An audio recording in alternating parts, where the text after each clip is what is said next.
Chapter 999. Murong Baoding glanced at the rolling thunder on the scabbard and was a little surprised.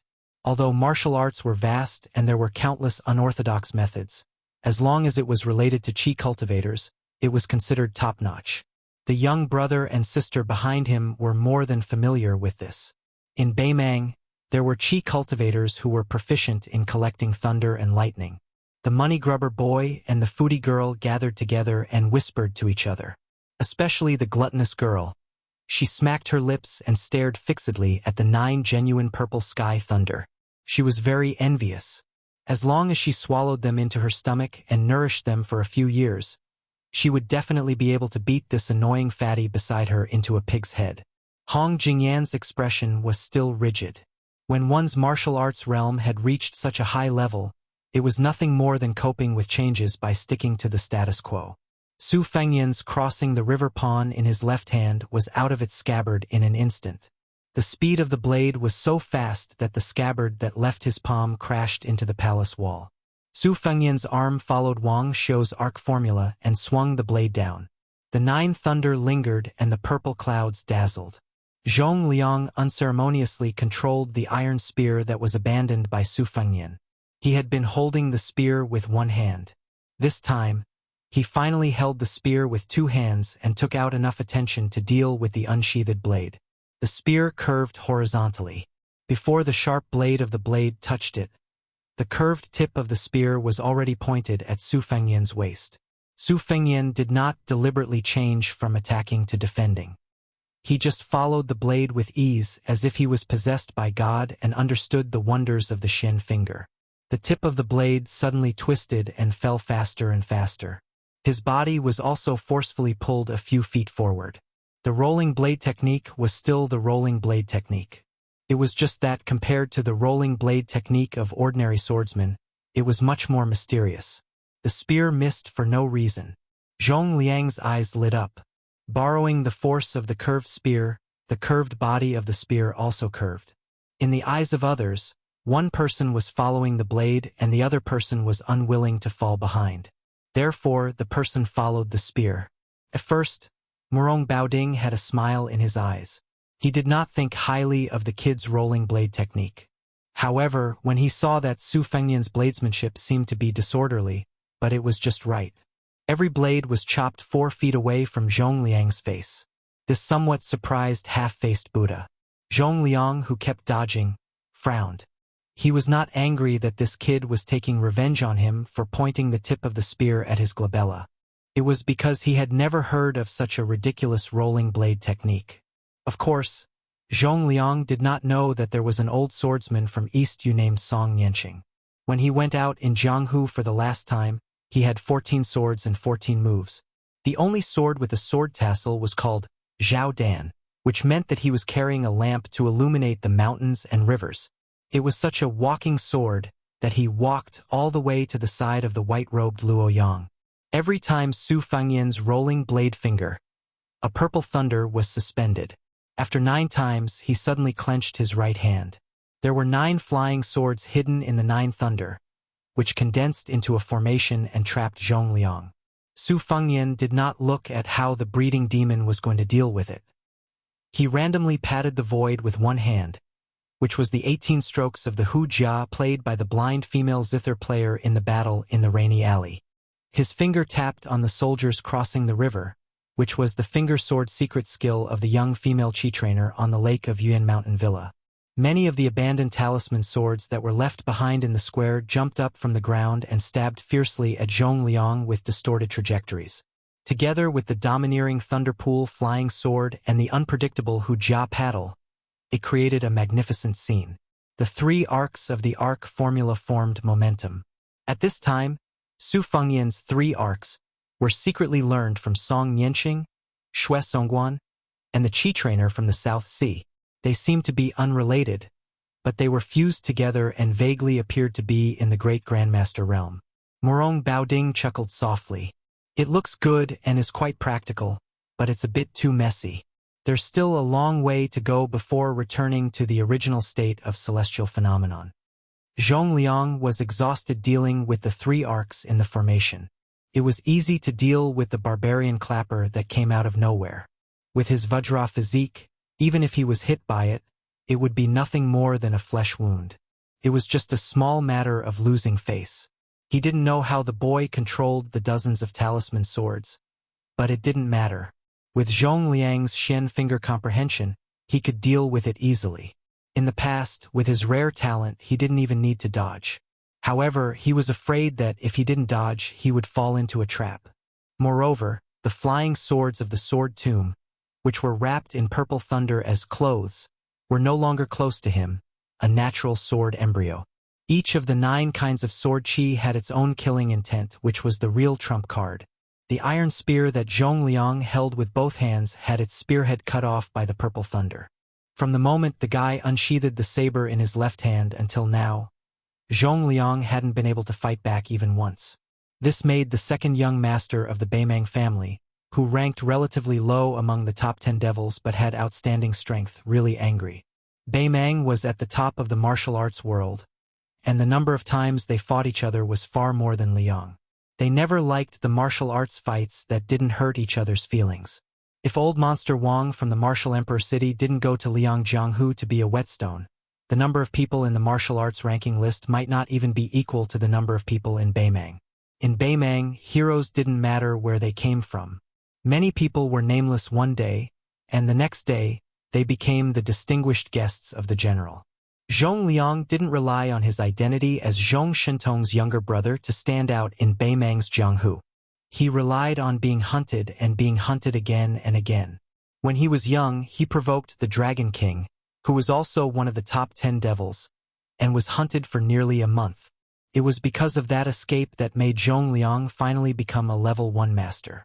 The reason why Zhong Liang deliberately showed mercy before was not only because he wanted to humiliate the young king, but also because he couldn't stand the kid's attitude of not taking out his saber when he practiced.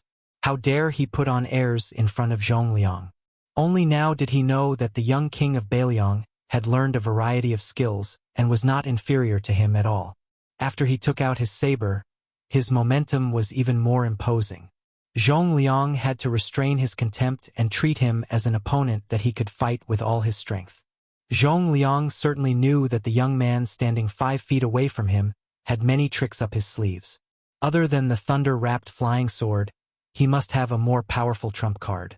Zhong Liang guessed that it must be the second saber on the right side of his waist. Zhong Liang had heard that Su Fengyan, who was once a disciple of Li Chungang, used the mind cultivation technique to cultivate his saber. On the grassland, he used his saber to kill the colorful python demon beside Tuoba Chun's son.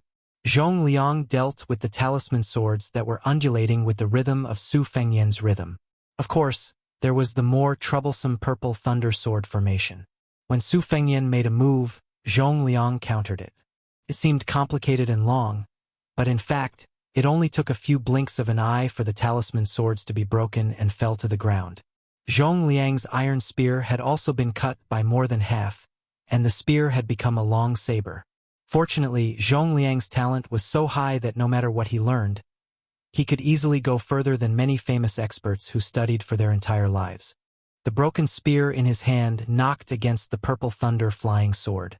The sound was loud and clear, like the sound of a 1,000-pound bell, could be heard clearly outside the residence of Dragon King. Every time the spear knocked against the sword, Zhong Liang's perception of each thunder-flying sword increased.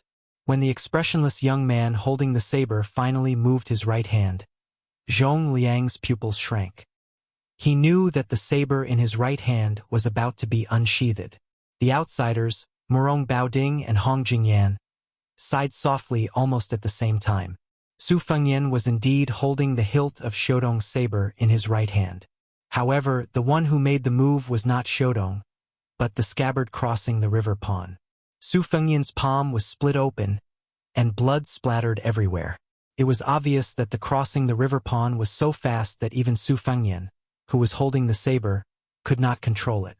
Outside the Shenwu city, a person who was far away in the martial emperor city borrowed a sword. Su Fengyan decisively gave him the sword. At the last moment of life and death, he killed Han Shengxian, the cat that was known as the land immortal Han Wudi. Chapter 1000. This time, Su Fengyan returned the sword to the old man surnamed Sui. This time, he returned the scabbard to the soldier who had crossed the river. Otherwise, with Su Fengyan's spiritual foundation, he would have been able to cultivate the one-sleeve azure dragon. He would not have only used the rolling knife technique, which was born from Song Nianqing's shining guts sword technique, to fight against Zhong Liang. Everything was just an extremely sinister smokescreen to pave the way for returning the sword. In the soul-stirring trap outside the Shenwu city, the famous sword spring in autumn was only a foot away from the human cat's heart. The further the person who borrowed the sword was, the more powerful it would be. However, Zhong Liang was not the mysterious celestial phenomenon of Death Han Shangxian. This time, when the sword returned to the scabbard, it still directly penetrated the chest of this Beimang demon. It was just that he did not die on the spot. The third consecrator pulled out the iron spear with his body forward. Zhong Liang directly passed through the scabbard of the soldier who had crossed the river and crashed into the palace wall to escape. Su Fengyan did not chase after him. He only looked at the dead Beiliang spy sitting on the ground. It could be considered that he had avenged the old man's hatred for the spear. Morong Baoding said regretfully, "With Zhong Liang's ability, he should have fought with all his strength from the beginning. How could he be in such a difficult situation? His talent is really high." Before Luo Yang, he was the fastest person in Beimang to enter the Finger Mysterious Realm from the Vajra realm. He was even faster than Li Chungang from Liyang. This is a great thing, but also a great thing. The Vajra realm is naturally not as invulnerable as other martial artists who have been stuck in this realm for many years. Zhong Liang was lucky that as the immortal sword embryo, he was able to sense the danger before the scabbard blade from the sword way pierced his heart. This was why he was able to avoid the fate of being stabbed to the heart. Unfortunately, he was lucky enough to avoid this blade. However, he could not avoid Su Yanbing, who came with the instant spear. Hong Jingyan hesitated and was about to step forward. Morong Baoding laughed softly.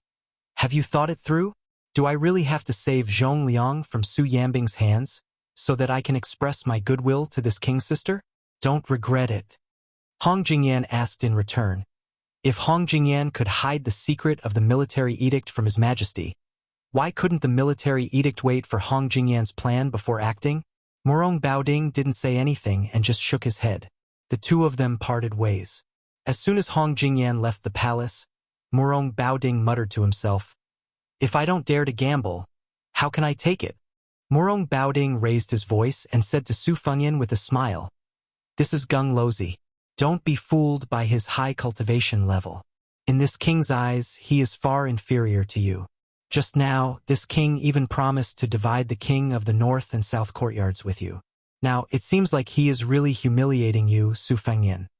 Su Fengyan took a deep breath and absorbed the 9 purple thunder. He then controlled his qi to take back the soldier of crossing the river that was still in its sheath. He shook it casually and shook off the blood of Zhong Liang on the sheath. He asked with a smile, "If you were to face this blade, what would the result be?" There was no tense atmosphere between the two of them. Morong Baoding sat lazily on the steps and laughed. "This king can predict that blade, but he probably won't be able to dodge it. However, even if your blade hits this king's chest, you won't be able to pierce it. It's not that this king is looking down on you. In fact, only Wang Xianji and Tuoba Bodhisattva can do it with their bare hands. Dong Tai's sword can also do it. As for the others, the difficulty is not small. Oh right, there's also Li Xiaoxin with the King Kong glare. So even if Hong Jingyan went crazy and turned around to kill this king won't take it seriously. He will just leisurely run back to Beimang. Who knows, he might even be able to chat with you guys." The martial arts evaluation released by Beimang asserted that as long as Wang Xianji was willing to join forces with Tuoba Bodhisattva, they could kill all 8 people behind them. No matter how much the world discussed, there was no way to know what these 8 people were thinking. At this time, there were 2 people in the residence of Dragon King. One was the 6th in the world, while the other was the 8th. They had a drink and chat on their journey to the south. Hong Jingyan, who stood at a higher position, admitted this, but Morong Baoding denied it. However, the reason why he denied it was not because he was conceited about his cultivation, but because he felt that Dong Tai, who was going to visit immortals after borrowing the sword, would have a chance to surpass Tuoba Bodhisattva's realm and be on equal footing with Wang Xinji. Su Fengyan asked, "Even Su Yambing's instant spear can't do it?" Murong Baoding thought about it seriously and said, "Firstly, this king's true strength is unknown. Secondly, if he says that he can't do it, you will only think that he is bragging." Su Fengyan smiled and said, "If Su Yambing doesn't want to fight with you, there will naturally be someone else who will." Murong Baoding said in a low voice, "No room for discussion? Do we have to fight and kill?" Su Fengyan shook his head and said, "When Su Xiao was alive, he was too lazy to pay attention to you guys. In this life, I will not do business with Beimang." Murong Baoding stood up with a face full of regret. He stretched and said, "It turns out that you are much more stupid than this king thought." Su Fengyan smiled and said, "I'll return the same words to you. The spy leader of Qingcong was actually a pawn planted by Beimang. After lying to Zhou Junqin about the military situation, he had already disappeared. He said that Su Fengyan had entered the land of refugees alone and that Beiliang did not have a large army. In fact, he was only half right. Other than the young king of Beiliang, who was supposed to be the son of a rich family, there was also a mighty cavalry of 1,000 men. However, there were less than 100 men in armor. The remaining 800 to 900 men were wearing kasayas. Their bald heads were very eye-catching. It was actually a scene of a large group of monks heading west. There was only one carriage. Nearby, there was a huge black tiger running around. From time to time, it would stop and turn its head, waiting for the carriage. The cavalry on both sides were all heavily armored. Even the ignorant and inexperienced people in the land of refugees could tell at a glance that this was the Long Xiong army that had destroyed 3 important towns of Beimang last year. They were the elites of Beiliang's elite cavalry. It was the 30,000 dragon elephant cavalry that had trampled half of Gusai state into pieces. Who in the southern court was not afraid of the black-clothed youth's invincibility? Beiliang had always been close to Buddhism, especially after the Liang imperial court destroyed Buddhism.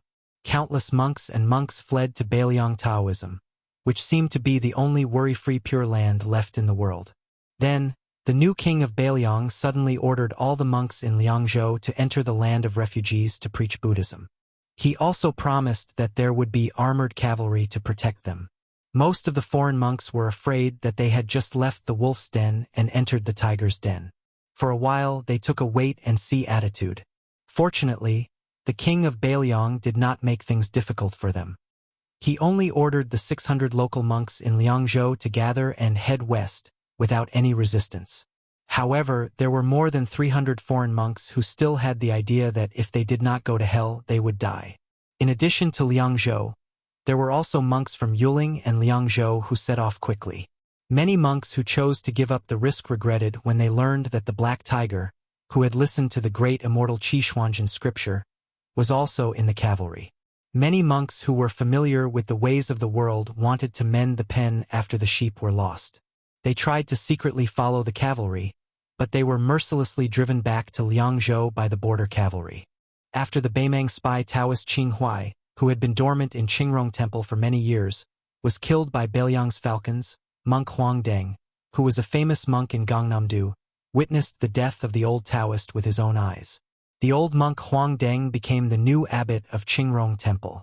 This time, the new king of Liang ordered the monks to go west to the land of refugees. The old monk Huang Deng was the first monk to take the initiative to go to Liangzhou, and he was also the most famous one among them. Therefore, monk Huang Deng was specially allowed to ride in the carriage by Beiliang, which was a great honor. However, the old monk Huang Deng seemed to be a little restless along the way. He was not an old monk who bowed in front of the powerful. Monk Huang Deng was known for his teachings in Gangnam-do. Even when facing the honorable provincial governor, he was treated the same as a peddler.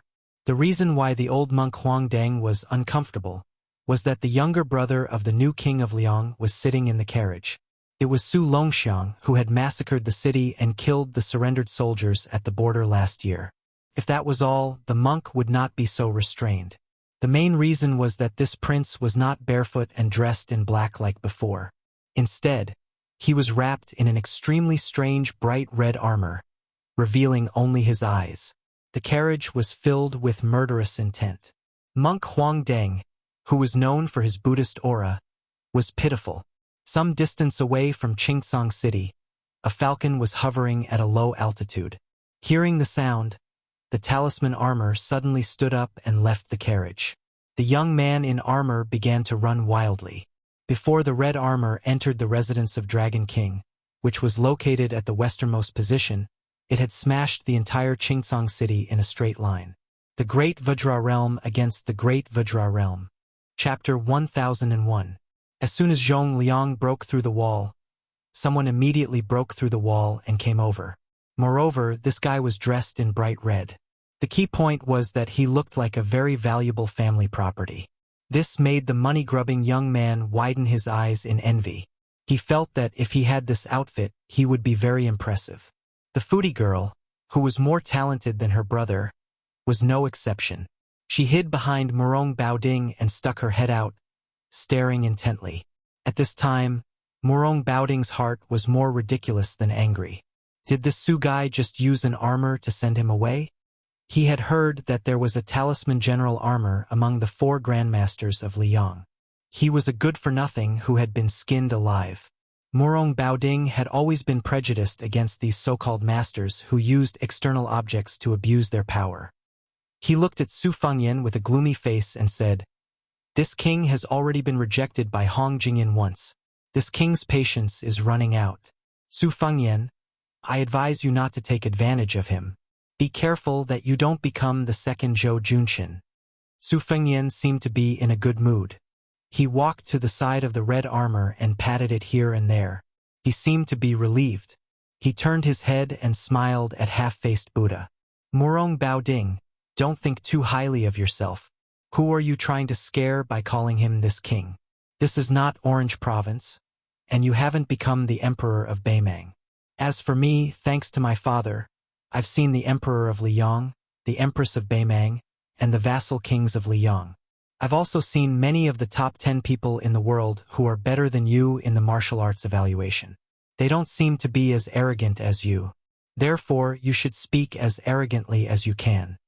Murong Baoding put on a fake smile and twitched his lips, revealing a strong murderous intent. Talisman General Su Longxiang looked at his brother.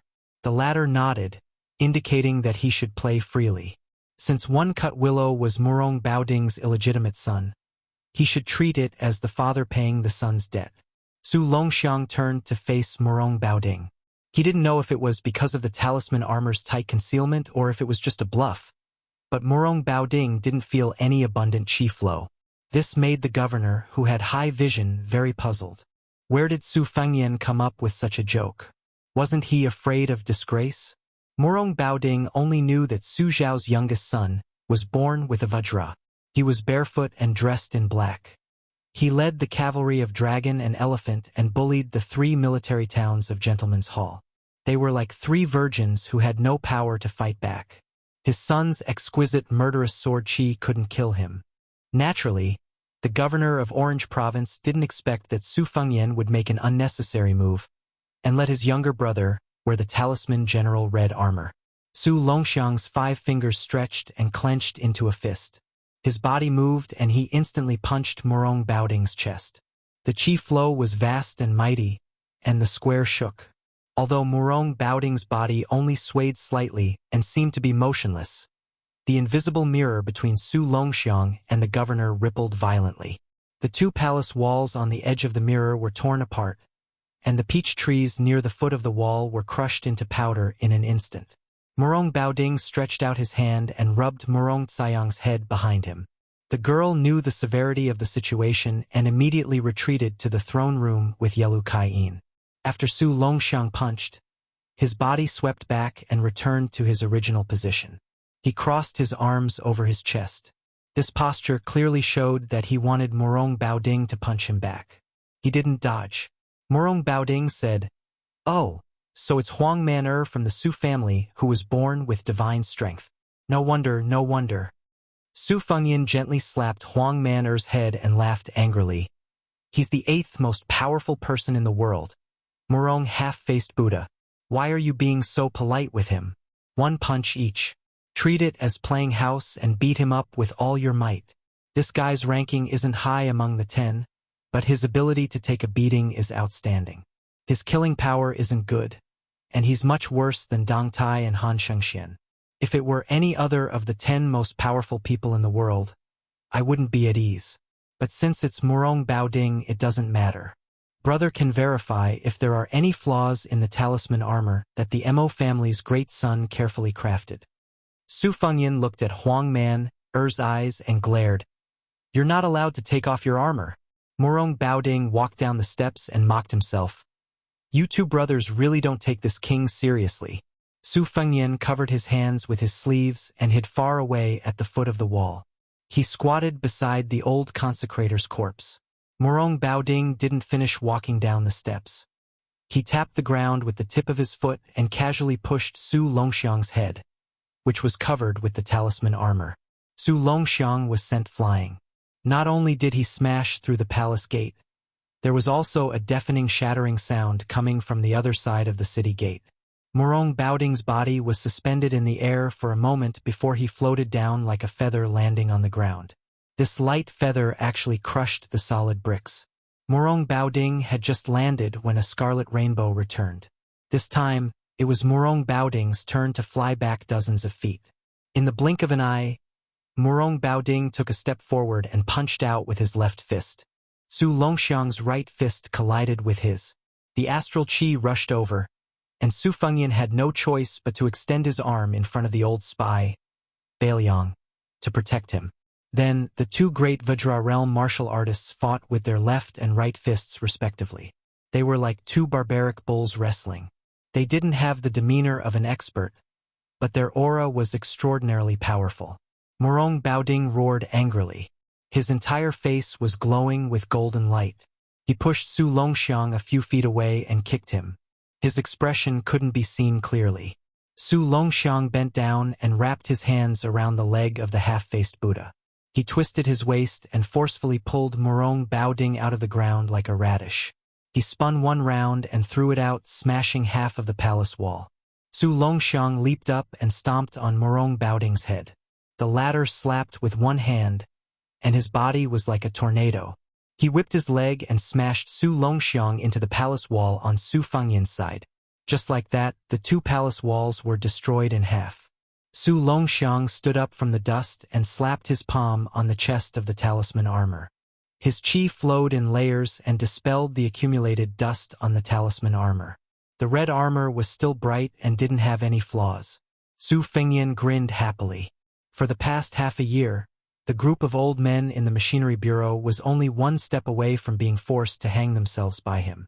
Even the two great masters of Mo, who used to be easy to talk to, didn't give him any face.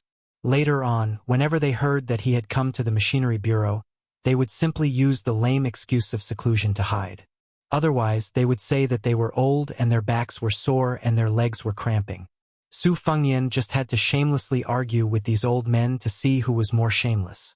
Fortunately, this talisman armor, which involved materials, Taoist talismans, Buddhist incantations, and other vast problems, was finally completed on time.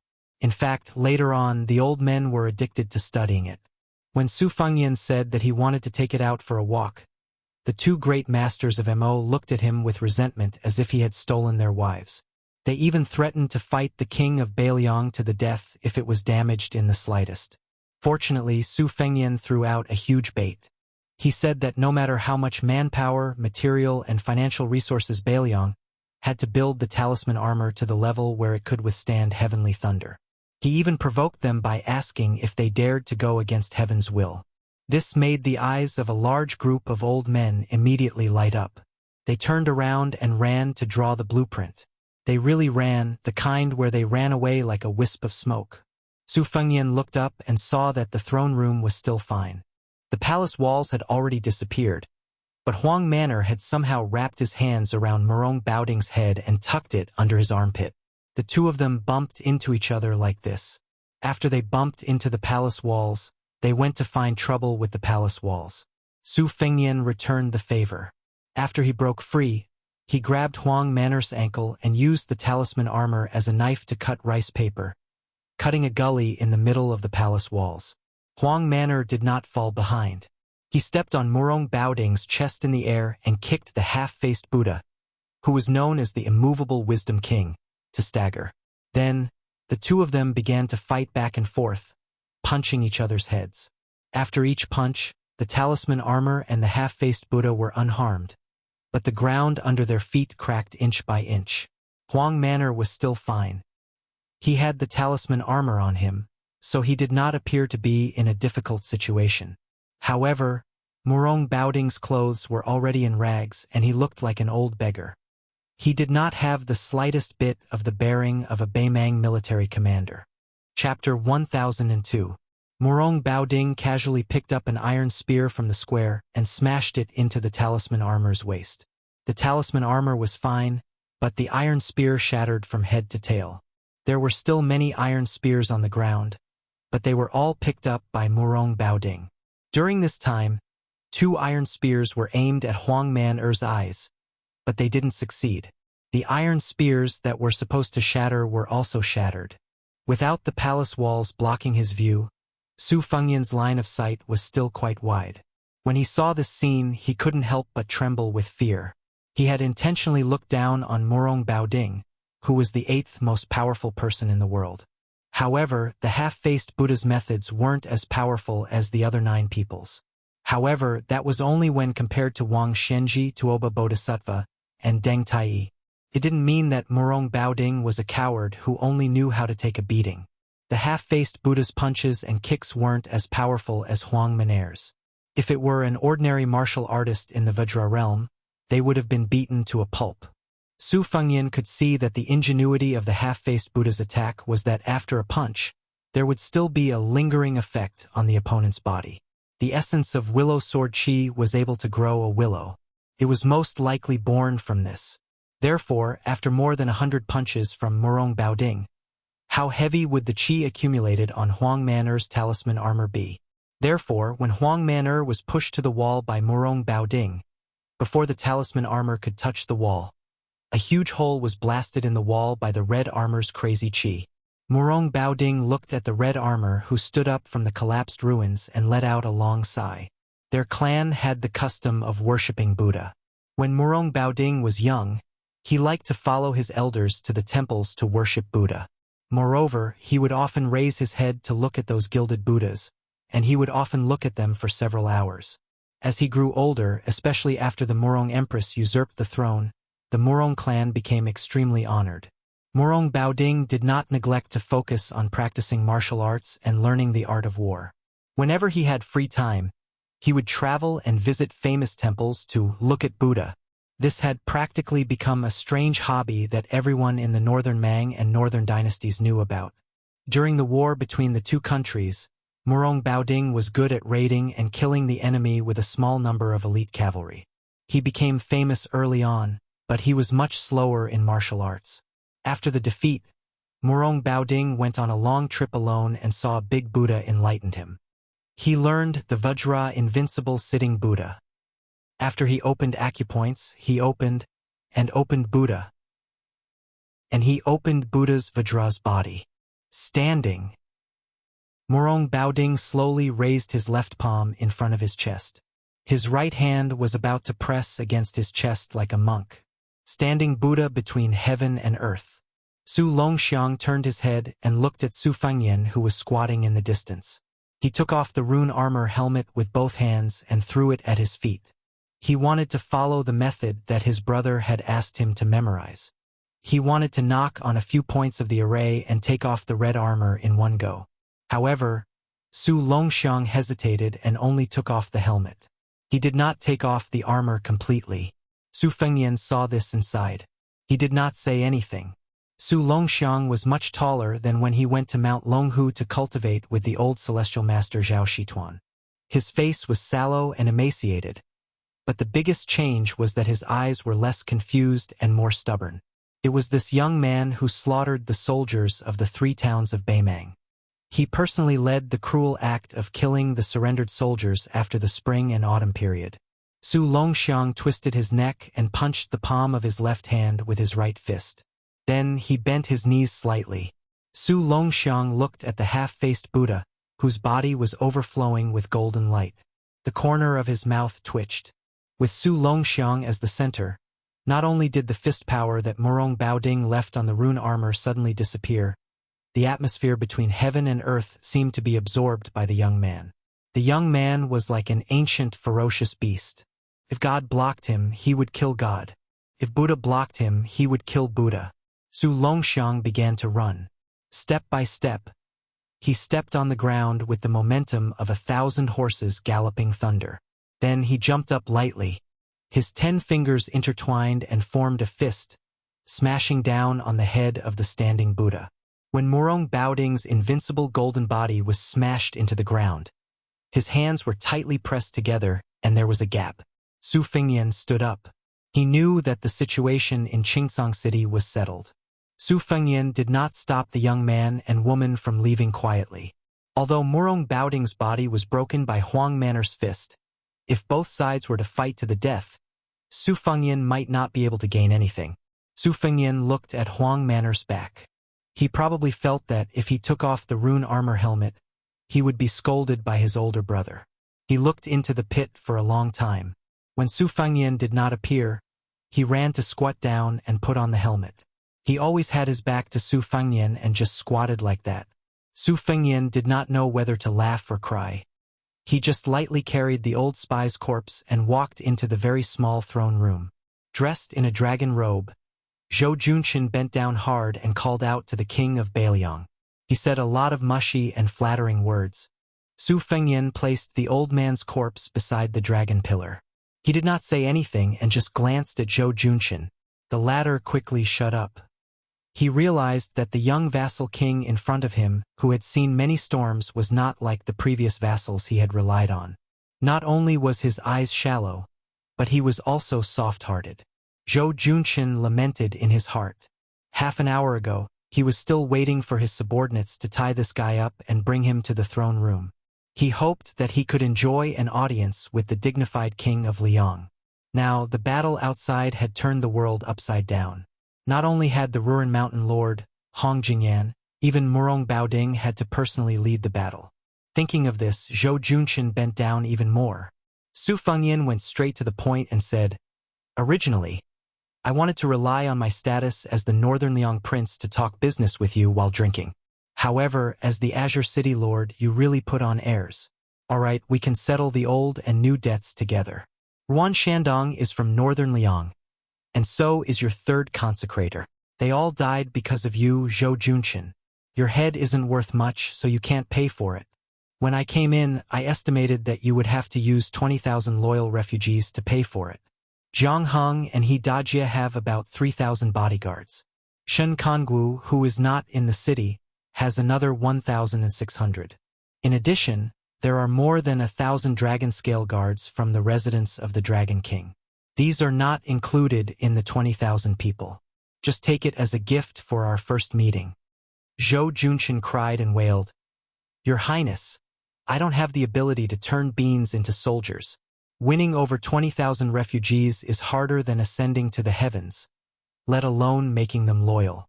It's not that I don't want to do my best for your Highness, but I really don't have the strength to do it." Su Fengyan suddenly grabbed Zhou Junqin's neck with one hand and threw him onto a pillar. Zhou Junqin's feet were off the ground, and his back was against the pillar. He could not breathe. Su Fengyan's arm was wrapped with the red snake. He sneered and said, "Then you can die. It seems that after your head is cut off, it will be more useful to use it to intimidate the Qingsong refugees than to keep it on my shoulder." Zhou Junqin tried his best to grab Su Fengyan's arm with both hands, making a final struggle. He had only heard that this young man, who was still His Royal Highness last year, was undisciplined and lawless. He did not know that he was so unwilling to drag things out and would take someone's life without a word.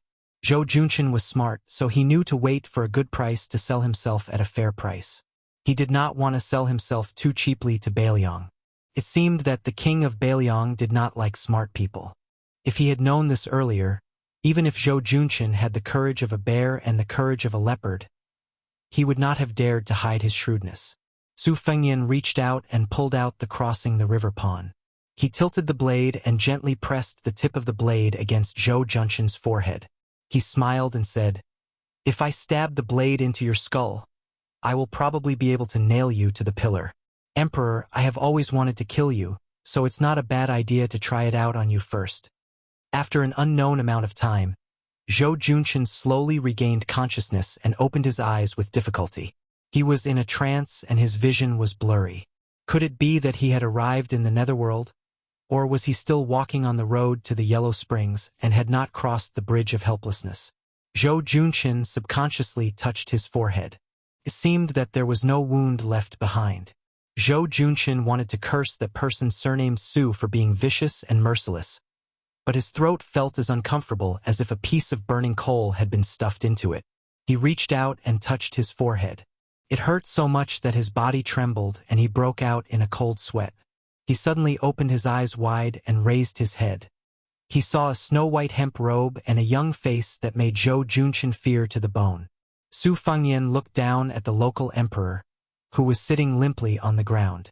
The corners of his mouth twitched. "Zhou Junshan, you owe me another life. Tell me, how many refugees do you want to pay off your debt now?" Zhou Junshan, who knew that he had escaped death, had learned his lesson. He hugged the king of Bailiang's leg and cried out in a hoarse voice, "Your Highness, if you say tens of thousands, it will be tens of thousands. This humble one will listen to your Highness.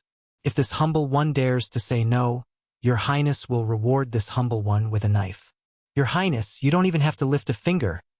Su Fengyan kicked Zhou Junshan aside and walked out of the hall. Huang Man-er was still squatting there. The short youth was dressed in red armor and looked like a tall building. There was a red building between Bailiang and Beimang. If he wanted to kill Prince Liang, he had to pass through this building first. Chapter 1003. Su Yanbing had not returned yet, so they still had to eat. Zhou Junshan, who had just escaped death, did not dare to flaunt his wealth with lavish fish and meat. He had the imperial kitchen carefully prepare a vegetarian feast. Queen Ururu accompanied him from the side, in charge of holding a bottle of rice wine. Zhou Junshan had tactfully taken off his dragon robe and changed into the brocade robe of an ordinary wealthy family. Naturally, Ururu followed her husband. Although she did not wear the phoenix coronet and robe, she still put some effort into it. She wore a yellow crown made of green and red velvet. It was inlaid with pearls and inlaid with jade, and it was a foot high. It was like a straight-neck goose head, making her slender white neck even more attractive. Huang Man-er wolfed down the food and took a general with real power from Qingsong City to arrange for the monks to stay in the west. Zhou Junshan carefully glanced at the king of Bailiang, who was chewing slowly, and made up his mind to accompany him to eat, drink, and smile.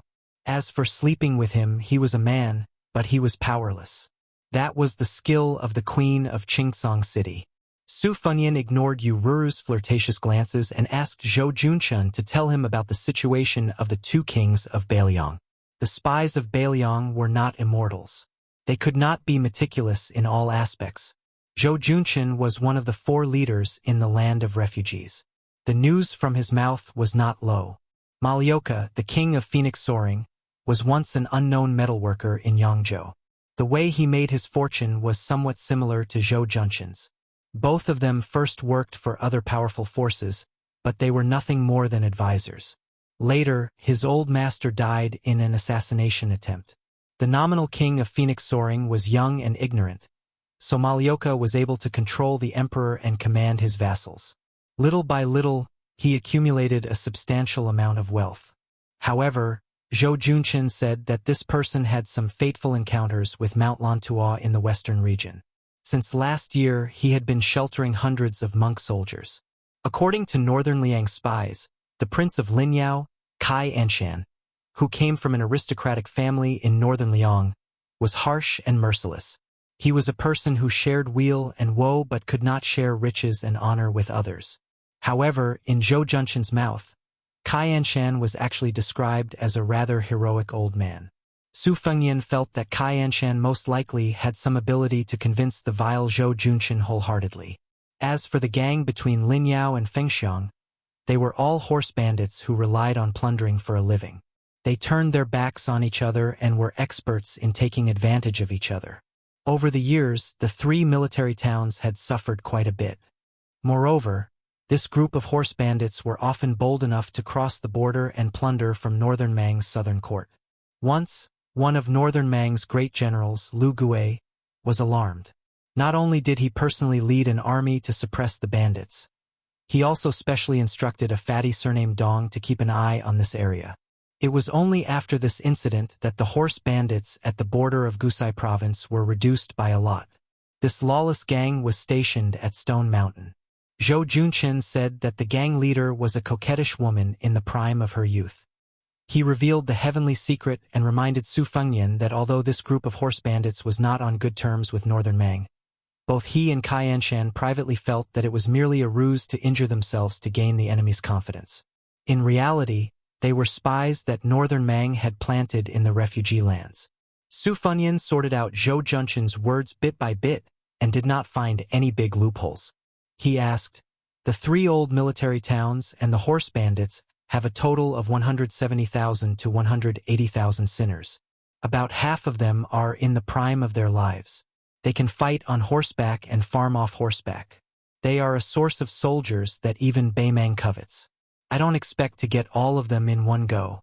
You see, Fengxiang, Linyao, and Stone Mountain, there are only about 20 people in power in these three places. How many of them are willing to be appeased and recruited?" Zhou Junqin hesitated for a moment. He gritted his teeth and said, "I'll risk my life to tell you the truth.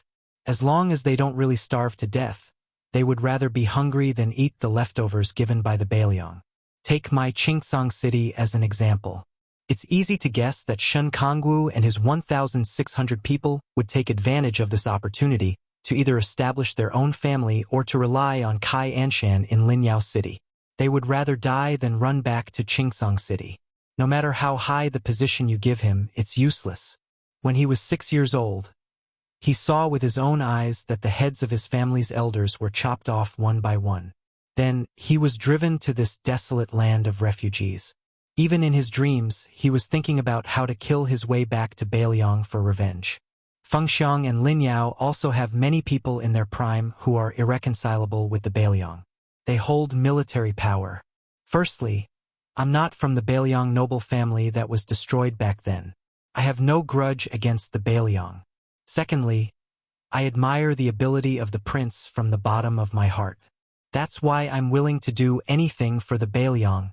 Su Fengnian put down his chopsticks and said calmly, "If you were in my position, how would you recruit the refugees? No matter how difficult it is, you still have to do it. If you can tell me the truth, I'll give you a great merit, and the Qingcang Empire will still be in your pocket." Zhou Junqin was about to pretend to be trembling in fear when Yururu, who was holding the bottle, coughed lightly. Zhou Junqin quickly came back to his senses. He already knew the habits of this young king when he talked to you about serious matters. Don't be vague, it was better to be straightforward than anything else. Zhou Junqin drank a cup of wine to boost his courage. Then he said, "We refugees are all ghosts without a home or roots. Yes, we're the kind of pitiful people who don't even know where to go during the Qingming festival. We all believe that if we don't stay here, there will be a place to stay. We don't do long-term business here, and no one has the patience to cast a long line to catch a big fish. We only care about what you can take out from your pocket. If you give us money and food, then we'll be your people from head to toe. If you reward us with good wine and good meat every day, then I'll be willing to risk my life for you. Of course, Beiliang, this outsider, is an exception. We've suffered too much for so many years. The crossbowmen of the prince's family come here to kill people every 2 or 3 days. We're scared and scared to the bone. I heard that His Highness had brought more than 1,000 monks into the land of the refugees. This is something that this lowly one could never come up with even if I racked my brains. It's amazing. There aren't many ancient books in the entire land of the refugees. Therefore, Confucianism is a joke here. As for Taoism, when a person attains the Tao, even his chickens and dogs ascend to the heavens, no one is interested in it. If one can't even fill their stomachs, how can they cultivate? Only the bald donkey's theory is something that many people are willing to believe. In any case, they were born with a lowly life of suffering. At most, they would just give up. What's the big deal? Can't they just wait for the next life? I've seen through people. As long as they have the slightest desire to stay, they will start to fear death. Take me, Zhou Junshin, for example. When this lowly one heard that His Highness wanted to keep me alive in Qingsong, I couldn't help but become excited. Once the monks arrived, they would pray for blessings for the refugees day after day. Although the refugees might not be grateful, at least they would have something to think about and wouldn't give up so easily. They wouldn't think that killing one Bailiang soldier in this lifetime would be considered as breaking even, and killing two would be considered a profit. However, Zhou Junshin secretly believes that just having the monks to give us something to think about isn't very useful. We need something more practical, especially something that can fill our stomachs. In the past, even the residents of the Dragon King in Qingsong City was struggling to make ends meet. We really don't have the capital to attract people's hearts.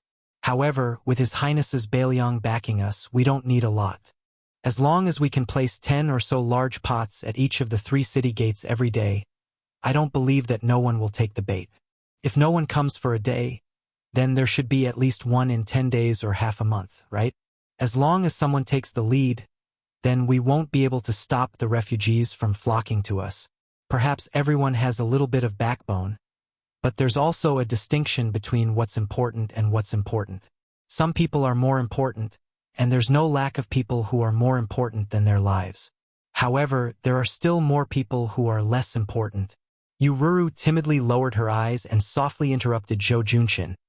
If no one dares to come, we can let the weak Qingsong soldiers pretend to be refugees. Zhou Junshin glared at her and said, "Woman, shut up." Chapter 1004.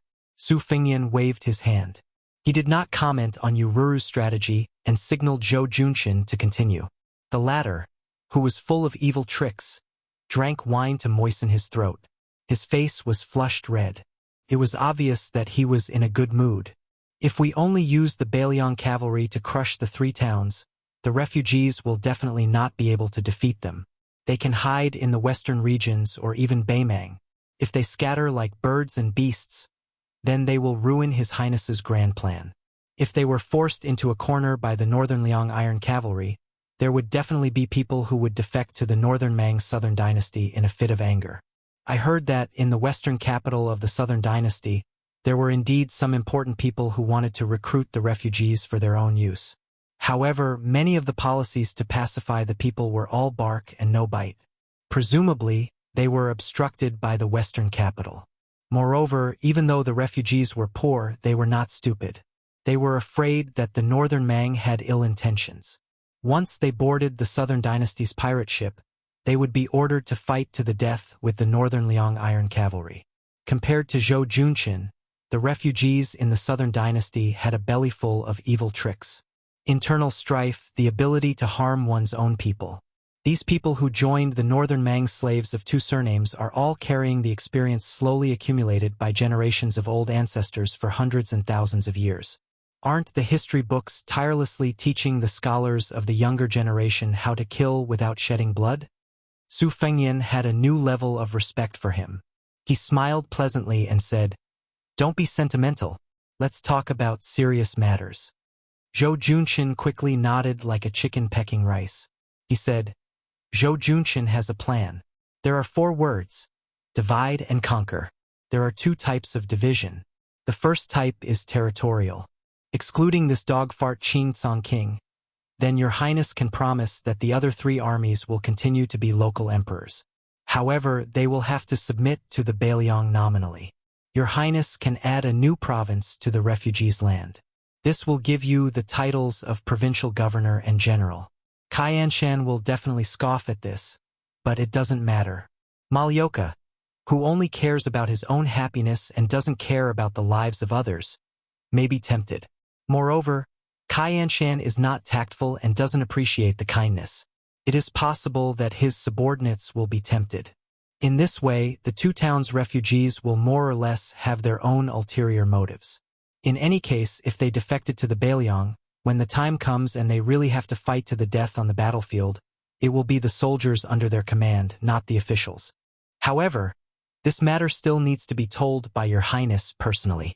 The second type of division and conquer is targeted at the refugees themselves.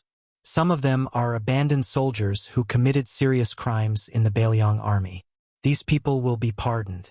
There are also some people who are from the tyrannical families in Bailiang in the recent 10 years who were driven here.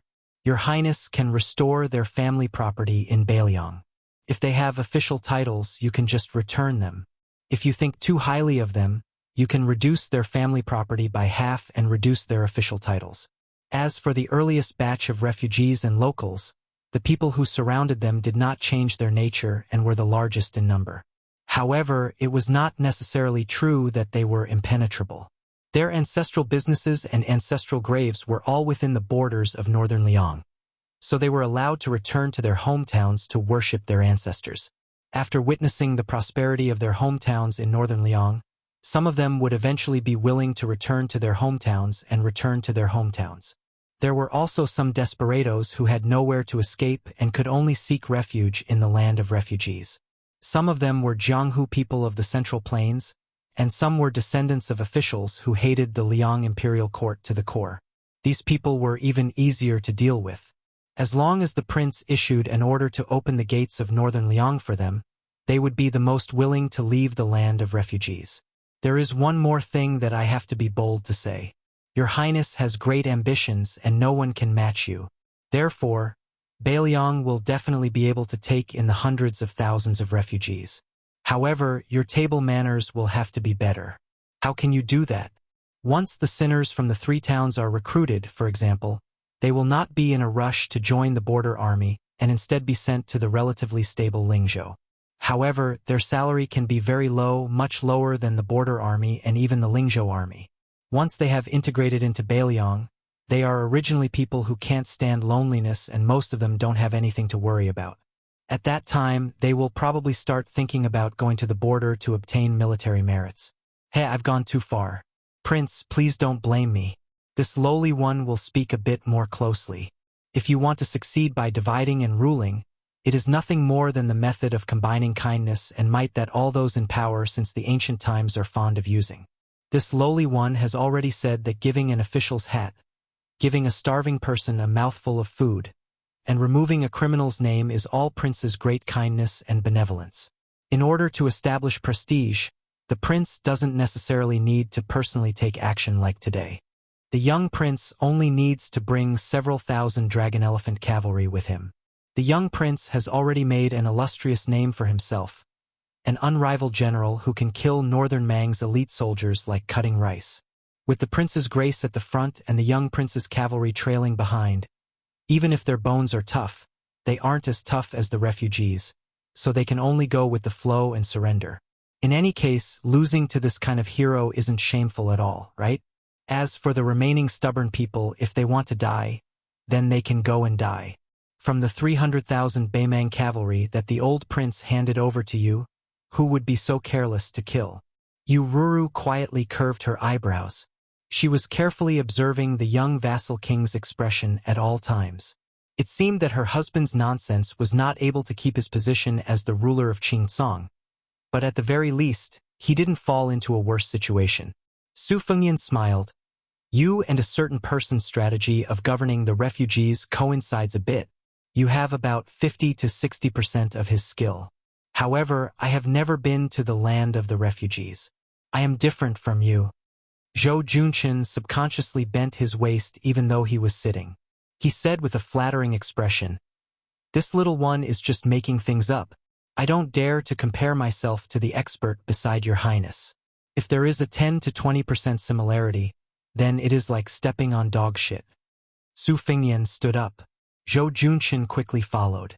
Su Fengyan said, "Zhou Junqin, I will give you 2 choices. Either you stay in Qingcong City and assist that person, or you go to Lingzhou and become the governor of Feek County. However, I feel that it is safer for you to choose the latter. With your backbone, when you encounter a life and death situation in the future, you will definitely become a Bailiang traitor. At that time, I will definitely want you to die. A person like you can barely be considered a capable official if you become a peace official. Bailiang lacks officials, but we don't need honest and upright officials who do nothing. When the time comes, you can be greedy. I don't mind, but you must remember not to delay your work for the people of Bailiang. Greedy officials. Greedy for more and greedy for less. They only have one mouth and two hands. How much can they eat and take? Moreover, the truly valuable things can't be brought to the coffin. The rich family property is there for display. If you really want to use this as an example, the military power of Bailiang's border can be raised to another level.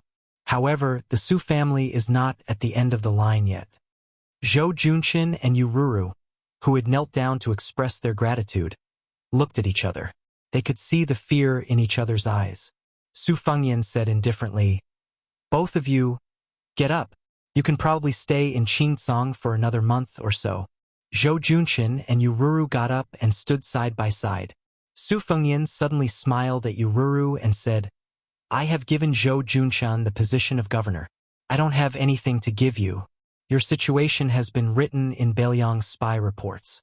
At the very least, as long as you are unwilling, no one will be able to make you take off your clothes in the future. If there is, and Zhou Junshin shamelessly agrees, come to Mount Qingliang. I will help you stop them." After Su Fengyan left, a loud slap sounded from behind him. Then, there was a burst of crying. Some were from Yururu, and some were from Zhou Junshin. Su Fengyan walked out of the north gate of the residence of Dragon King, which was equivalent to leaving the city. In the north of the city, there was a small lake whose water reached his knees. He squatted by the lake, grabbed a handful of sand, and gently threw it into the lake. He was lost in thought. Actually, according to Chen Shiliang's original plan, the first thing he wanted to do was to use 20,000 cavalrymen to bathe Qingcang City in blood. He wanted to kill everyone around Qingcang City. Only then would he talk about the favor. Malyoka's soldier monks were actually a deal between Su Fengyan and the six-pearl bodhisattva of Mount Lantua. Of course, Malyoka did not know the inside story.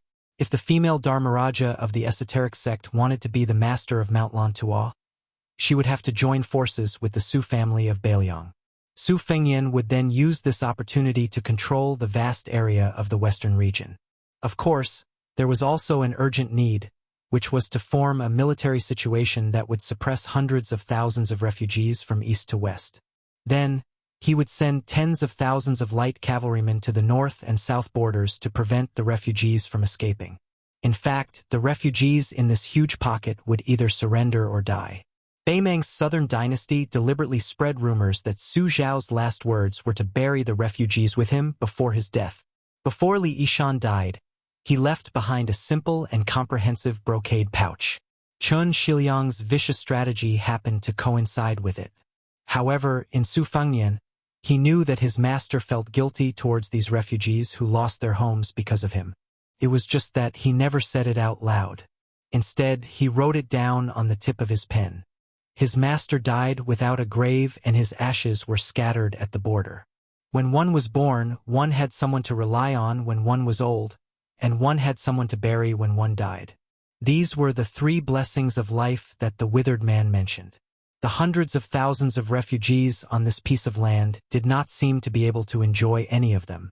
Li Yishan, who wrote the 20-year history of the refugees, Records of Knowing Autumn, called himself Water Margin Mountain Ghost in his old age. Water margin in the wilderness. Wild ghosts by the water. Maybe it was because in his master's view, he was not the same as Zhao Chongling who brought thousands of servants to join the Su family. He was not the same as Chun Qiuyang who wanted to conquer the world. He, Li Yishan, had never walked into a temple, had never knelt before anyone. In the end, he was just like these homeless refugees. A wandering soul by tide-listening lake.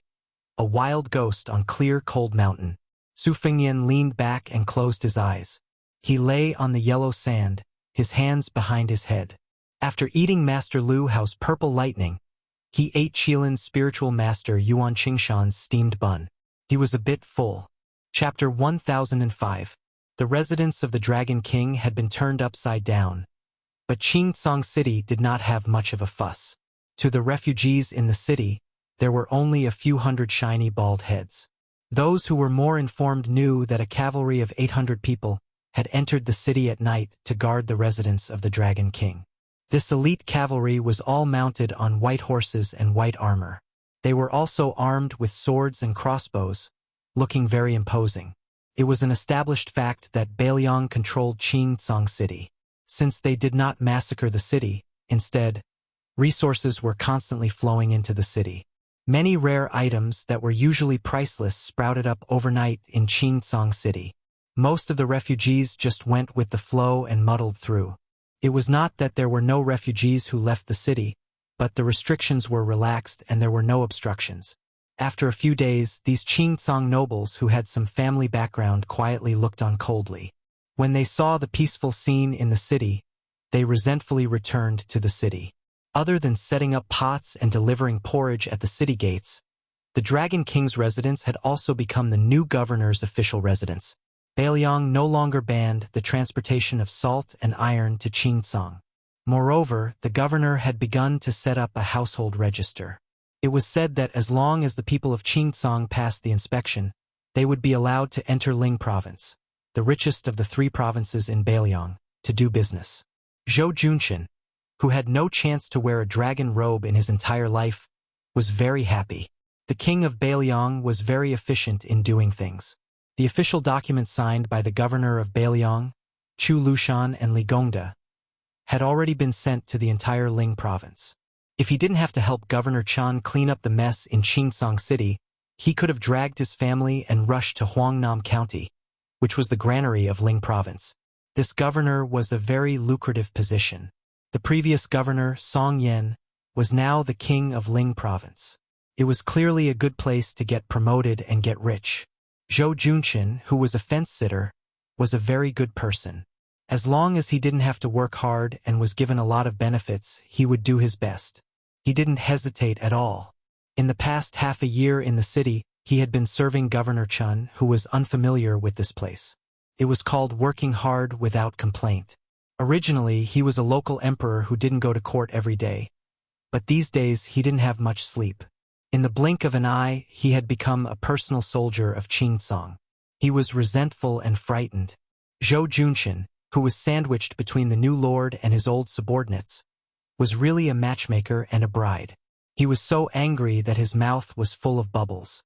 However, Zhou Junqian, who considered himself a governor, was in good spirits. Most people who had something to look forward to were like this. No matter how short-sighted he was, as long as he could see the future, he wouldn't be afraid of being tired. Before the curtain of night fell, a young man who looked like a scholar, escorted by a group of white horse light cavalry, walked alone up the dilapidated northern wall of the city. He saw a guy with his hair tied into a Wudong Huangting Taoist crown squatting on top of the city wall, with a pair of sabers hanging from his waist, looking far to the north. The scholar followed the saberman's line of sight and looked to the north. In Beimang's Gusai province, last year's one-sided battle seemed to be an unexpected and complete victory for the Beiliang cavalry. But the scholar knew very well that it only hurt Beimang, and it was far from hurting their tendons and bones. Generally speaking, the pros and cons were half. The pros were that Gusai province was crushed until it was riddled with holes, and most of the beacons and relay routes were gone. For the time being, it would be difficult for a large number of cavalry troops to move south. The cons were that Beimang had been awakened, and the generals of the southern court who had distinguished military achievements would begin to re-evaluate the military strength of both sides of Liangmang. When the curtains of the next full-scale battle began, it would be difficult for Beiliang to move north so easily like a hot knife through butter. The young man, the new governor of Qingcang City, stepped forward and said softly, "Greetings, King of Beiliang." Su Fengyan turned his head and smiled. "Shiliang, you've come.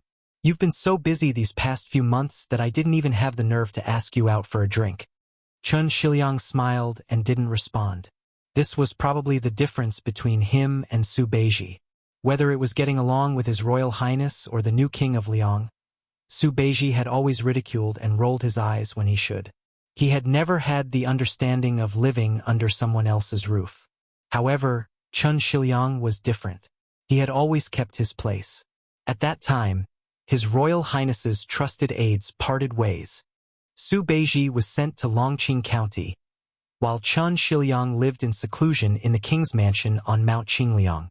He lived in a side room on the top floor of Tide Listening Pavilion and read all kinds of books.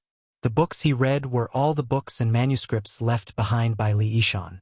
Today, Bailiang's military strategy, especially the redivision of military officials and the geographical arrangement of 14 future Bailiang's most powerful military officers, came from Chen Shiliang. However, after Chen Shiliang got married, he was given full authority to deal with both the grain supply and the salt and iron official camp. Both were not satisfactory. The former was the provincial governor of Liang Imperial Court, Tantanan. Huan Wen personally stepped forward to make things difficult for Bailiang. Chen Shiliang did not lose unjustly. However, later in Yuzhou, even though he could order Huang Fuchang, who held the military power in Yuzhou, he was still pushed aside by the salt-eating tyrannical forces. Until now, the ownership of several major salt ponds was still undecided. This made many high-ranking officials of Bailiang scoff. In private, they laughed at the scholar who was about the same age as Su Beiji of the Beimang aristocratic family and left the mountain at the same time. They said, "Sure enough, a poor family does not have a noble son." Then, Chen Shiliang, who had yet to achieve victory, was urgently summoned back by the new Prince of Liang and thrown into a refugee land in the middle of nowhere to fend for himself. The governor of Qingsong City, compared to any governor of Lingzhou? If this was not clearly demotion, then what was? Looking back at Su Beiji, he was already a provincial governor of Bailiang, second only to the administrator. Comparisons were odious. Chapter 1006. It was said that wudong trees could attract phoenixes to rest, but in reality, they liked sunlight and could not tolerate cold. Their sprouts were especially weak. It was hard to imagine that a wudong tree could survive in a place like Bailiang. However, since it was born in His Royal Highness's private residence on Mount Qingliang, it was equivalent to being born into a good family. Not only did it survive, but it was also abnormally luxuriant. It was just that the wutong trees in the Wutongin were growing pleasantly, but the courtyard was somewhat gloomy and miserable. Probably because the Qingming festival was approaching, the people underground missed the people above too much. Therefore, there was a silent death in the Wutongin. It was Cucumber from the Vermilion Bamboo Forest. This second-class servant girl's name had long been forgotten. When His Royal Highness returned from his first trip to Jianghu, the eldest son of the old Prince Liang, who loved eating cucumbers, gave her the vulgar nickname of Cucumber. At that time, she had protested, but later she got used to it and accepted it with hidden bitterness. Cucumber's death was sudden and inexplicable. She died when the new Prince Liang was coincidentally not on Mount Qingliang. Many people were caught off guard. The servants of the prince's residence outside of Wutongin did not dare to say anything. Even the people in the courtyard kept quiet out of fear. Su Weisheng, who was in charge of all military affairs in the Wutongin, did not say anything. The funeral was simple and rushed. Su Fengyan returned to the prince's residence from the refugee area with a light carriage. He still did not go to the Wutongin that he rarely visited. Su Weisheng, who was sitting in a wheelchair, found him at the pavilion on Tidehark Lake and handed him a suicide note written by Cucumber before she killed herself. Su Fengyan took it and threw it into the lake without even looking at it. A thin piece of sandalwood flowery paper landed lightly on the surface of the lake. After soaking wet, it slowly sank into the lake. It did not even cause the slightest ripple. The suicide note and the woman were the same. They floated lightly, as if they were insignificant. Su Weisheng calmly told Su Fengyan that after Cucumber finished writing the letter, she used a pair of chopsticks to stab through her neck in her room. She fell over the table and died in a very strange manner. It was only at dawn the next day that she was discovered by Baijiu, who was also a second-rank maidservant and had called her to the main room. Su Weisheng also said that in the letter, Cucumber admitted that she had been a spy planted by the imperial court in Bailiang since she was a child. She had betrayed the imperial court twice in her life. The first time was when she ventured into the refugee area on her own after returning to His Highness. The second time was when she revealed Beimang's whereabouts. At the end of the letter, she said that she hoped that His Highness would come back alive to see her will. She also said that she still wanted to serve His Highness in her next life and that she would never be like a ghost again. Su Fengyan's expression was calm. It was hard to tell whether he was happy or sad. Su Weisheng also said calmly, when the Eagle and Falcon family in Beiliang split up, the spies in Wutongyan and Chu Lushan were separated into internal and external spies. At that time, I knew that you had already discovered that there was a spy in Wutongyan. I hoped that they would restrain themselves a little and stop while they were ahead. Take it as giving them a chance to live. However, you should know that since you have embarked on this path, there is no way to turn back. There is no need to talk about cherishing one's life. A woman's life is short. Moreover, she is a female spy. After all, she can still decide when and how she will die. She didn't suffer before she died. None of the female spies who were dug out from behind the flames of war in the Spring and Autumn War were as fortunate as her. Su Fengyan sighed and fiercely rubbed his cheeks. His words seeped through the gaps between his fingers. They were slightly unclear. There is another spy who is involved with Beimang. She is hidden even deeper. Who is she? Without her leak, not to mention alerting the Orange Province's disciplinary magistrate, Murong Baoding, even Hong Jingyan wouldn't have rushed to Qingsong City to kill me. These two people have chosen the right time. It is obvious that they have been carefully deduced by Beimang's think tank. It seems that she is much more thick-skinned than that girl, Cucumber. Su Weisheng asked in return, do you really not know? Or are you pretending to be stupid? How many people in Wutongyan can be so patient and scheming? Su Fengyan put down his hands and folded them in his sleeves.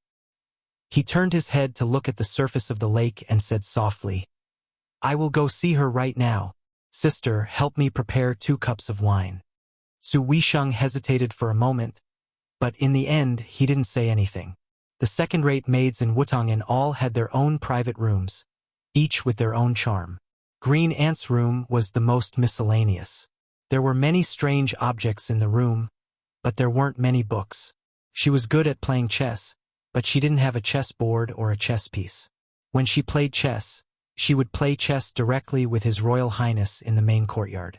She was always able to beat Su Fengyan to the point of throwing away his helmet and armor. She never showed mercy. Even when she faced the miraculous second princess who created the 19 paths, when their minds were connected, they could occasionally match evenly. This was enough to show that Green Ant was extremely intelligent.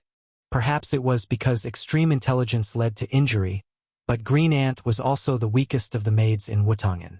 Fortunately, Su Fengyan was a prodigal son who spent lavishly on the people around him. Even when the old Zhenren of Wudong Mountain, Song Jiming, sent precious medicinal pills to the prince's mansion, he would regularly give them to Green Ant to nourish her body. Today, Green Ant wasn't the only one on duty in Wutongyan.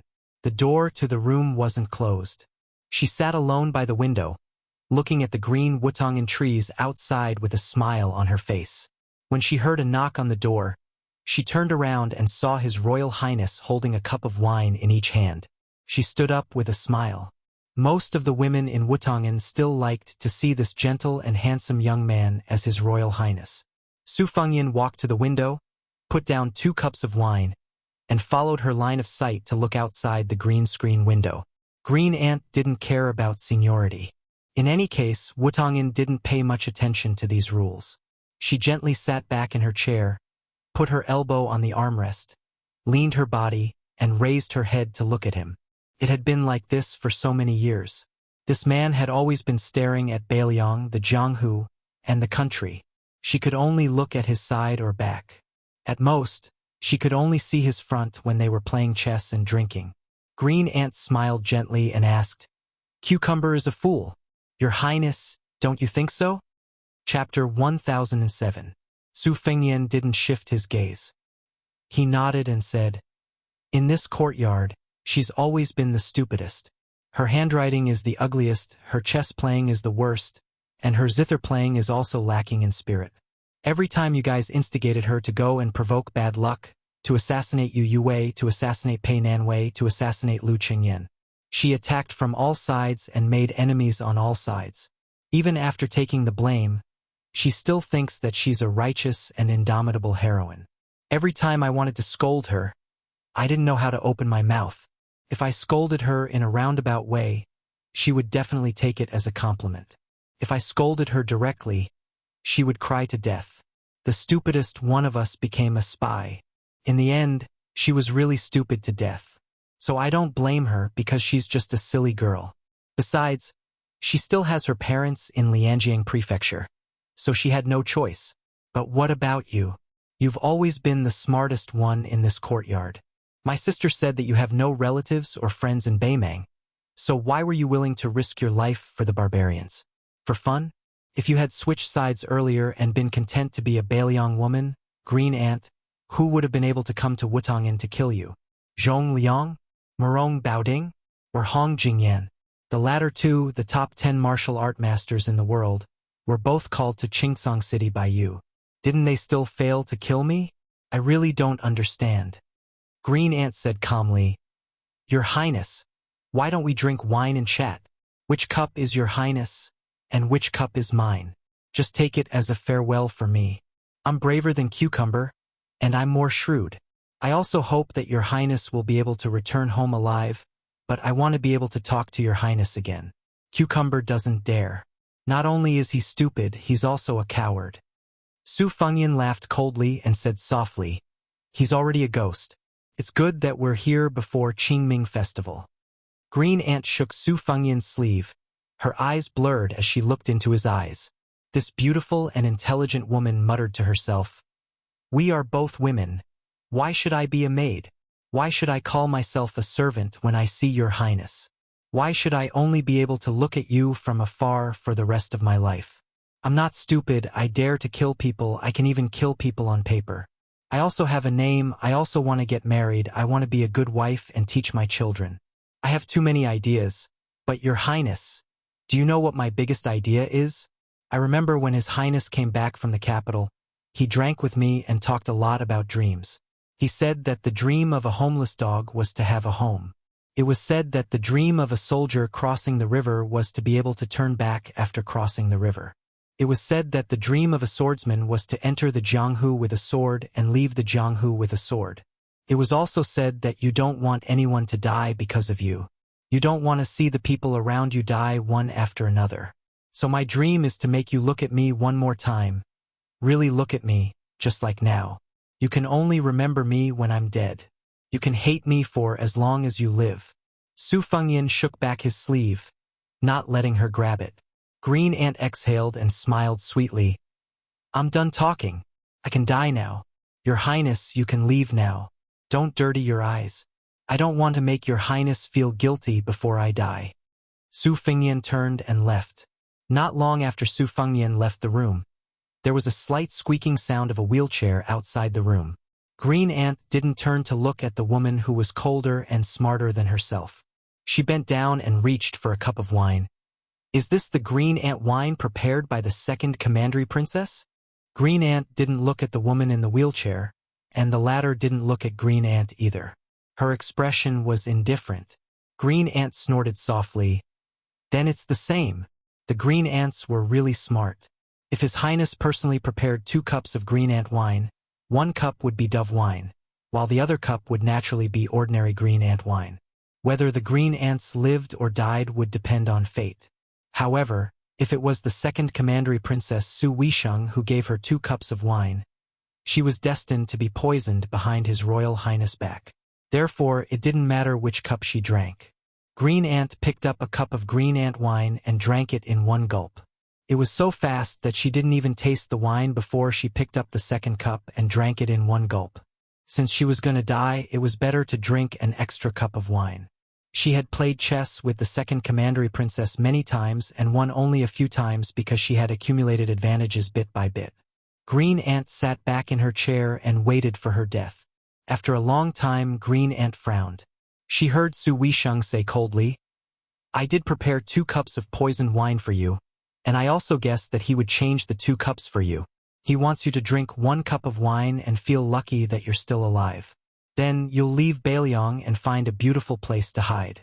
You'll be able to live with a clear conscience. However, I won't let you leave this courtyard so comfortably.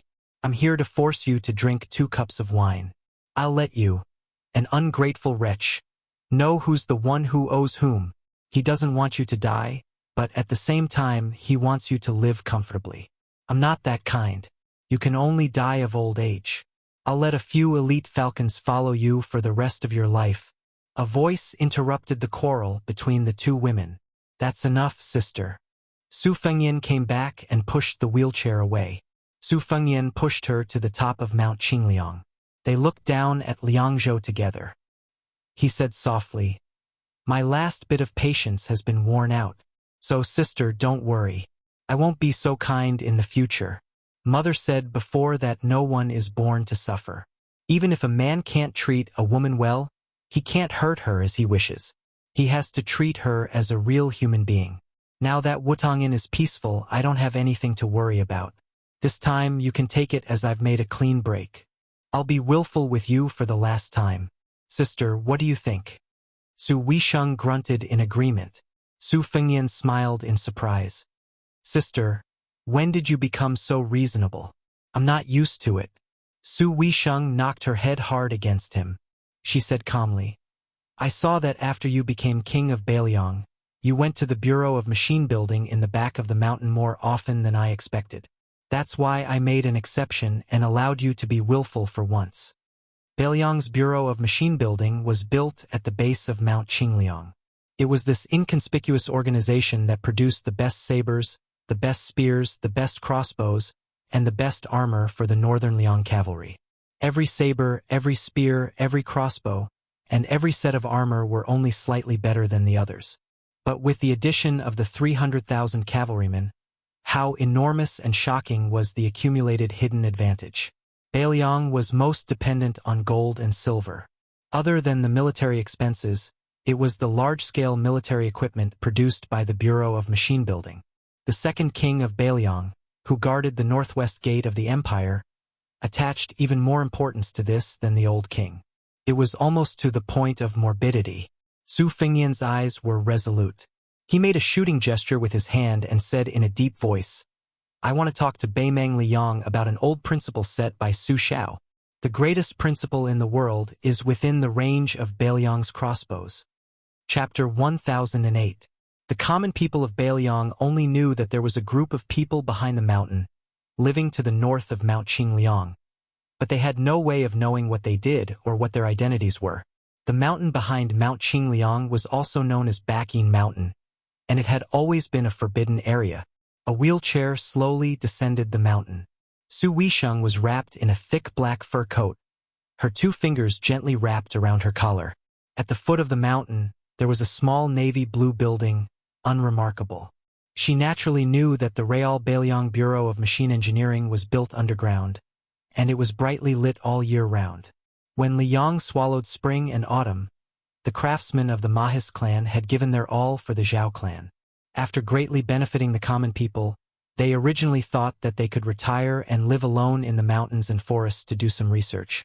However, with the nature of the Zhao clan and the old Grand Secretary Liang always belittled the Mahis clan as the 10th nation of spring and autumn, the thousands of Mahis disciples scattered throughout the imperial court were all slaughtered. Especially Gu Jiantang and the other Mahis disciples of the great generals, almost all of them vanished from the face of the earth in a single night. Not even their corpses could be found. Only less than 100 people were left, living an ignoble existence under the protection of the Su clan. Among them, the 2 elders, Master Craftsman Song Zhongsui and Yang Guangdou, were the 2 elders. Song Zhongsui was skilled in weapon forging, while Yang Guangdou was skilled in offense and defense. During the mourning period, Su Fengyan, who was pushing the cart behind him, went to the machine-making bureau.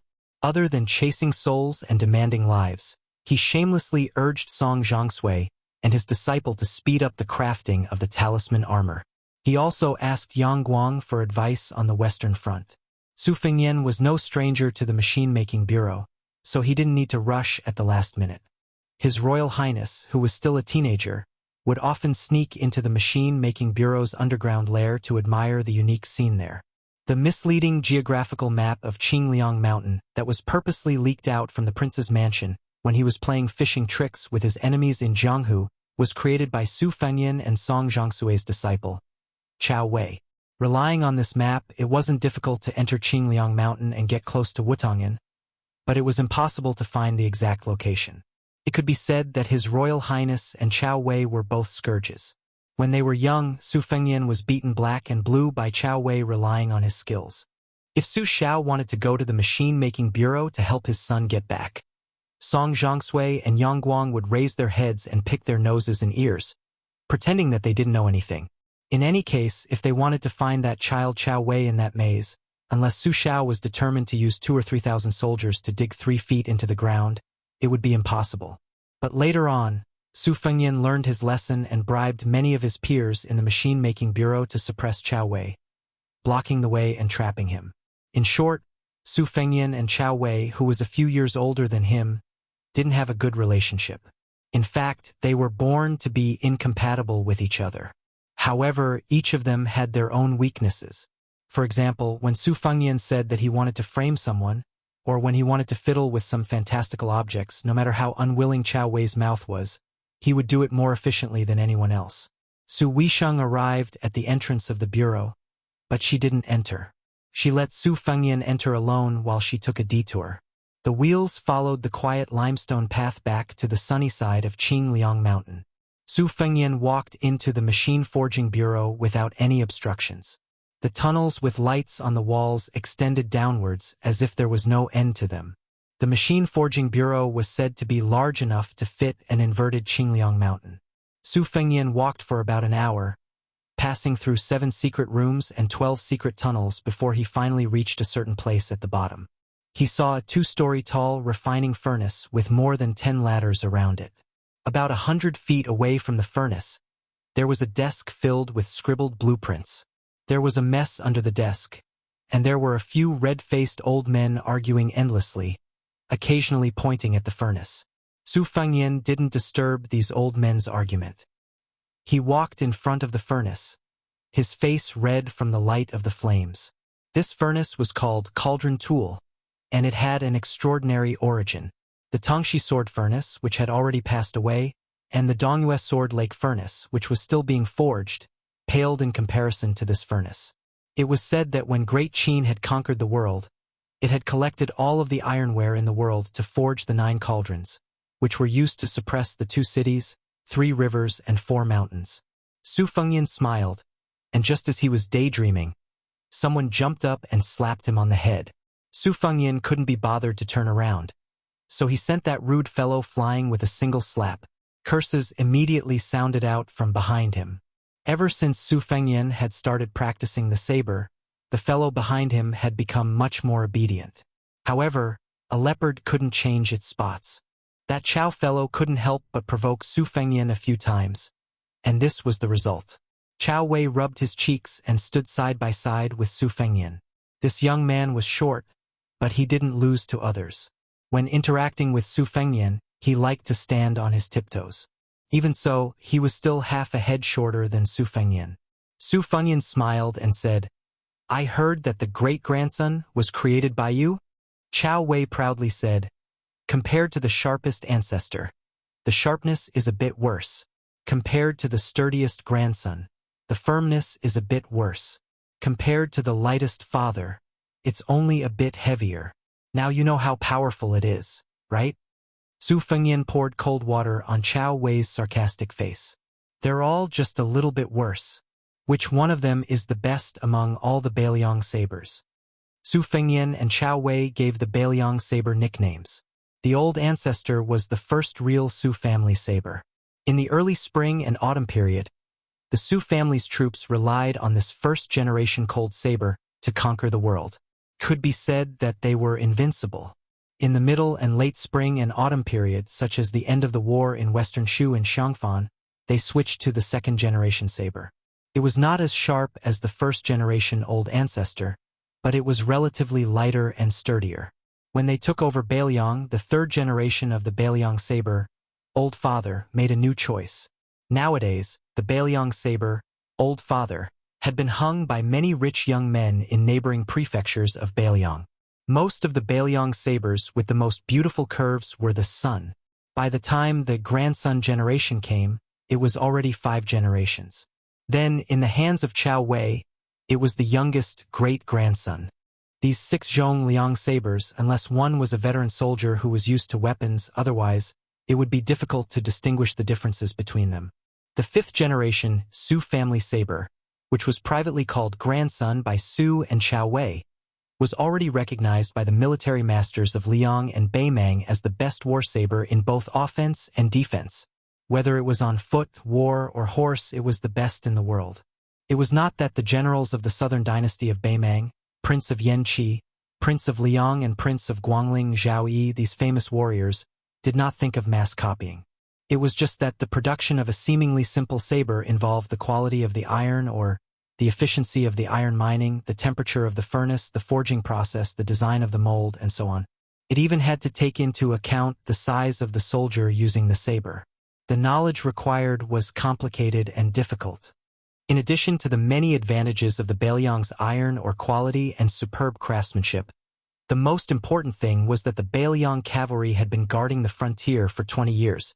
Although Su Fengyan's sarcastic remarks about Chao Wei's great-grandson did not sound like much. In fact, he did not need to see the knife with his own eyes and touch it to know that this generation's Su Dao was domineering. It was not the sharpest or the sturdiest, but it was definitely the killing weapon that could exert the most lasting lethality. As expected, Chao Wei, who felt insulted, jumped up and scolded, "You layman! If you have the ability, don't touch a great-grandson in your life." Su Fengyan was too lazy to bicker with him. He reached out his hand and very quickly, Chao Wei's apprentice brothers ran over and presented 3 new knives with both hands. This generation's Su Dao was also a great-grandson, but according to common practice, the cavalry, infantry, and Lingzhou soldiers guarding the rear all had their own subtle preferences. Generally speaking, the Beiliang cavalry, especially the elite heavy cavalry, would be equipped with the most new and outstanding cold knives. As long as a new knife appeared, they would be able to change it almost immediately. On the other hand, the normal guards in Lingzhou, such as those who were not guarding the dangerous Tong Pass, were much slower. Su Fengyan took one of the war cavalry knives. His left hand held the handle of the knife and held it horizontally across his chest. The finger of his right hand brushed across the blade, ignoring the blood that seeped out of his index finger. He narrowed his eyes and knocked on the body of the knife a dozen times. He pricked up his ears to listen to the slight echoes that ordinary people could not recognize. He nodded in satisfaction, and a warm smile slowly spread across his elegant face. The young Mahist disciples who were regarded as traitors by Chao Wei were relieved of a heavy burden. They looked at each other and smiled. Chapter 1009. Just as Su Fengyan was about to speak, he heard a loud roar. An old man called out, "Surnamed Su." Su Fengyan handed the saber back to Moz and walked towards the desk. The Mahist Grandmaster Song Chongsui had his hands behind his back, his body reeking of alcohol. He tilted his head and signaled for Su Fengyan to follow behind him. The old man with a face full of beard like overgrown weeds walked towards a newly opened secret room. Yang Guangdou was not as slovenly as Song Chongsui. He wore a green robe and looked clean and fresh. Walking beside Su Fengyan, he softly said, "Old Song followed Prince's instructions and used 20 days to finish it. He had to drink 6 or 7 jugs of wine every day to refresh himself. After I saw it, I felt that it was not bad. Right, Prince, how is little Prince's talisman armor? How much of Murong Baoding's attack did it withstand? If we change it to weight, did it exceed our initial estimate of 16,000 jin? How much tenacity did the talisman armor grow on its own? Where does it need to be improved? If the heavenly tribulation purple lightning is measured by 8 or 9 or 9, as for how heavy it should be, Prince, you should give us an exact number. This way, the machine bureau can be targeted. We can't spend so much effort to build a mirage. This is against the rules of the Mahist family. Prince should also know Old Song's temper, with his nature of wanting to get to the bottom of things." At the front, Song Chongsui gave a cold snort. Su Fengyan took out a prepared letter from his bosom. He smiled and said, "I've written all of these things in the secret letter. Elder Yang, you just need to follow it step by step." Yang Guangdou put the letter in his sleeve and nodded with a smile. Song Chongsui pushed open the door to the secret room. His field of vision suddenly opened up. There were mountains and rivers under his feet. This was probably the largest and most detailed sand table in history. It included the 3 provinces of Beiliang, the land of refugees, the western regions, Western Shu, Nanzhao, and all 13 provinces of the Beimang dynasty. To be precise, this was the entire western line that ran through the world. Song Chongsui did not have the slightest sense of accomplishment. He stared at the vast sand table and said in a serious tone, 20 main rivers, 67 mountains, and 140 cities and military towns are all in it. According to the intelligence report, the military allocation of each side's forces was also based on the number of chess pieces instead of 1,000 people. It was barely clear at a glance. The reason why I've been helping you day and night is because my Mahis sect is living under someone else's roof, and the Su family has helped us, the remnants of the bandits, survive for over 20 years. Therefore, it's reasonable for us to do our part. To tell him. To me. Su Fengyan grunted and said calmly. The Empress of Beimang said it herself. Now it depends on when and where the battle will begin. Our Beiliang no longer has the extravagant hope that Beimang will break into the quagmire east of Liang with both feet first. Elder Yang and Mr. Wang of the Yinshuigong have predicted that 1 foot will step east and 1 foot will step west. You will have to start all over again. Yang Guangdou sighed and said guiltily, It's my fault for not being skillful enough. I made a mistake in my plan and misled the great general and the prince. That year, second princess did remind me to prepare for the worst. But I have made several deductions. I don't think that Beimang has any chance of winning if they go straight to the east under the order of Taiping. Su Fengyan waved his hand and interrupted Yang Guangdou's words. He said softly, It's okay. Elder Yang, you don't have to blame yourself. In the end, the gains and losses of the study table still have to give way to the outcome of a tough battle. Song Chongsui sneered. Elder Yang, listen to what he said. This guy looks down on you, the strategists who only know how to talk on paper. He is really of the same origin as Lame Su. He doesn't believe in anything. In the end, he only believes in the knife in his hand. Su Fengyan and Yang Guangdou both laughed it off. Chao Wei had sneaked into the sand table at some point. He walked in an arc and squatted in one place, muttering endlessly. Su Fengyan looked at the guy's back. The two of them were natural enemies. Su Fengyan was very familiar with Chao Wei. This shorty was very cheap. He was the kind of guy who would never stand if he could sit, and never sit if he could lie down. He was very shameless. Those who were not familiar with him would feel that he deserved a scolding after a few words. After getting familiar with him, they would feel that this guy really deserved a beating. Chao Wei was afraid of death and blood, but he wanted to lead troops to war one day. He dreamed of going to war himself. Other people hoped to be conferred the title of Marquis because they wanted a bright future and power. But Chao Wei just wanted to have fun. Before Su Fengyan became the king of Beiliang, Chao Wei was still quiet. They just quarreled when they met. But now that Su Fengyan had become the king of Beiliang, Chao Wei was like a cat who had been injected with chicken blood. He shouted that he wanted to ask Su Fengyan for a few thousand light cavalry and then ran to the western region to hide. In his words, he wanted to directly stab Beimang. Su Fengyan did not pay attention to him at first, but this guy threatened to exchange the 6th generation Su Dao for the command of a few thousand cavalry. As a result, his great-grandson really came out. Chao Wei's art of war was unorthodox. Su Fengyan was not sure of his depth, but Chao Wei's style could be described as an example. Just like playing chess, Chao Wei was not willing to sit down and play. He would feel too tired, so there was no need to make the first move and think long and hard. Chao Wei would only look at the two people playing chess with cold eyes and would not say anything. But when the two sides were about to end the game, he would randomly take out a chess piece that should not be on the chessboard and knock it down. He would say that the game was settled, but he would say that it was a game where he could defeat 200 chess pieces with 1 or 2 chess pieces. Who would not want to beat this kind of rascal to death? However, the sloppy Chao Wei was only afraid of one person. Even if it was Su Weisheng, whether it was fighting, playing chess, the art of war, or quarreling, Chao Wei did not have a chance of winning. He really had to admit that. In the past, Chao Wei was short. His catchphrase was wait until I become the great general of the country. If you dare to look down on me, I'll chop off your head. Then we'll see who's taller. As a result, Su Weisheng coldly retorted, saying that with Chao Wei's height, it was useless to chop off other people's heads. Only by chopping at the waist could one be taller than others. Since then, Chao Wei was no longer willing to say this catchphrase. Before Su Fengyan left, he was scolded by Old Man Song.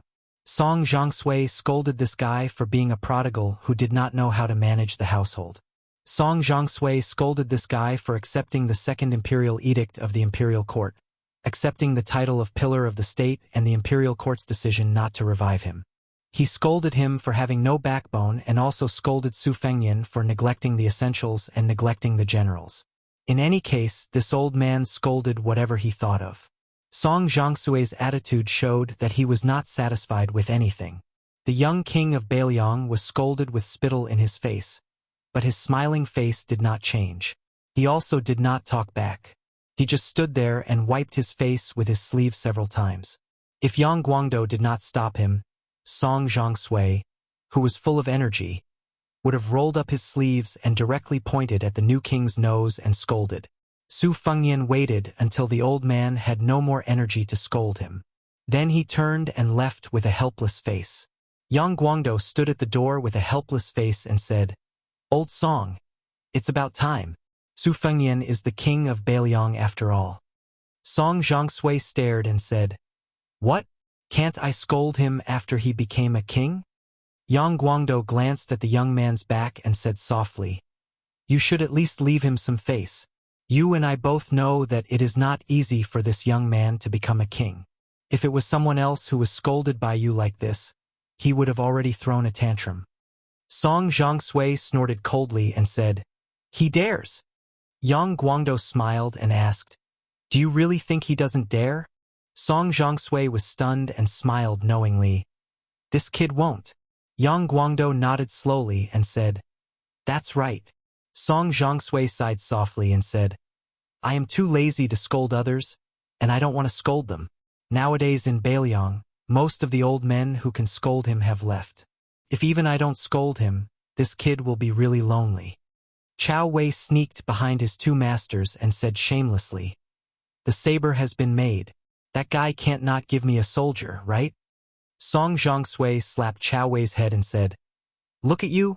Go play with your eggs." Chao Wei said angrily, "That guy is so stingy that he won't give me anything. He has no shame. No, give me back my saber." Yang Guangdou blinked and reached out his hand. He turned it over and said with a playful smile, "This number can't run away." Chao Wei was stunned on the spot. Su Fengyan walked back to the ground and carried a new saber from the Su family. He walked along the shady mountain road to the top of Mount Qingliang and sat on a stone bench at the bottom of the building. He pulled out the cold saber from its scabbard that might soon be stained with blood on the border and gently flicked it. Great rivers and mountains, great heads that can never be cut off. Chapter 10:10. Feishou City in the south of Lingzhou was the northwest terminus of the Liang transport, while Xiangfan in Qingzhou was at the center of the empire's supply line. Thus, if the imperial court wanted to accurately grasp Beiliang's weakness, they had to have the cooperation of the king of Jing and Zhao Sun. Currently, Tantanan, who was the left assistant of the secretariat, was very satisfied with Xiangfan's actions. For this reason, he asked the imperial court for an exceptional promotion, which was also against the rules. He generously invited Lu Su, who was behind the scenes of Jing and Palace, to the front of the stage and gave him the opportunity to lecture at the Hanlin Academy, which was what the common people called the Dahuang gatekeeper. He also specially allowed him to not go to the capital to take up a post. Previously, Beiliang's Chun Shiliang had temporarily stayed in Feishou City. He had stalled for a full 10 days with the imperial court's deputy minister of grain transport, Gu Deshang. He had used all his tricks, but he could not make the deputy minister relent at all. At dawn, a simple carriage entered Feishou City from the north gate and stopped at Shanhai Pier in the south of the city. 3 men of different ages walked down from the carriage. 2 of them were young men of similar age, and one of them was a thin old man in a green robe. The three of them stood on the deserted pier that did not have many grain ships in sight. The short young man had a cold blade at his waist. He kicked a wooden stake that was holding the ship and glanced at the temporary residence of the Deputy Minister of Grain Transport. He said unhappily to the gray-haired young man beside him, "Gu Deshang and his father, Gu Ling, are known as the Great and Small Gu Pishio of the river." Back then, Gu Ling recognized the master of the ceremony directorate as his adoptive father. The father and son were able to hold the post of grain transport minister one after another. It is said that the money they earned was enough to fill a granary. However, Gu Deshang is greedy. Now that the imperial court has Old Man Huan personally watching his money bag, no matter how bold he is, he would not dare to take a single copper coin from Bailiang. In my opinion, this is a dead end. Why don't we just kill the one surnamed Gu? In the future, whenever a transport minister comes, we'll kill them all. We'll kill them until no one from Liang dares to provoke us. When the time comes, our Bailiang can strut around and privately sell our grain. The grain transport from Feishou City to Shangfan City consists of 16 canals of various sizes and no less than 50 granaries. There are bound to be places that dare to do business with Bailiang. Even if we take a step back, if we really can't do it, we'll just rob them. Mount Qingliang has raised so many dogs of the Jianghu. Unfortunately, the incognito king of Bailiang and the master craftsman of the Mahis sect, Yang Guangdou, did not agree with him at all. They only strolled along the limestone floor of Shanghai Pier and walked towards the transport minister's residence not far away. The official residence had been built for quite some time and was rarely repaired. Compared to the prefectural governor's residence in the city, it appeared even more dilapidated. It was no wonder that the father and son of the Gu family did not put up a front. If they really overstepped their authority, they would be accused by the imperial censor of colluding with Bailiang to fill their own pockets. That would be a death sentence for them. Even if they had the support of a high-ranking eunuch in the capital, it would be useless. Whoever interceded in this matter would be courting death. The transport minister's residence was surrounded by a fence. The dozen or so armored soldiers felt a little jittery at the slightest sound, and their gazes were fearful. A few naughty and mischievous children who were born locally continuously threw pebbles into the fence. None of the armored soldiers dared to make a sound. They were really bored and could only find joy in the midst of misery. Taking advantage of the absence of the officials, they used their iron spears to pick up the pebbles. This caused the group of playful children to be even more delighted. They went around looking for pebbles to throw. Su Fengnian stood a few feet away from the fence and said softly, "The imperial court is making things difficult for Bailiang on the matter of the transport of grain. It's not entirely to test my bottom line. In reality, West Chu's restoration of the country is imminent. When the time comes, although the troops sent to rescue the emperor from all over the country won't dare to demand an exorbitant price, they still have to ensure that they can fill their stomachs. When the time comes, the sound of a crossbow is equivalent to 10,000 taels of gold. In the end, war is still a competition of resources. Otherwise, without money and without food, even if Gu Jiantang has hundreds of thousands of soldiers, he won't be able to survive the new West Chu with Sun Shiji inside devising strategies and Chao Chongqing leading the troops from the outside. Many people say that if West Chu had made up its mind earlier and allowed Chao Chongqing to take away Yi Baikui's military power before the Western Wall, it would have taken at least 5 or 10 years for Liang to completely pacify the spring and autumn period. Yang Guangdou smiled and said, "I have made countless deductions about West Chu's restoration of the country. It will take some time." Chapter 10:11. Su Fengnian nodded and said, 60% of the world's taxes come from West Chu. Over the years, Liang has squeezed West Chu into a miserable state. No matter how rich a place is, it can't afford to kill the goose that lays the golden eggs. However, Yuan Benshi and Bai Yan have always wanted to force West Chu to rebel. Gu Jiantang and Gu Lu have also dreamed of fighting West Chu. In times of peace and prosperity, civil officials enjoy prosperity, while military generals can only live off their savings. Therefore, the emperor of the Zhao family quickly found something for important officials like Zhao Yuling and Yi Maochun to do, either to evaluate officials or to preside over imperial examinations, so that when the time comes, they won't have too much energy and can only be used as a hindrance. Over the years, the imperial court has deliberately weakened the military defense around West Chu. On one hand, it wants to make West Chu feel that there is hope for the restoration of the state. On the other hand, it wants to be more sinister. Among the vassal kings, not to mention the Prince of Jiaodong Zhao Sui, the Prince of Huainan Zhao Ying and the King of Jing and Zhao Heng, they are all relatively weak vassal kings. However, they still have at least 4,000 to 5,000 elite soldiers in their hands. Sending them to quell the rebellion is an overt plot by the imperial court. They have no choice but to obediently go to West Chu's border and wipe out all the elite soldiers. This kind of sinister move to weaken the vassal kings is definitely Yuan Bunxi's idea. When the West Chu matter is over, the Prince of Guangling, Zhao Yi, will have a direct confrontation with West Chu. After this battle, most of the fat that he has painstakingly cultivated will be cut off. If he is unlucky, not a single soldier will be left behind.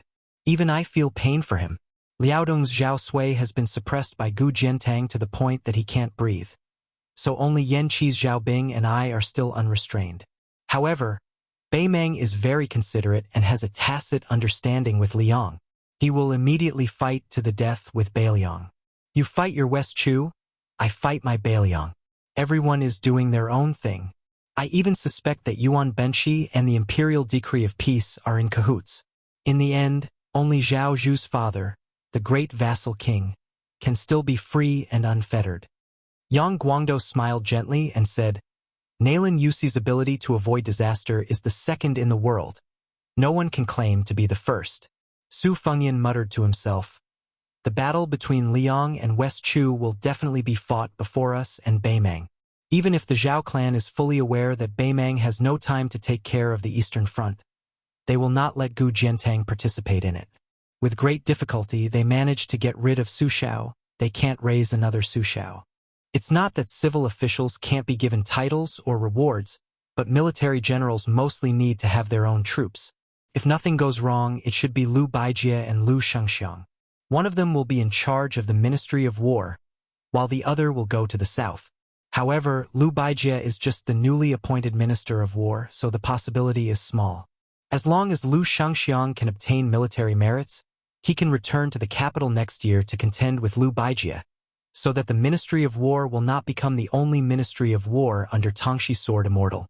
If Lu Shengxiang takes the lead, a few old bastards like Ngua's General Yang Xinqing will definitely take advantage of the opportunity to get a share of the action. However, whether it's Lu Shengxiang or Yang Xinqing, these old generals, they are all far inferior to Cao Chongqing. Lu Shengxiang is still fine. He's not bad at commanding troops, but he is bound to be restrained in all aspects. In the early stages, the only ones who can fight to the death in a disadvantageous situation are probably the troops of Prince Guangling, Zhao Yi. In my opinion, this battle is not likely to be fought. Perhaps Cao Chongqing will be unstoppable all the way to Great and City. Yang Guangdou frowned. After West Chu takes the advantage, they will go up north? Not to mention Cao Chongqing, even if Bei Meng dares to place the final battle outside of Great and City, their chances of victory are not high. Su Fengyan smiled and said, I'm just speaking casually. Yang Guangdou laughed and said, if that's really the case, it will be a great thing for Bei Meng.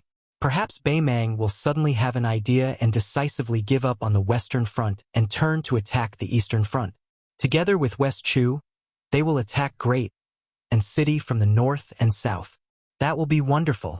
Didn't Gu Jiantang always feel that he lost to the general because of the timing? Now, he has a chance to prove himself. For so many years, he's been building the Eastern Front. He's got both manpower and money.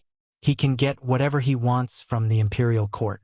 If he still can't get what he wants, Gu Jiantang should hang himself with some noodles. Chao Wei interrupted and asked, is Cao Chongqing really that powerful?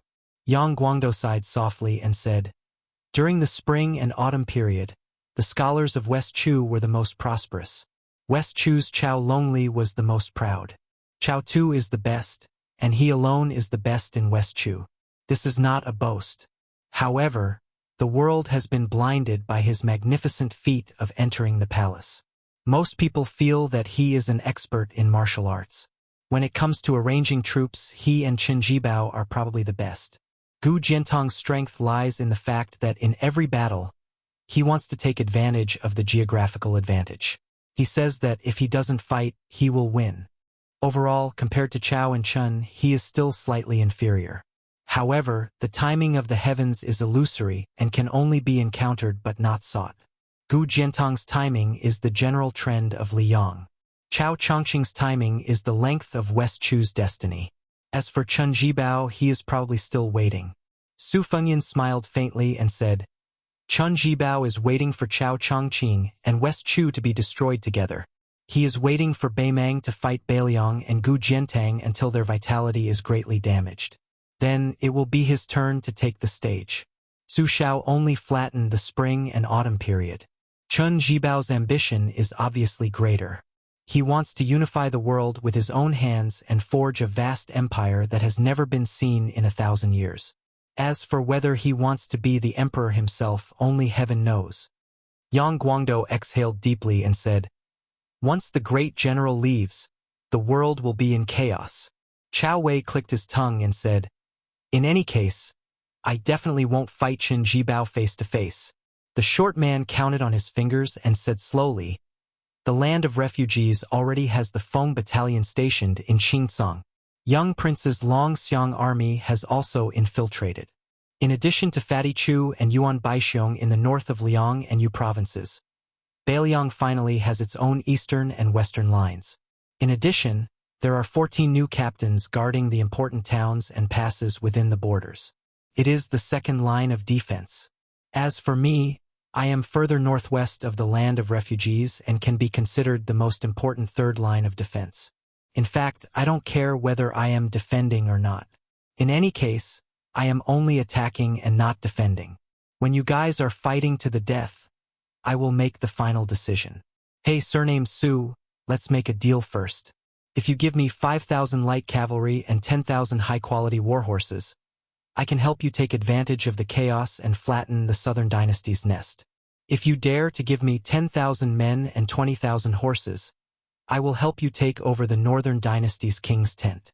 Su Fengyan said helplessly, It's not that I can't give you, but do you really think that Beimang is a bunch of blind and useless people? Chao Wei rolled his eyes and said, I have been calculating this great raid that is destined to go down in history for more than 10 years. I have been counting on this battle to become famous my whole life. Do you think? Su Fengyan was about to speak when he heard a familiar ha-ha. Chapter 10:12. As it's about 4,000 words, it's a little late. P.S. My favorite two writers. One is Tomcat and the other is Chong Nan. Chong Nan has already published a book on Zongheng today. King of Eternal Eventide. It's really great. PS2. Tomcat, when are you coming to Zongheng? PS3. I'm just fantasizing. There's another chapter tonight. There were still pebbles constantly being thrown in from outside the fence. The pebbles grew in size as a few tall and stocky Beiliang youths joined the fray. Their strength was even greater, and this was no longer a joke. The Liang soldiers serving in the Deputy Transport Commissioner's residence did not dare retaliate. All they did was glare angrily. Of course, they were not afraid of the young and stocky youths, but of the Beiliang behind them. Furthermore, the Deputy Commissioner, Gu Deshang, had repeatedly ordered that no one in the residence was to provoke the locals. Those who violated the order would be stripped of their armor and official status.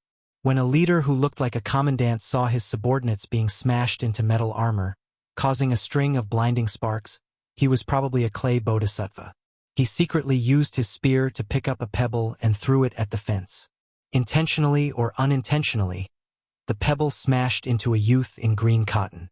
The youth failed to dodge in time and subconsciously closed his eyes.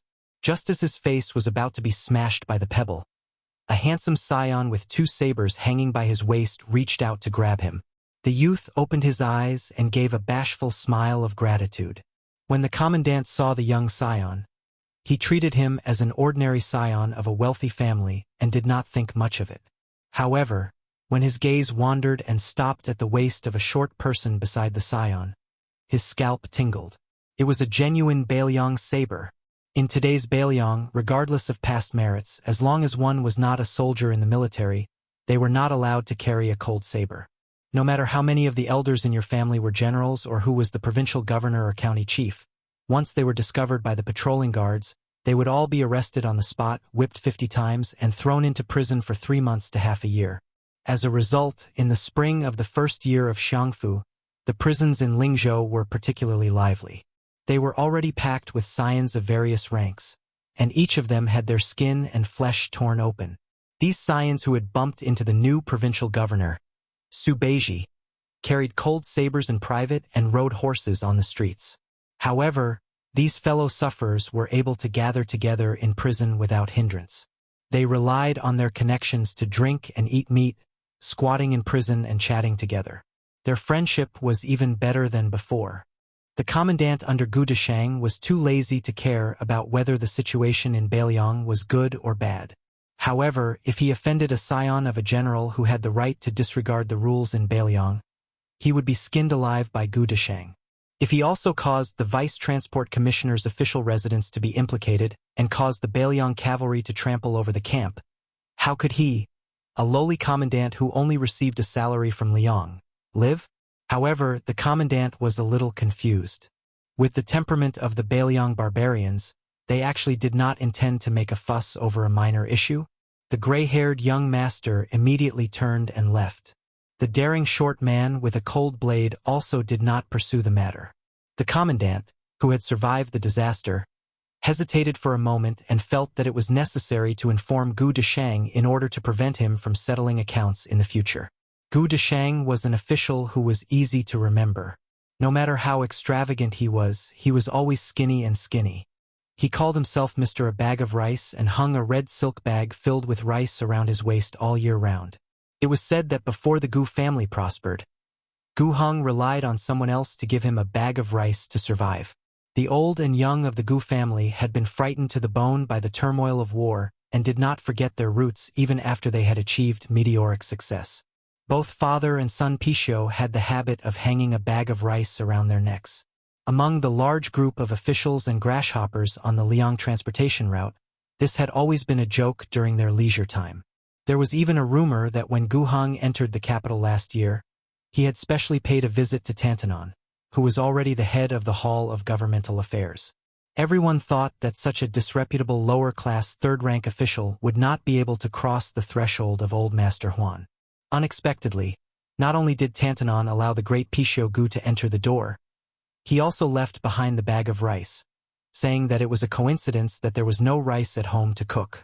From then on, the number of officials who made fun of Gu Heng, who was promoted to assistant minister of the Ministry of Revenue the next day, decreased significantly. The joke also gradually became an elegant conversation.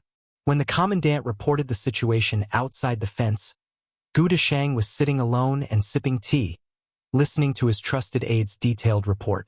At first, Gu Deshang did not pay too much attention, but he suddenly had an epiphany and asked in detail about the appearance of the young man with the double sabers. He did not even leave out the coachman. The commandant recounted it from memory, saying that the young man had gray hair, a slender figure, and had the eyebrows and eyes of a woman. As for the coachman, he was far away and could not be seen clearly. He could only say that he was about 8 feet tall. Gu Deshang had a toothache on his face. His finger trembled as he pointed at the commandant. He scolded him for not being able to do anything right. He jumped off the small bed and ran out of the official residence without even putting on his boots. He was chased by the Vice Transport Commissioner to the group of people at the dock. However, Gu Deshang suddenly stopped and hesitated. In the end, he did not walk out of the official residence. He did not exchange pleasantries with the new Prince Liang. Gu Deshang tiptoed back to the residence and called for 2 old trusted aides. He asked them to quickly write a stamped letter to inform all the transport officials between Feishou and Xiang and Fan that they were going to move. However, it was not a big move. Instead, they were going to use the blockage of the major rivers and canals as an excuse to try their best to deploy a small number of transport ships to transport 30% of the previous year's grain. The 2 aides were puzzled, but Gu Deshang wasn't in the mood to dispel their doubts. When he returned to the tea room, the tea had already turned cold. Gu Deshang sighed. Every family had their own problems. He knew his own abilities as an official, and he was good at making money. However, the imperial court had made so many dazzling moves in the past 2 years that he and his father could only see the flowers in the fog. Fortunately, his father went to the capital last time and relied on old Master Huan. With Tantanan's guidance, Gu Deshang was able to inherit the position of the Deputy Transport Commissioner. In addition to his father's promotion to nobility, the son earned money in the local area while the father became a high-ranking official in the imperial court.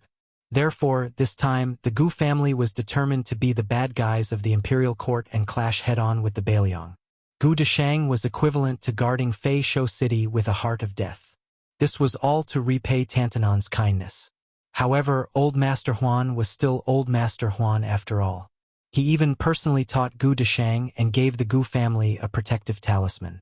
That was, as long as the Su Fengnian himself didn't fly into a rage out of humiliation, he wouldn't be able to do anything. Only when this young vassal couldn't hold back and personally made a move, Gu Deshang would have a countermeasure.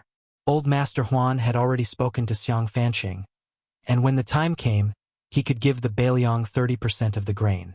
Although Gu Dechang had followed Old Master Huan's instructions and used this protective talisman, he wasn't sure how Bailiang would react. In fact, Gu Dechang had been very uneasy the last time Chen Shiliang was riding a tiger and couldn't get off. Others didn't know how much Bailiang valued this poor scholar.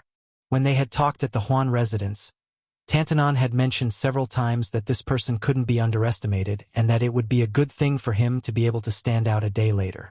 Gu Dechang, who wasn't very old, thought of the difficult days he had spent in Fat Longevity City for the past half a year.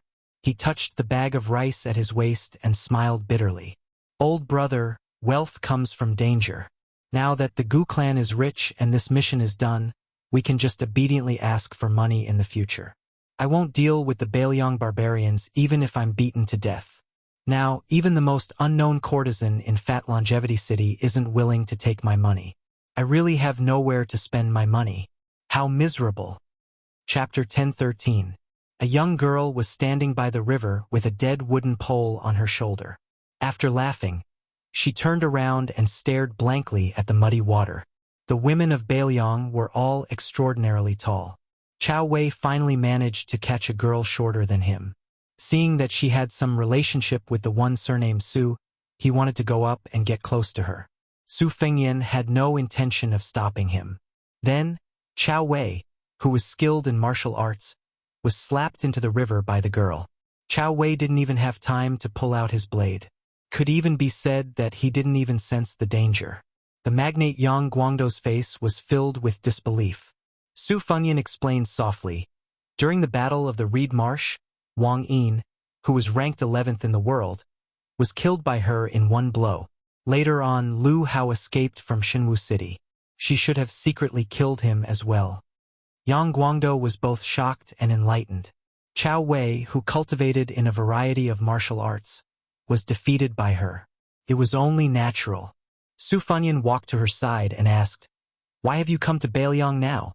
If I remember correctly, it's not yet the time I promised to meet Huang Sanjia." The young girl was silent. Su Fengyan also didn't know how to chat. He smiled and said, "Then why don't you come with me? But right now, there aren't any experts in Bailiang worth killing. If that wasn't the case, I wouldn't have asked. In the end, you'll be suspected of borrowing someone else's knife to kill someone. I just happened to want to walk around Bailiang. Before I met you, I had already been strolling around Lingzhou for a month. In these 2 years, I've really been thinking about your spiced beef." The young girl, who didn't know whether to call him Jia Jia or Jia Jia Jia, chuckled. Su Fengyan looked at the dried sunflower pole and then looked at her complexion. He reached out and held the young girl's arm to check the flow of qi.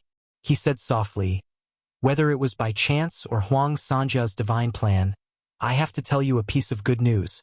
Back then, you bore the calamity of old Zhao's luck for me. I already have a 60% chance of solving it for you. Of course, I have to admit that it's also greatly beneficial to me. Right now, other than slowly cultivating Han Xingxuan's remaining red threads, I also have dozens of purple thunders in my body that Master Lu Hao has carefully cultivated for half of his life.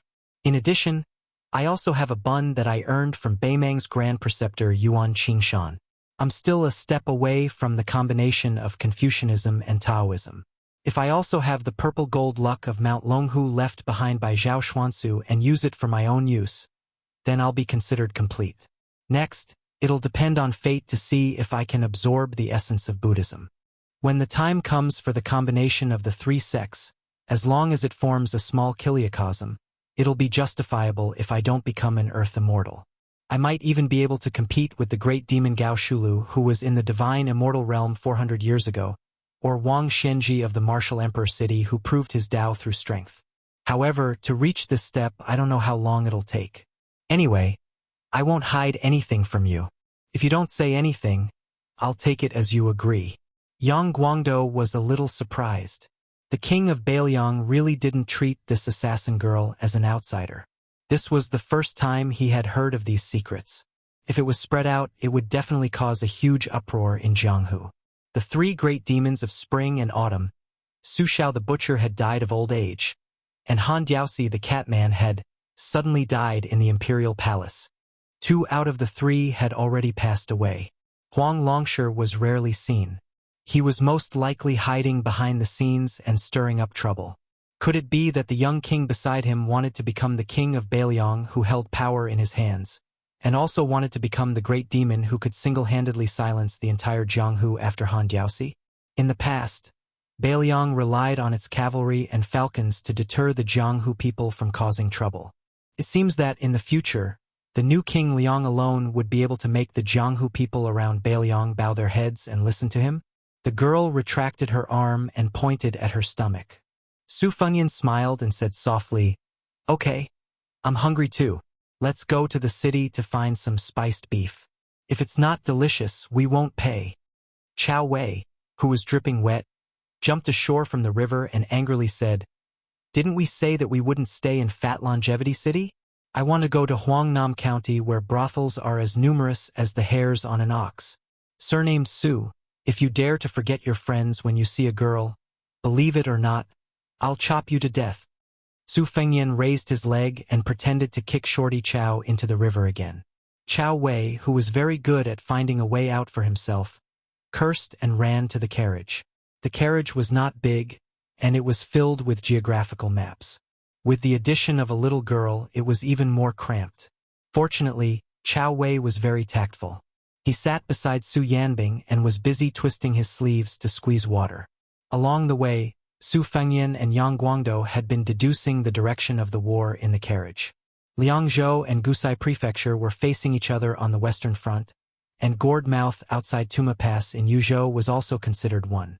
After getting out of the carriage, Su Fengyan walked and stopped in Lingzhou for the past month. Not all the high-ranking officials and dignitaries would be invited. According to Su Beiji's 19 levels of classification of officials, Su Fengyan had meticulously written an official evaluation of Beiliang that was still considered rough for the time being. It only focused on merit and did not pay attention to learning, reputation, and family background. Su Fengyan only secretly met the officials who were honored with this evaluation. On this trip, he met 7 or 8 people, and half of them were hopeful and half were disappointed. The officialdom of different sizes was like a sieve that every household had. Whoever held it in his hands, this person's taste was destined to determine the specific selection method. The emperor of the Zhao family was selected under the management of Zhang Julu and Zhao Yuling. In the hands of Su Fengyan, it was the selection of Beiliang. Compared to the Liang imperial court, it was less calm and composed and more utilitarian. In the hands of Su Beiji, it was the selection of Lingzhou and so on and so forth. In the end, those who could stand out and sit on the fishing platform steadily would not be idiots. Once Su Fengyan finished visiting Lingzhou, he would go to Yuzhou.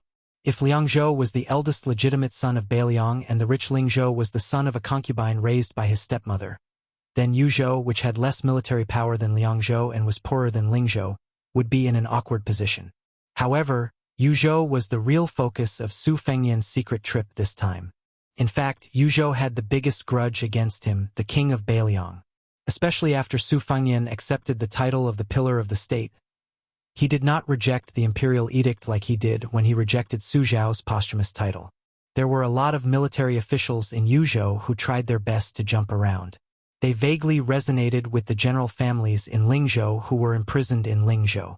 When Su Fengnian was a general in Lingzhou for the first time, he did not start a massacre. He was quite amiable with everyone. Many people felt that he had a woman's heart. This time, when he went to Yuzhou, which was controlled by Yan Wenluan, Su Fengnian felt that it was time to chop off some heads. If you want to play with him, you can, but you have to play with your life. The female assassin suddenly asked, "Do you know a person called Zhao Zhu?" Su Fengnian stilled.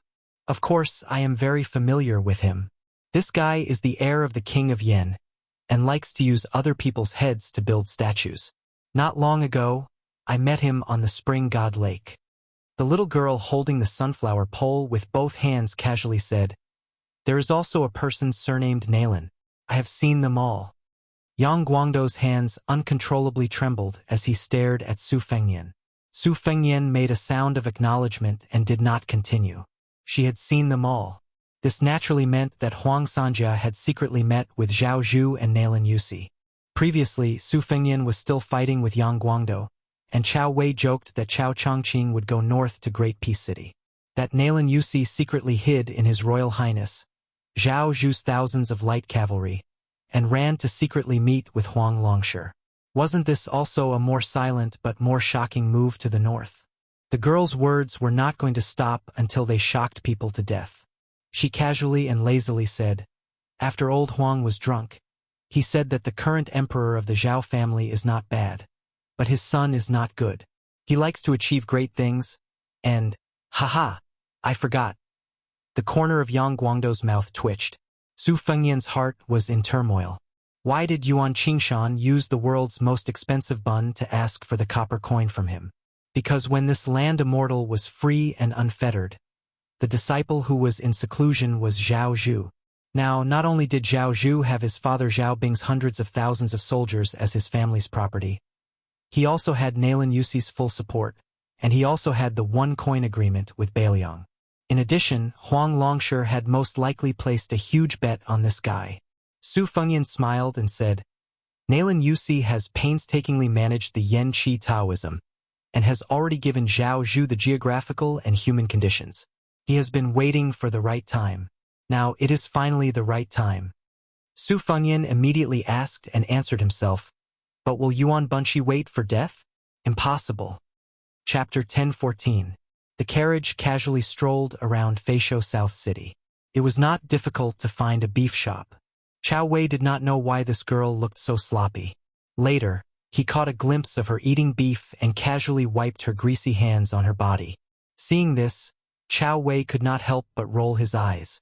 The man surnamed Su did not let Chao Wei misjudge him. He did not hide his preference for women over friends. He even personally went to the silk shop to buy some bright clothes for the girl. Not only that, when he saw the girl staring at a pile of colorful rouge boxes, he took out a lot of money. This made Chao Wei somewhat unable to bear it. He thought to himself, "You are a guy whose words and actions are related to the rise and fall of Northern Liang. How can you have the leisure to accompany a girl to eat, drink, and play?" The horse carriage exited the city through the north gate of Feisho without stopping and rushed to the next resting place, Huangnan County. They arrived at the location of the Northern Liang granary in the dusk. The newly appointed county governor Kai Junchen had just moved into the mansion that Song Yan used to live in. Suddenly, he moved from a place of refugees to the flourishing Huangnan County city. Su Fengnian reckoned that this guy had yet to fully recover from his shock. Once he heard that the king of Northern Liang had graced him with his presence, there was a gust of wind under his feet, and he looked as if he could not wait to use both his hands and legs. Naturally, Su Fengnian did not have to wait outside the door. Not long after he entered the mansion, he saw Kai Junchen and Yururu running over together. Kai Junchen's swordsmanship was average, but at least he had some foundation in martial arts. It was a pity that the former queen of Qingsong City was out of breath when she stopped running. Her cheeks flushed red. Su Fengnian waved his hand to dismiss her and Kai Junchen from the ceremony of kowtowing. They walked into the depths of the mansion together. He glanced at the brand new fourth-rank civil official patch on Kai Junchen's body and joked, "County Governor Kai, I heard from the people in the city that you, Lord Kai, would not take off your official robe even when you sleep. Kai Junshin bowed and said with a bright smile, I'm not trying to flatter your highness. It's indeed more comfortable. Wearing that thing in Chingsong City is just to satisfy my craving. I'm just afraid that I won't know where my head is the next day and I won't be able to sleep well. Now it's very different. The official Yunk official Mensi, this lowly servant's ancestors have gone back for more than 10 or 20 generations.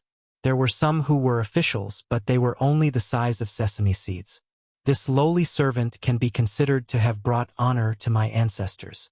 When this lowly servant returns to Huangnan County, this lowly servant will be thinking of revising the genealogy. When the time comes, this lowly servant would be so bold as to earnestly request Prince to not be stingy with his brush and ink and help this lowly servant write some desktop essays. Su Fengyan nodded and said, This is a small matter. As long as you can control the 4 Wang families in Huangnam County and don't make Huangnam County a mess, I'll definitely help with the genealogy. As for the title of Queen Yu, I'll also bestow upon you.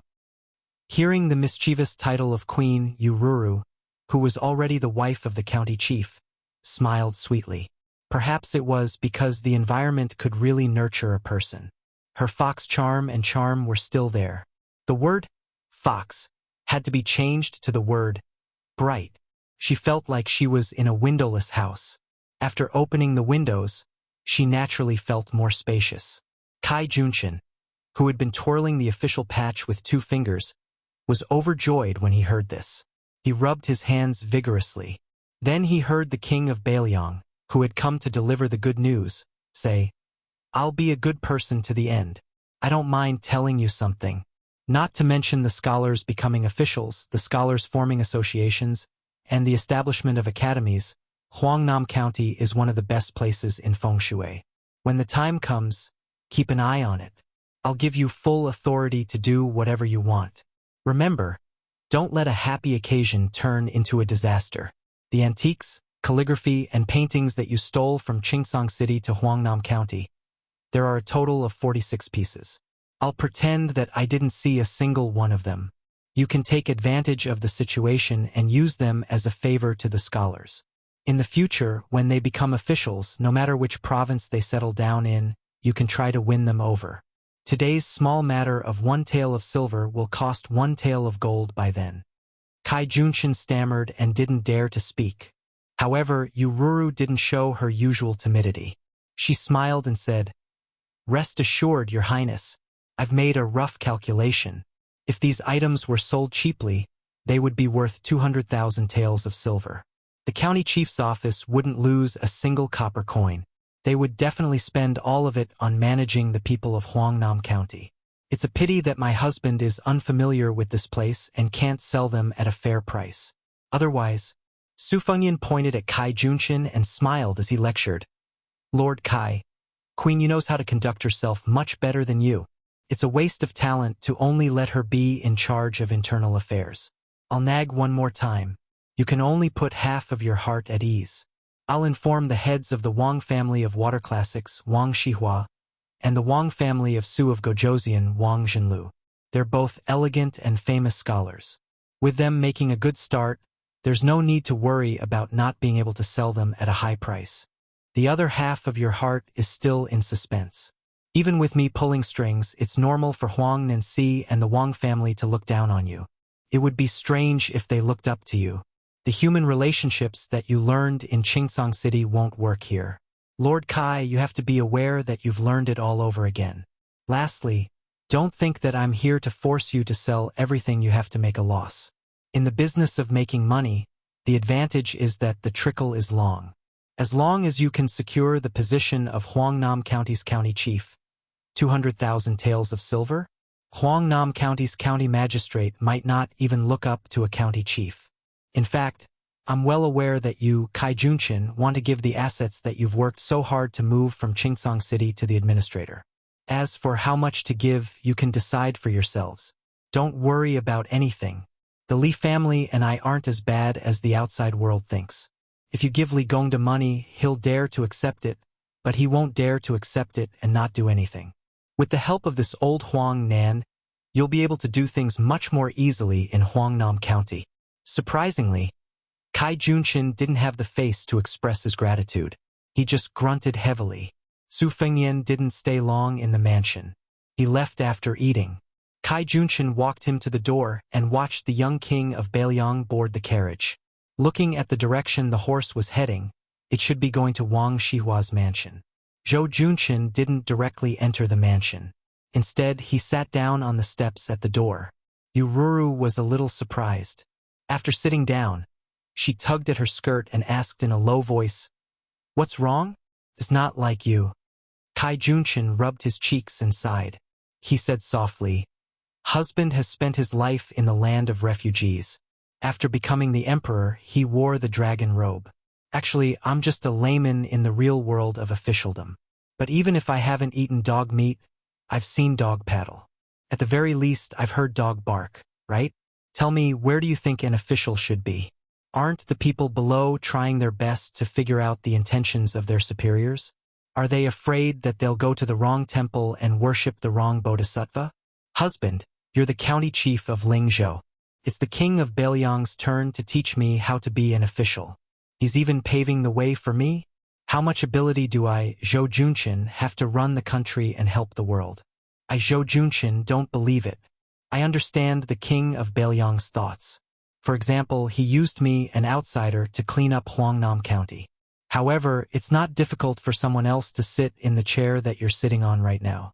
No matter how lacking Beiliang is, it won't be so shabby. The king of Beiliang didn't force us to sell everything for him. He's clearly forcing me, Zhou Junshin, to be willing to die for Beiliang. Yururu smiled. Husband, you're not willing. Kai Junshin slowly stood up and said calmly, I've lived for half my life, and this is the first time I'm standing upright. It's not like I'm really asking you to die on the battlefield.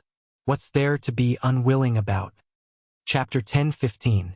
Yururu arched her eyebrows and asked charmingly, If that person takes a fancy to a withered woman like me, will you send me back this time? Kai Junshin looked straight at her, his eyes firm. He said in a low voice, In the past it was to survive. If there is still such a day in Beiliang, I will not send you back even if you beat me to death. As a person, you can't always go back.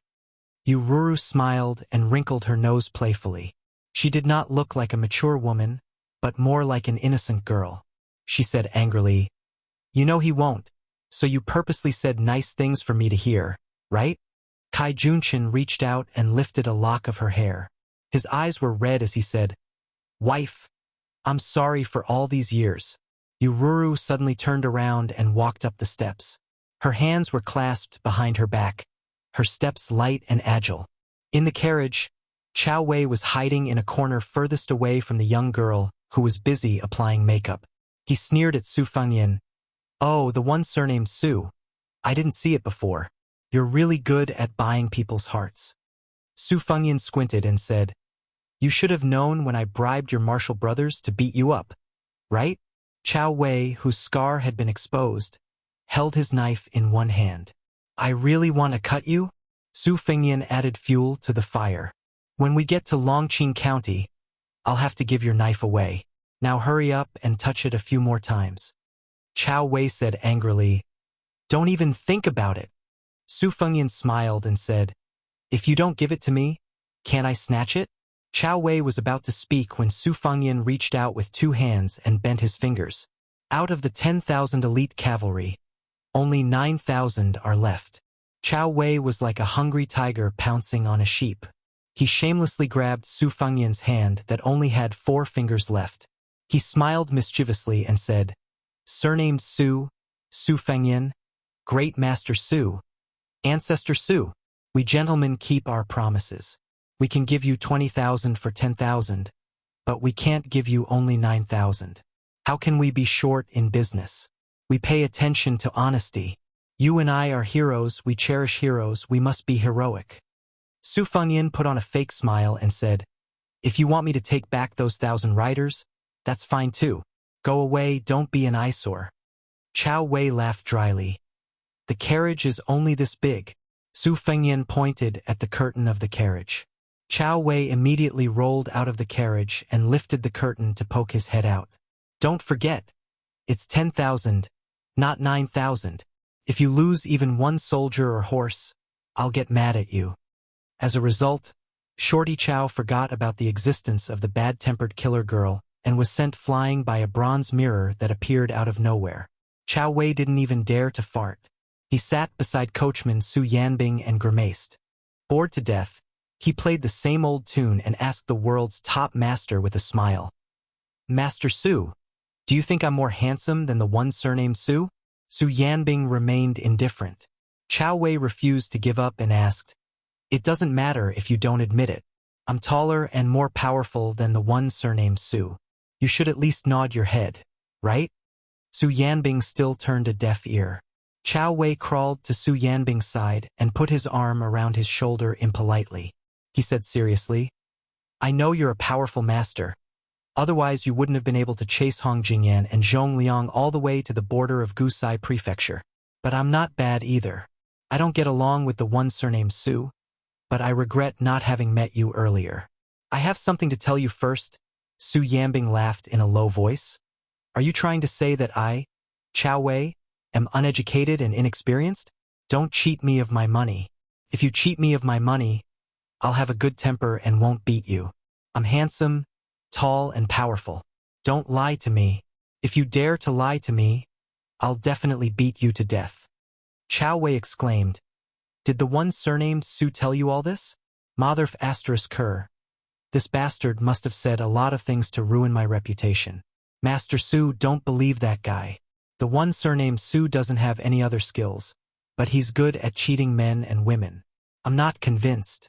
He's absolutely a master. Su Yanbing, a cold-hearted person, didn't know whether to laugh or cry, but he didn't let Chao Wei move his paw away. He said flatly, The king of Bailiang didn't say much. He just asked me to go to the western regions with you. Chao Wei bit his lips and remained silent. In the carriage, Su Fengyan was talking to Yang Guangdou about the fish dragon gang that had risen in Lingzhou. This gang was now very rich and had snowballed from a third-rate force in Lingzhou to one of the top gangs. As for how the fish dragon gang made money, outsiders only knew that they were in the business of selling beasts at the border. Su Fengyan told the old man that the fish dragon gang would be involved in horse smuggling with several big horse gangs. Naturally, they wouldn't be selling mature horses that were equivalent to war horses, but wild horses captured from the grassland. No matter if they were young or strong, the fish dragon gang would buy them at a high price. At the moment, many horse gangs at the border had launched a horse trafficking business. However, they didn't directly contact the fish dragon gang, but sold to horse gangs who had ties with the fish dragon gang. Naturally, the price was greatly reduced. Hearing this, the old man said with a smile, Is it useless to use such a stupid method to increase the number of mature horses in Bailiang? Su Fengyan shook his head and said with a smile, Geographically, the gains and losses of Bailiang and Baimang should be counted as double. These ownerless wild horses are more or less the same. If the number is doubled, it can't be underestimated. Besides, Su Xiao told me a long time ago that running a household is nothing more than 3 years for the new and 3 years for the old, and 3 years for mending. Mending is the most important thing to test the skills of the head of the household. Now, Bailiang needs me to take care of a lot of things. I only have one goal. As long as I can turn money into the fighting power of Bailiang, I will do it even if it's just a copper coin. As long as it doesn't affect the important business, I will do it. Yang Guangdou sighed and said, It's Bailiang's fortune that your highness has this kind of heart. Su Fengyan suddenly saw that the chuckling girl had put on some makeup and put 2 hairpins on her head. After putting down the bronze mirror, she sat upright and still and gave him a smile that she probably thought was a woman's flirtatious. Yang Guangdou was shocked. He swallowed and couldn't bear to look at that face. He quickly turned his head and picked up a book. The old man thought that it was really difficult for this little girl. This must be more difficult than assassinating a celestial phenomenon master. Su Fengyan's willpower had been honed by the girl, who put half a caddy of rouge on her face. He still had a smile on his face. He bent down and forced the girl's purposefully raised orchid fingers back. Then, He used his fingers to gently scrape off some of the overly thick rouge. Chao Wei lifted the curtain at this time and saw the charming face that was always stiff. Chao Wei was scared out of his wits. He made a gesture of poking his eyes and whispered, "Damn it! Each one is more ruthless than the other." Su Fengyan asked softly, "Where's the big cat that likes to eat bamboo?" The girl lowered her eyes and said, "It's dead." Su Fengyan helped her fix the 2 hairpins that were originally crooked. He rubbed her head and said, "Then I'll ask someone to find you another one from the Western Shu bamboo forest." The girl who once pierced Wang Mingyan's chest with a hand knife and kicked Lu Haosher's head with her feet for fun, sniffled and shook her head. The old man tactfully left the carriage and sat beside Su Yanbing with Chao Wei. Shorty Chao gloated and said, "Uncle Yang, you were also driven out? Ha ha ha." He laughed 3 times. This time, Chao Wei learned his lesson and jumped out of the carriage. As expected, a slender arm directly penetrated the wall of the carriage. If Chao Wei didn't escape, his heart would be cut. Chapter 10:16. Su Fengyan entered the Wang family's mansion in the middle of the night. It was an eye-opener for him. The Prince of Waterjing of the 4 major counties of Huangnan was overshadowed by Prince Longyi. However, the mansion's scholarly atmosphere was strong but not greasy. The carved railings and painted rafters were very exquisite. Even the servant girls in the mansion seemed to have a more scholarly air than other manners. They were delicate and pretty, and their light makeup was pleasant. Wang Shihua opened the e-gate and personally led the way. This family head was not only the lifelong enemy of the administrator, but also a close friend of the left chancellor of the Imperial College, Yao Baifeng. Su Fengyan had always had a good impression of him. This was due to the Wudong sect leader, Wang Zhongluo, who had once given Wang Shihua a fortune-telling prophecy. His evaluation of Wang Shihua was extremely high. Now, Wang Gongcao's adopted son, Jiao Wui, had entered the Lingzhou general's mansion and entered the ranks of the 14 military officers with real power. This had greatly boosted the reputation of the Wang family, who was both civil and military. If it weren't for Li Gongda's outstanding son on the battlefield at the border, the Wang family might really have been overtaken by Longyi's Wang family. Wang Shihua had 4 wives and concubines, but his children were clearly too feminine. His only son, Wang Yunshu, wasn't at home tonight. He wasn't indulging in drunken stupor like he used to, but he was formally enlisting in the army. After spring this year, his good brother was almost nowhere to be found among his friends in Huangnam County. Because they didn't discuss any important military matters, the host and guest got along harmoniously. Although Wang Yunshu, the bootlicker, wasn't present, Wang Shihua's daughter had taken a quick look around. As for who was the one who got a feast for the eyes, it was hard to say. In any case, Chao Wei sat boldly beside Su Fengyan. He straightened his back and held the hilt of his saber. He wished he could use his eyes to slice off a few pieces of flesh from those young women. Unfortunately, none of these good-looking women took him seriously. Their misty eyes were all fixed on the young king of Bailiang. Presumably, Wang Yunshu and his son were chatting at home and had talked a lot about Su Fengyan, the newly appointed pillar of the state. This made Chao Wei so angry that smoke was coming out of his 7 orifices. He deliberately coughed a few times, but he didn't attract much attention. In addition, Su Fengyan didn't formally introduce him. Chao Wei finally broke the pot and smashed it. As long as Su Fengyan opened his mouth, Chao Wei would either snort coldly or make a funny face. Finally, Chao Wei's youngest daughter was amused. Hiding behind her 2 older sisters, she laughed and held her stomach. Chao Wei, who was half dead, immediately regained his energy. It was like he had taken a jar of aphrodisiac that was sold at a low price at a roadside stall. Wang Shihua was very experienced. In fact, he didn't need Su Fengyan to introduce him to know that this unimpressive short man with a saber was not simple.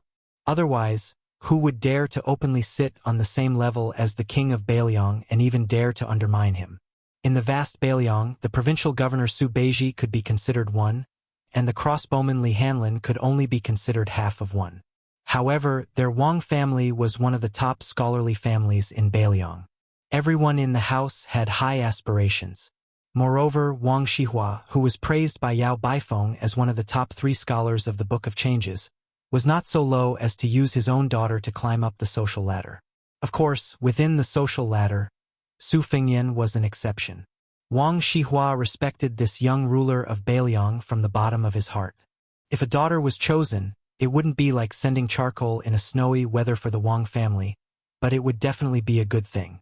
As for the short man with the saber, if a daughter was chosen, Wang Shihua would be happy to see it happen. Since Su Fengyan was a little tipsy, he was in high spirits. Wang Shihua didn't dare to get carried away, and only asked his innocent daughter to serve him tea and wine. Su Fengyan mentioned to Wang Gongchao that Kai Junshin had some antique calligraphy and paintings in his possession and wanted to sell them in the near future.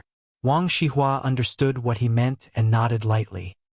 He even laughed and said that there were quite a few priceless calligraphy and paintings in his residence, and that Su Fengyan had stamped the word forgery on them at the most eye-catching places. Su Fengyan felt a little embarrassed for the first time. When he was young and frivolous, the Wutongyan residence used to have several precious private seals, one of which had the word forgery engraved on it. Back then, the Wang family's treasured calligraphy and paintings were all in excellent condition, but none of them could escape the clutches of His Royal Highness. Su Fengyan had long been influenced by Li Yishan's knowledge and achievements, so he had put in a lot of effort in appraising calligraphy and paintings. His eyesight was amazingly accurate, and those forgeries were, without exception, genuine. From this, one could see that Su Fengyan's rebellious nature in the past. However, due to a freak combination of factors, no matter how much the scholars of the Central Plains hated Beiliang, as long as there was a calligraphy or painting with the word forgery in their residence, it was a wonderful thing that could guarantee a stable harvest and at the same time show off to others. Before Su Fengyan left the residence, Wang Shihua gave him a piece of calligraphy. It was personally written during the awakening of hibernation. It could be considered an incomplete copy of the Wang family's teachings on water. The 3 bosom friends, the 3 strangers.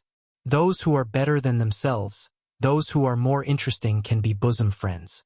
Those who have different aspirations, those who are emotionless, those who bear grudges but forget kindness, are either enemies or strangers.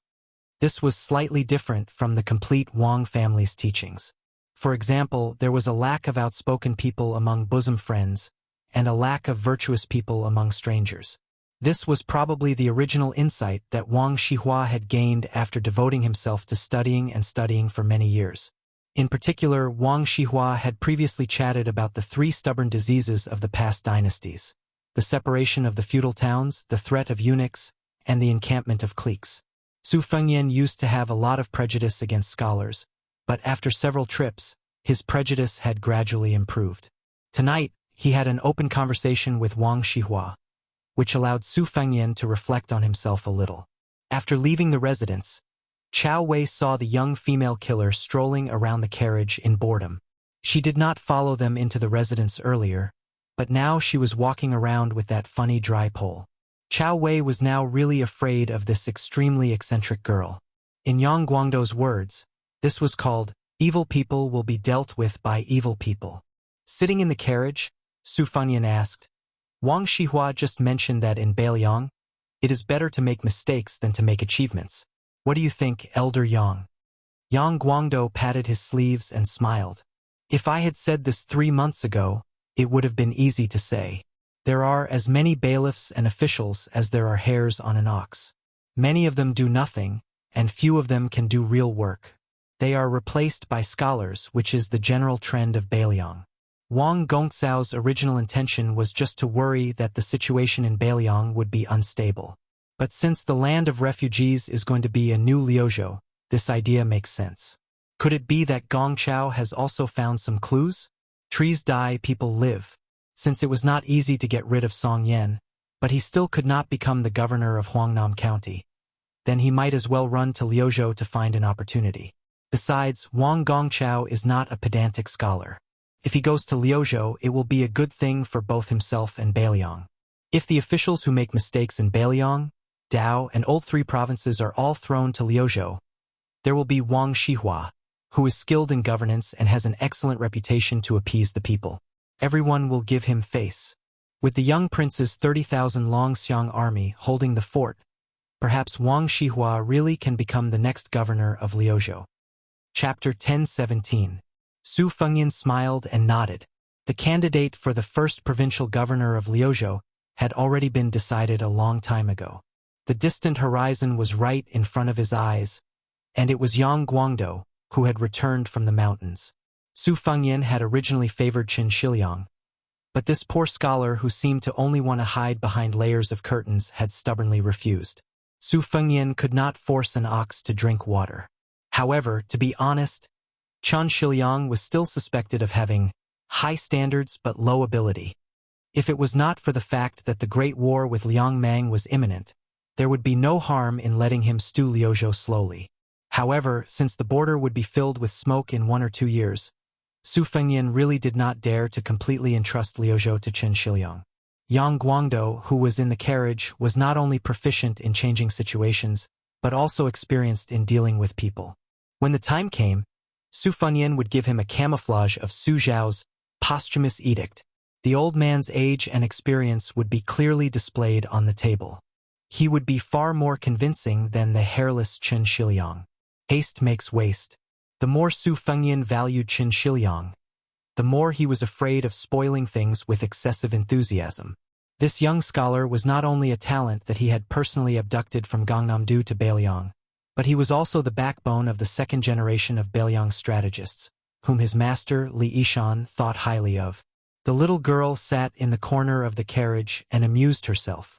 Sometimes she would squeeze out a charming smile with her fingertips pressed against her face, and sometimes she would put her hand over her heart and frown slightly. Sometimes she would sit upright with her sleeves tucked in like a well-bred young lady.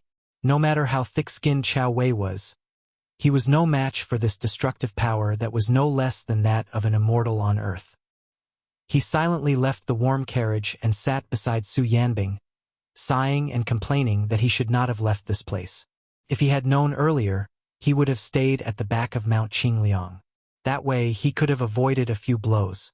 Su Fengyan looked at the Hehe girl imitating the various postures of the women on the streets and did not comment. His gaze was warm. Even the old man Yang Guangdou could not fathom the interaction between this man and woman. Whether it was His Royal Highness in the past or the King of Beiliang now, no matter what the rumors outside of Mount Qingliang were, Yang Guangdou knew that as long as someone did not enter his eyes, he was actually very cold and heartless. However, he seemed to dote on the little girl in front of him. After Yang Guangdou met the young female killer, especially after he understood her relationship with Su Fengyan, he repeatedly hinted to Su Fengyan to get more secrets from her. This was because even if she casually said a few words or a name, it could affect the future of Beiliang. But Yang Guangdou could not do anything about it. Now, Su Fengyan had a deep and accumulated power. It was inherited from the general and the princess, and also from Li Yishan's painstaking cultivation, as well as the accumulation of many travels and dangerous killings. Yang Guangdou constantly warned himself not to treat Su Fengyan as the willful and reckless youth of the past. The matter of Zhong Hangu was clear evidence. The mess that the old King Liang was unwilling to clean up, the new King Liang did not have any scruples about cleaning up. Even the general was not willing to fall out with the Zhao family in Liang. In the hands of the new King Liang, he had already created a vague impression that Beiliang could be independent and become self-dominating. This was probably the reason why the court was hesitant and finally relaxed a little on the grain. The new King Liang and the new Beiliang had already begun to make the court understand one thing. I will take on the burden that Su Shao gave to me, Su Fengyan. Beiliang is also willing to guard the door for the court. This is the bottom line.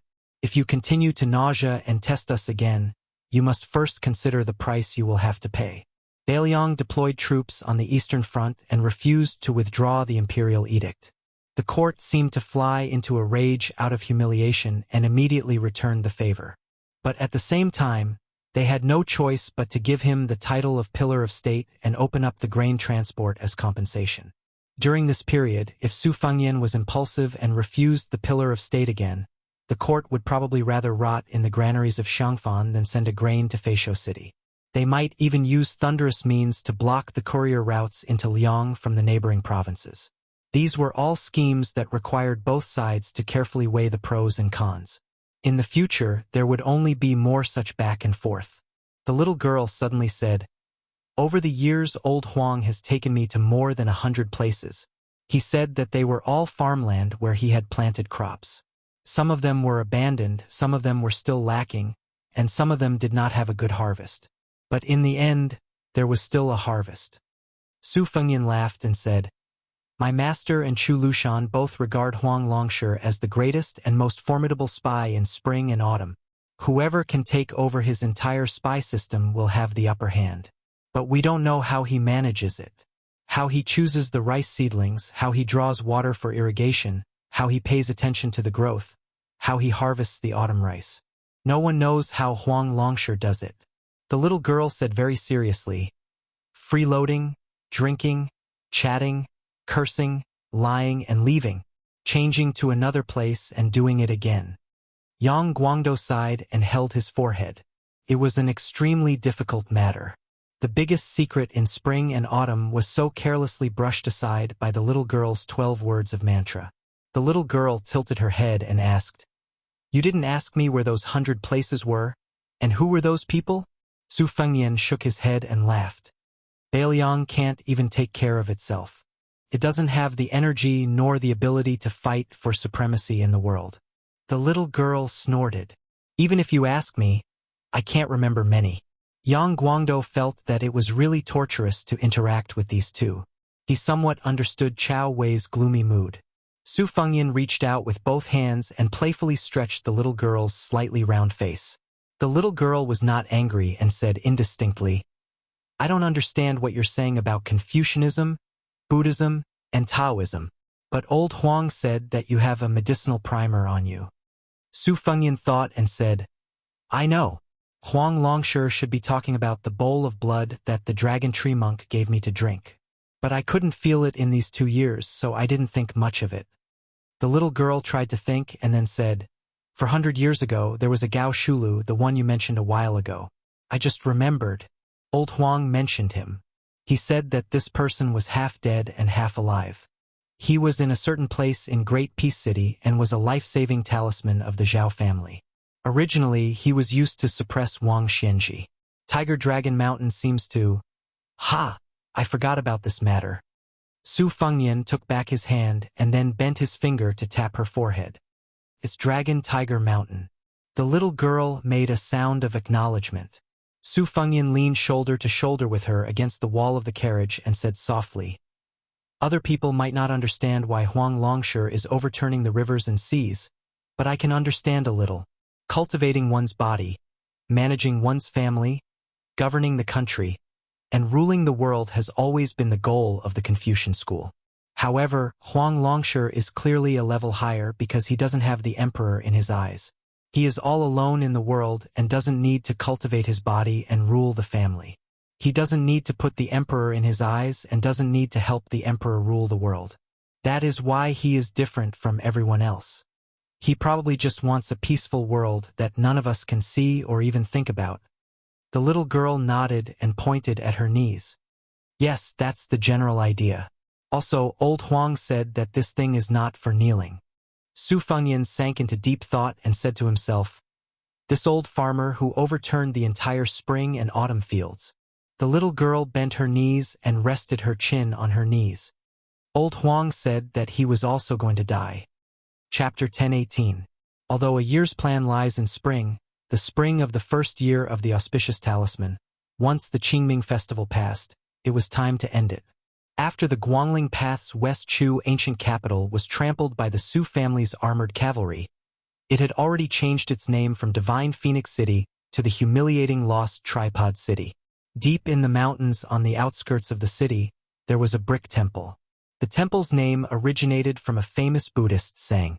This caused the increasingly heated topic of meditation during the spring and autumn period to cool down. Because the abbot of the brick temple said that grinding bricks could not become a mirror, how could meditation become a Buddha? At dawn, the birds were singing. The 3 of them walked on a tree-lined path. The old man was very old, with white hair and snow-white eyebrows. He climbed the mountain with a bamboo cane. Stepping on the mountain path paved with cobblestones of different sizes, he staggered but didn't need anyone to support him. The green-robed monk was not young either. His hair was white, but his aura was especially elegant and otherworldly, forgetting the secular world at first sight. The woman was the youngest.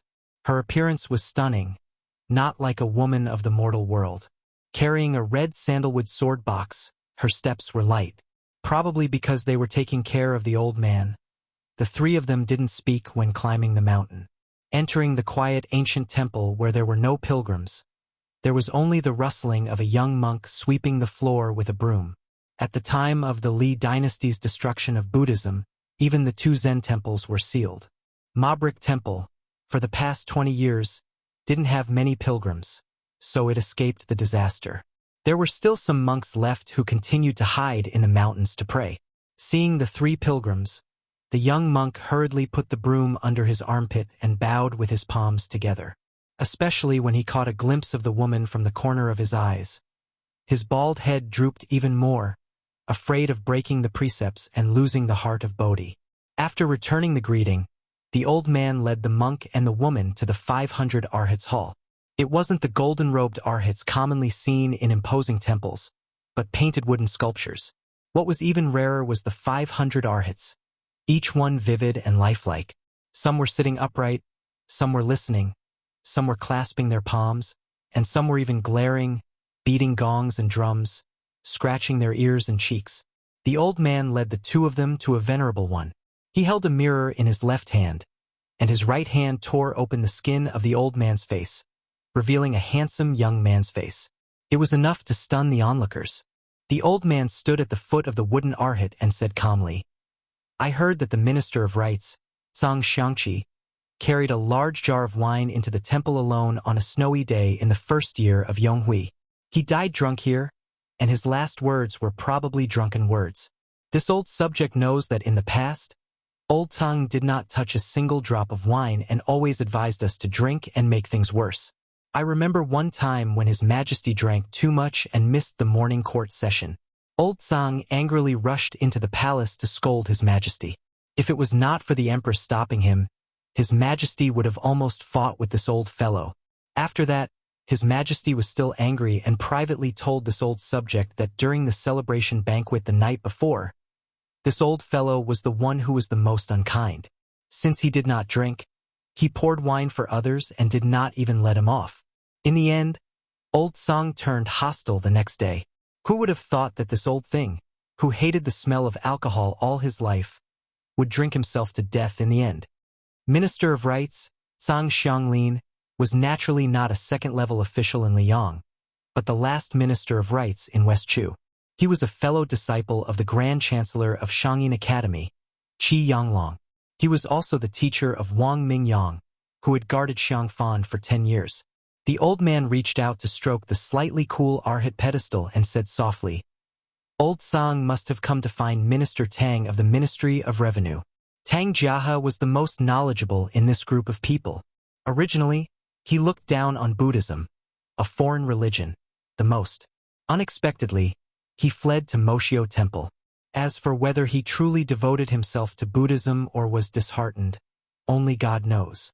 Old Zhang and Tang Jiahe did not have the same political views all our lives, but that was still considered a dispute between gentlemen.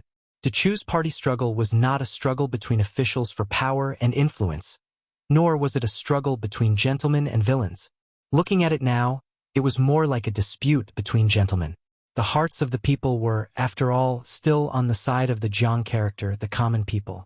It was just that each of them took different paths, and it was inevitable that scholars would despise each other, which led to a disaster. However, Tang Jiahe said two things that were very insightful. He said that all living things in the world could die because of love. Martial artists died on the battlefield. Civil officials died in the palace. Men and women were not the only ones who were obsessed with each other.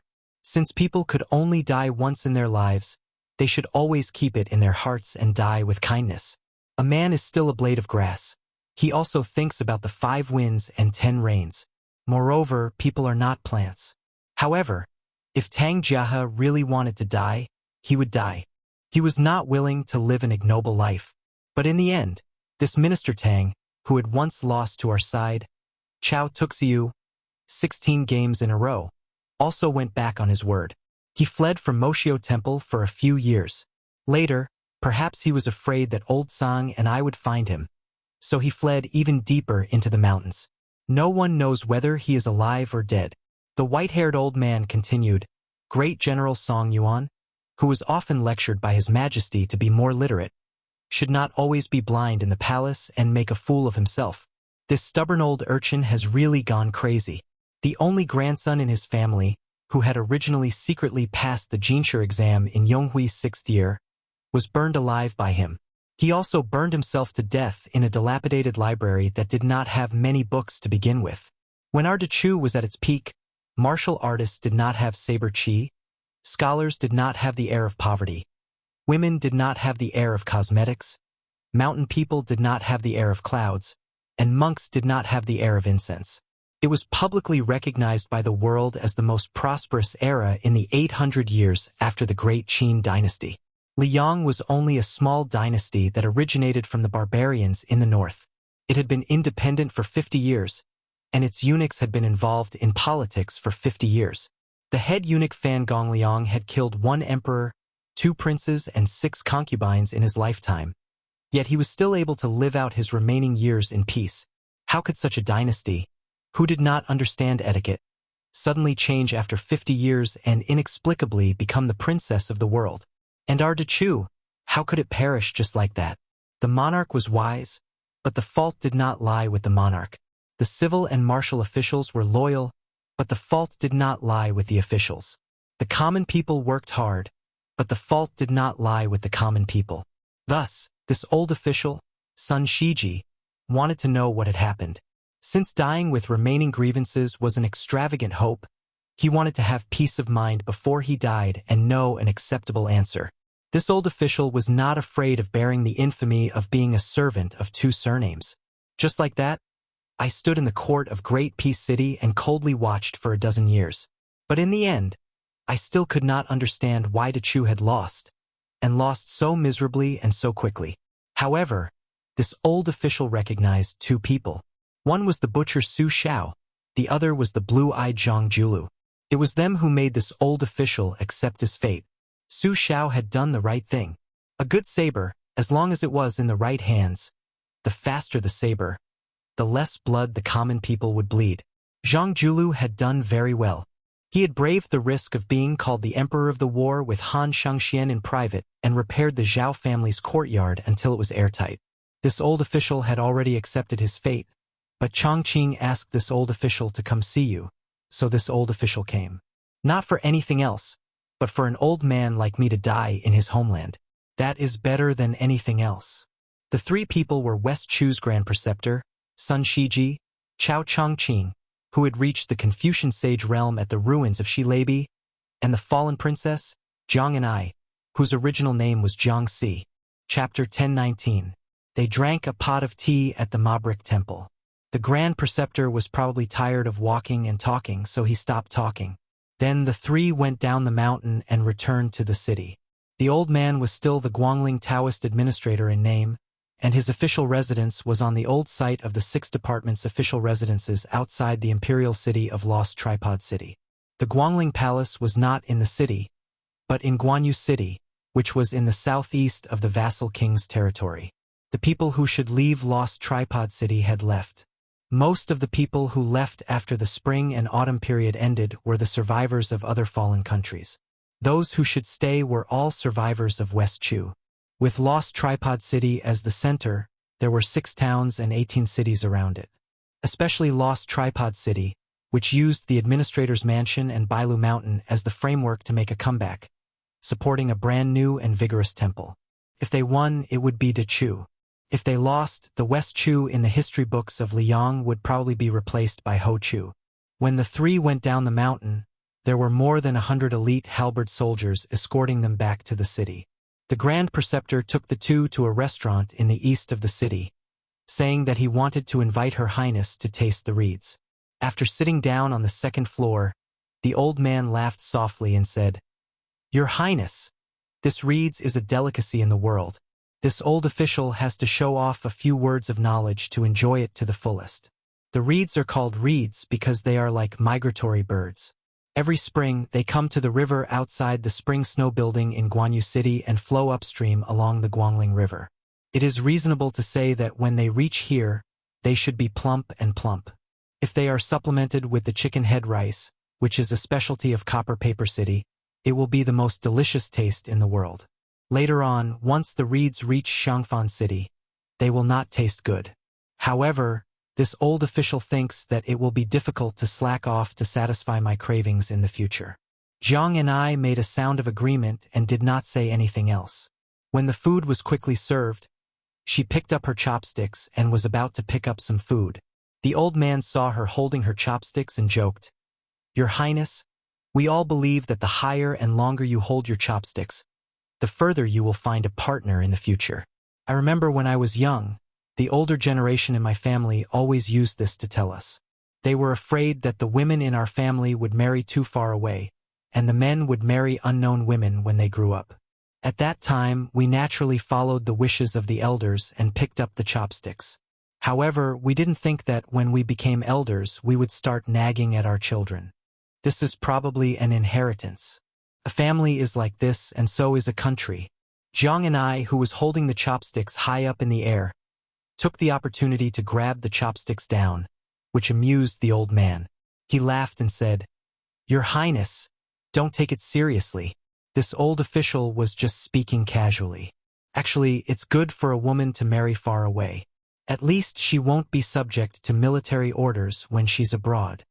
Jiang and I smiled gently and lowered her head to eat the fish. The fish bones were very soft and didn't sting. Even though she didn't eat fish in the past, she still ate a lot. Chao Chongqing asked for a pot of wine and slowly drank with the old man. He didn't urge him to drink and just drank by himself. After eating and drinking to their heart's content, they paid the bill and walked out of the century-old restaurant. On the streets that were no longer bustling with people, the old man suddenly stopped and said, "Wait a moment." Chao Chongqing sighed and didn't say anything. Not long after, an old man in ragged clothes walked out from an alley and knocked on the clock in broad daylight. He shouted crazily, "Everyone is dead. Everyone is dead. Open your eyes and look. There is no one alive in Dechu." The old man walked on the street and knocked on the clock while shouting. However, the passers-by on the street were obviously used to it and didn't even bother to laugh at him. They all turned a blind eye. The disheveled night watchman walked in front of the three people. When he saw them, he was stunned for a moment. He pointed the night watchman at Sun Shiji and laughed hoarsely, "Dead man." He then pointed at Chao Chongqing and chuckled, "Half-dead man. Not far from death." When he saw Jiang and I with the sword box on his back, the old crazy man's eyes were blank and then he started to cry. "Alive? How is there a living person? Go. Hurry up and leave." The night watchman saw that the woman was unmoved and paused. He turned and ran away, continuing to knock on the clock and shout. Sun Shiji looked at the night watchman's back and said calmly, "Zhang Xuelang, once in charge of the Chongwen courtyard in Dechu, in charge of the 100 scholars of the 3 courtyards and the 600 editors of the Pavilion of Secrets, he went crazy just like that. The Liang Imperial Court and Prince Guangling Zhao purposely didn't kill this old crazy man because they wanted all the foreigners in this city to see a joke." Sun Shiji walked towards the carriage and bowed. "Your Highness, you can let Chongqing take you to see that home. I still have matters to attend to." Home. Jiang Xi's home was, of course, that Dechu Imperial Palace that was at the peak of perfection that Great Peace City had to imitate. Then was it really Jiang Ni's home? Jiang and I followed behind Chao Chongqing and looked around blankly. When she left this place, she was still young and her memories were blurry. She had long forgotten what she was seeing. She vaguely knew why it was once hailed as the most glorious scene in the world. When the men and women in the palace saw them, they were filled with respect and hope. Chao Chongqing walked all the way to a pavilion in the northeast corner of the old imperial palace. After he sat down, the white-haired Confucian scholar sat there without saying a word. Chao Chongqing, born of the Dragon Carp County's Chao family, was fully deserving of the title of prodigy of that generation. His master was the imperial advisor Li Mi, whose wisdom reigned supreme in the world before Huang Sanjia. He studied chess for more than 10 years and eventually defeated Li Mi on the chessboard, becoming Dechu's chief chess player. He had once played chess with the emperor many times in this pavilion. This Chao Tuxiu had even made the most powerful officials in the palace take off their boots and pour wine for him. How could he not be the most proud genius of the Chao family and even Dechu? Chao Chongqing's eyes were warm as he looked outside the pavilion. Further northeast of the pavilion, when he was still young, he once saw a woman who was humming a folk song. She had a lively temperament that did not match the palace. When she first entered the palace, she saw him and saw that he was like a wooden goose. She even made a face at him. After that, she became an imperial concubine and then the empress. Chao Chongqing was still that outstanding chess player who was always subservient to the imperial advisor. In those days, when the emperor and his subjects were harmonious in chess games, the emperor, whose chess skills were far inferior to the Chao family's, would always frown and stare at the chessboard. She stared at the emperor, and the young chess player who was said by Li Mi to be in an invincible position because he had no desire to win or lose, would occasionally steal a few glances at her. When he lowered his head to play chess, he could always see her embroidered shoes that did not conform to the palace's etiquette. They were ordinary, but he could never forget them. He had forgotten them for so many years. Why could he still not forget them? Jiang and I said softly, "Uncle chess player, I know Grand Preceptor Sun's intention. He wants me to be a good princess, and I will do it." Chao Chongqing came back to his senses. He laughed softly and said, "Your Highness the Princess, don't mind this old man's nagging. Fighting for the country is a man's business. A woman should just look at the country." Jiang and I smiled knowingly, but then she was deeply worried. The secret letter said that the ceremony directorate head eunuch Song Tonglu's Shifu, an old Diao temple disciple, was escorting a coffin to the south.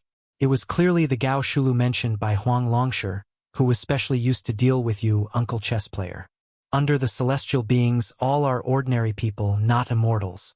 Under the way of heaven, all are small daos, not big daos. But this big devil head, after all, has the legendary realm that is one level higher than the immortals on earth. Chao Chongqing smiled and said, "It's all right. The courage of an ignorant man. This subject is not bad." Jiang and I wanted to say something but hesitated. Chao Chongqing said softly, "Princess, there is no harm in taking a look around. This subject will sit here for a while." Jiang and I nodded and left with the box on her back. Chao Chongqing sat alone in the pavilion and closed his eyes. A moment later, Chao Guanzi, who had a one-stone astrological phenomenon, seemed to have gone back in time. When he opened his eyes, he was no longer the martial art master who could pass through the Liang Imperial Palace like walking through the corridors. He was no longer the mad scholar who could display the ultimate bravery of a martial art master to the fullest. He had only become the young but high-spirited chess player. He had a smile on his face, his two fingers pressed together as if he was holding a chess piece. On the empty stone table, the chess pieces flew down like they were flying. West Chu had black clothes, unparalleled scholars. Chapter 1020. The chapter is nearly 7,000 words long. This is the only chapter I'm uploading today. The next chapter will be the last chapter of the third volume, He Xinliang. The title of the fourth volume is still the established, Together Vying for the Throne. There was no public declaration of war that stirred up the world, and no mobilization of troops by the monarch himself. The assistant minister of the Ministry of War, Lu Shengxiang's departure from the capital was strangely quiet. As he passed through the entire south of the capital, not a single local official saw Assistant Minister Lu's face. However, everyone was well aware that this did not mean that Lu Shengxiang's departure from the capital was a defeat in the court. Lu Shengxiang had first lost to Lu Baijie, who had also been an assistant minister, and lost the fight for the position of Minister of War. However, immediately after, he received an imperial edict to control the 3 provinces and 16 military towns south of the capital. Even in Guo's great general Yang Xinxing, a group of veteran generals with meritorious service, had to be controlled by him. Lu Shengxiang's cavalry was no more than 300 riders. In this half-open, half-hidden expedition to the south, the court had temporarily not mobilized a single soldier of the capital's military strength. As for West Chu's eagerness to make a move, it seemed that they were still observing from the sidelines. Lu Shengxiang, dressed in civilian clothes, led his personal guards to rest at Lu Pass, but did not enter the city. Instead, he temporarily set up a large military camp outside the pass. When the captains of Lu Pass heard the news and hurried over, if nothing unexpected happened, the assistant minister, who was about to temporarily receive the rank of great general according to Liang's laws, received them in the rough and crude camp. There was no fine wine or fine food, no singing or dancing. Minister Lu used simple tea and plain food to send them off. However, this gave the captains a reassurance. Who didn't know that Lu Shengxiang, who came from the Guangling Spring Snow Building, was a smiling tiger. When he didn't smile, he was fine, but when he did, he would eat people. Lu Pass was located at the intersection of Pingfan, Guangling, and Huainan roads in Jingji. Although the captains of Lu Pass had a higher rank and salary than ordinary Liang military officials, they used to be directly under the jurisdiction of Gulu of the Ministry of War. However, now that Gulu was in a precarious situation and only existed in name, Lu Pass was like a guy who had lost his mother's milk. On the other hand, Lu Shengxiang had Guangling roads, his maternal family, to rely on. Secondly, he was a popular nobleman in the imperial court who no one dared to touch. Moreover, Lu Shengxiang did not rely on his family's meritorious service to enter the central government of the empire. More than that, he relied on his own outstanding military achievements during the spring and autumn period. Therefore, no matter how much courage Lu Pass had, they would not dare to put on airs in front of Assistant Minister Lu. Lu Shengxiang personally saw the captains out of the military camp. Together with a young military general, whom he regarded as his trusted aide, he stood in the empty space outside the camp. Together, they watched the dust stirred up by the horses' hooves being blown away by the wind. Lu Shengxiang crouched down and grabbed a handful of soil, which had the smell of soil mixed with the smell of spring grass. He sniffed it and looked toward the south, not making a sound. Many people did not know that the dignified assistant minister of the Ministry of War was once a lousy scout. One time, he was convicted of making a mistake in reporting military intelligence and was almost beheaded by his superiors. Lu Shengxiang pinched the dirt in his palm and said softly, "Being a scout is like learning how to swim. Once you learn how to swim, no matter how long you stay in the water, it will be very difficult for you to drown again. Guodonghan, you should be very clear about the strength of the Guangling Dao. All day long, they claim that they want to compete with the Northern Liang and Yan imperial paths for the title of #1 in the world. In reality, other than the tens of thousands of soldiers under the Prince of Guangling, the rest are all useless. You can't blame the prince for embroidering a flowery pillow. It's just that the young ones haven't fought in 20 years. The old ones have retired from the army to enjoy life, while the young ones have squeezed into the army to enjoy life. How can they compete with the Northern Liang cavalry and Yan imperial infantry who are on standby every day? The Spring Snow House racked their brains to get the latest weapons and the best armor from the imperial court. They even dared to snatch the horses that Gu Jiantang wanted. What I'm worried about now is not what the so-called knowledgeable people in the imperial court think. They all think that the biggest hidden danger is that the old generals like Yang Xinxing and Yan Jinchuan are not willing to listen to orders and fight on their own. I'm afraid that the Western Chu that doesn't have enough soldiers at the beginning of the war will be able to fight with momentum as soon as they start fighting. Like a rolling snowball, they will be able to wipe out the elite soldiers of the Guangling Dao. They will have weapons, armor, and even the morale of the army. In a place like the Guangling Dao, the remnants of Western Chu have occupied all the land and resources. From the end of last year to the spring of this year, the Ministry of War and the Imperial Court kept sending news of the sudden deaths of military officers and lieutenants. Without exception, these people were the thorns that the Imperial Court planted in the Guangling Dao. In the end, they all died mysteriously. Some were strangled to death by their concubines in bed. Some were poisoned to death by their maidservants when they were drinking. Some were stabbed to death by their aides when they were discussing matters. Some were hacked to death while patrolling the camp. Even Grandfather Huan, who had always been kind to Gu Lu, was furious. He came to the Ministry of War and scolded me and Lu Baijia. In the end, he even scolded Great General Gu. He scolded the entire Ministry of War as a bunch of good-for-nothings. He said that the management of the Guangling Dao's northern border was a mess. The military officers that were sent there had only been scraping the land for 20 years, and not a single one of them had won the hearts of the people. He also said that the heads of the spy agencies set up by the imperial court should be executed. Our Minister Lu can still be considered unyielding. He talked back to Grandfather Huan on the spot and was almost kicked by him. What can I say? I can only watch. But I really didn't expect that Grandfather Huan, who is already so old, would almost kick Minister Lu in the chest. It seems that he still has a few more years to live. This is a great thing. Lu Shangxiang put the soil in his hand back on the ground. After laughing, his expression became serious again. They haven't even fought a single battle, yet they are already thinking about how to celebrate and receive rewards, and how to divide the military merits. I don't know where their arrogance comes from. The honest young general stood beside Assistant Minister Lu. He laughed and said, Ren Tu is dead, but the imperial court still has one of the 4 great generals of the spring and autumn period, Gu Jiantang. There is also Chen Zhibao and Yu, a genius in the art of war. How can they not be confident? In addition, several of the vassals are on their way to quell the difficulties.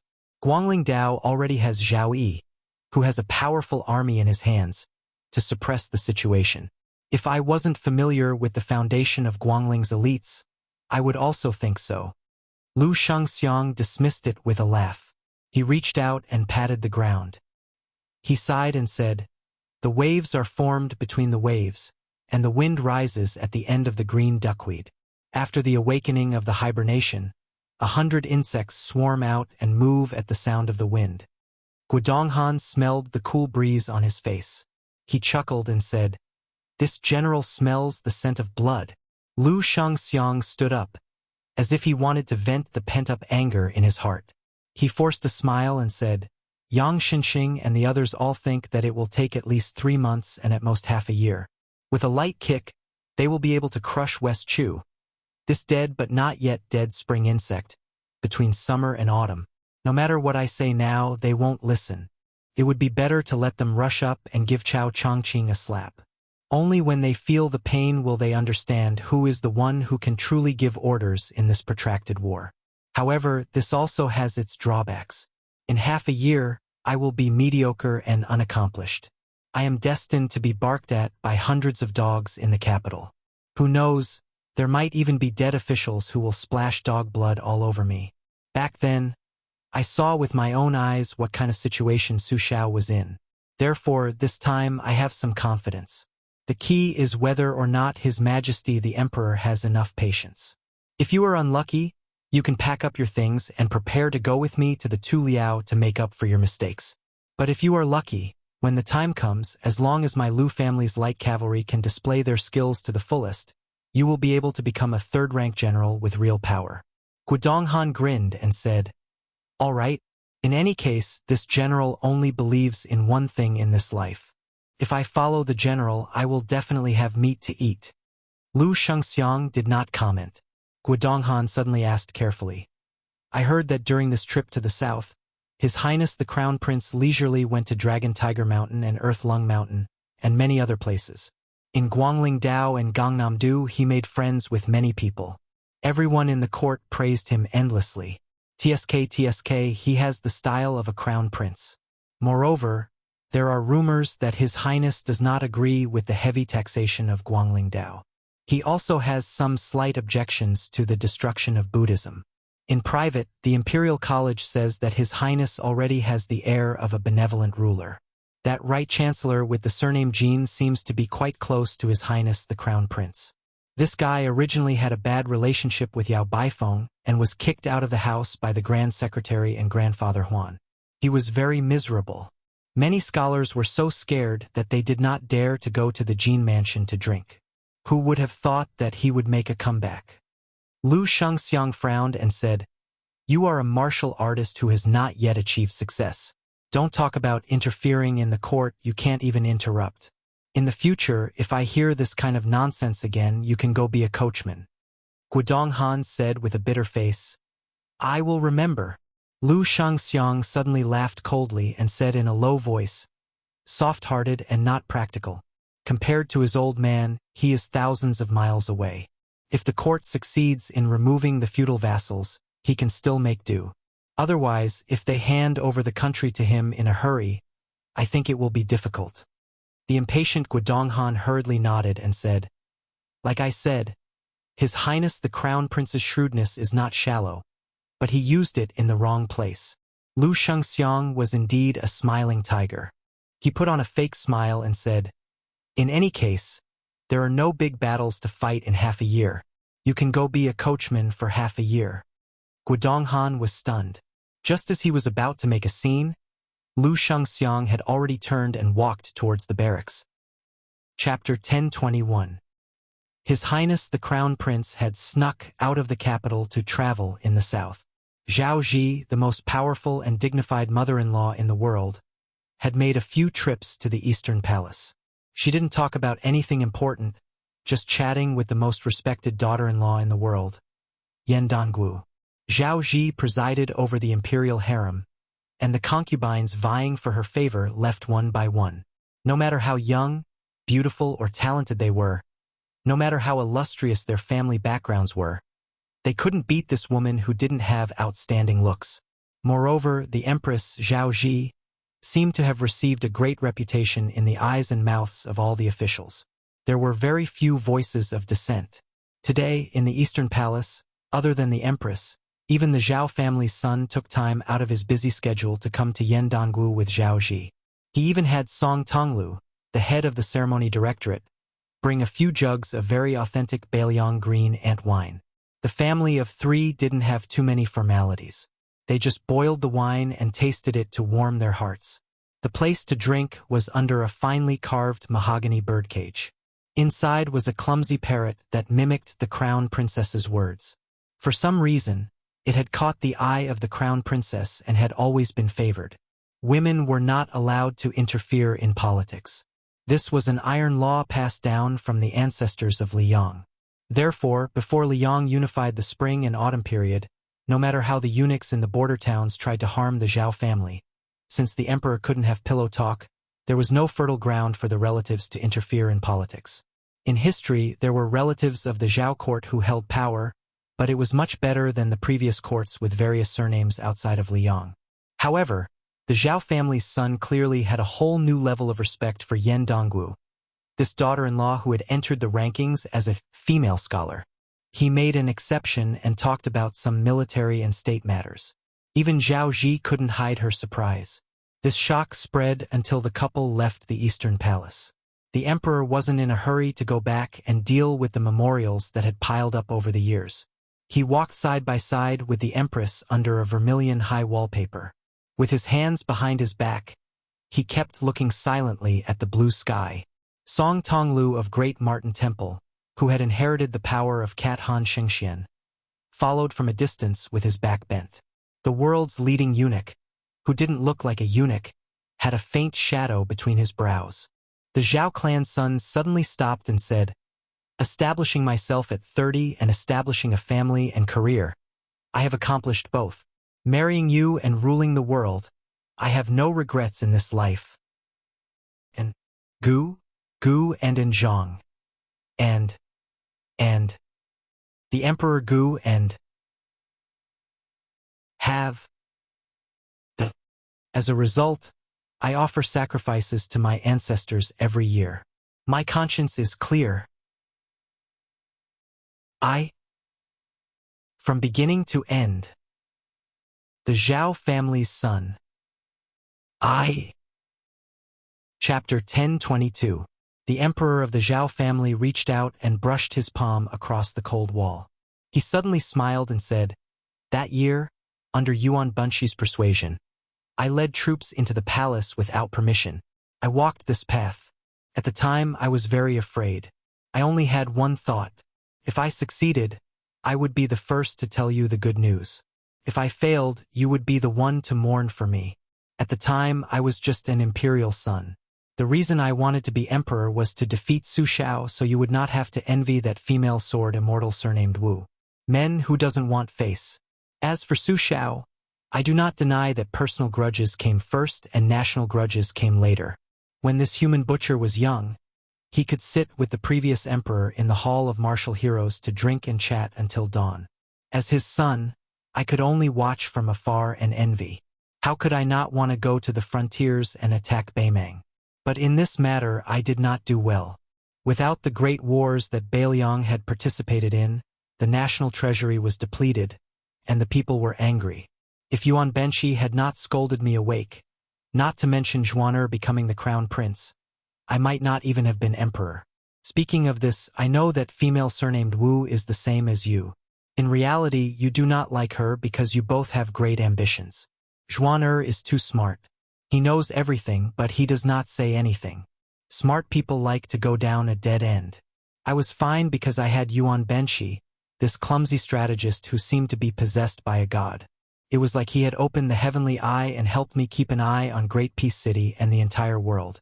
But you know better than anyone how my body is. If I leave and Yuan Benshi also leaves, who will suppress Zhang and Gu? This time, the white-robed monk that I admired very much entered the capital. He said that his new calendar could guarantee that the Zhao family would have 80 more years, but the world would have 80 more years of peace. The Zhao family would have to pay a great price.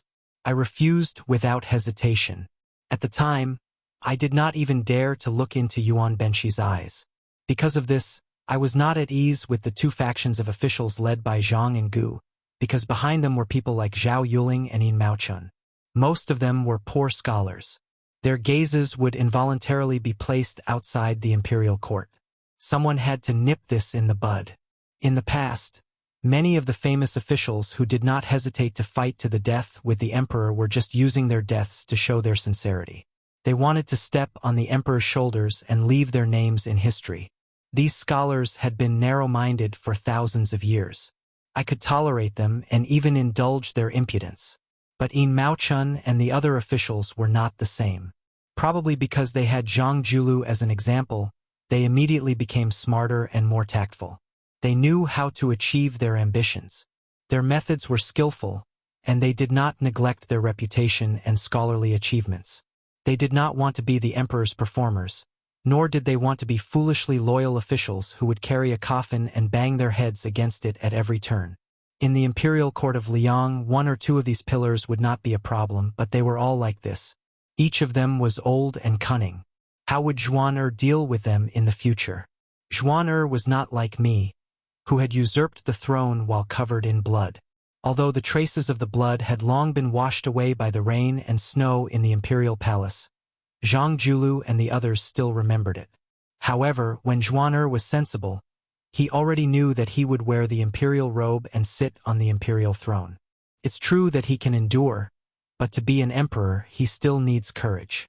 Zhuaner has now gone astray, thinking that if he were to go against me, he would welcome the famous monks in Gangnam-do when I destroy Buddhism. If I wanted to destroy West Chu with an iron fist, he would plead for the people of the world. He thinks that this is his courage as the crown prince.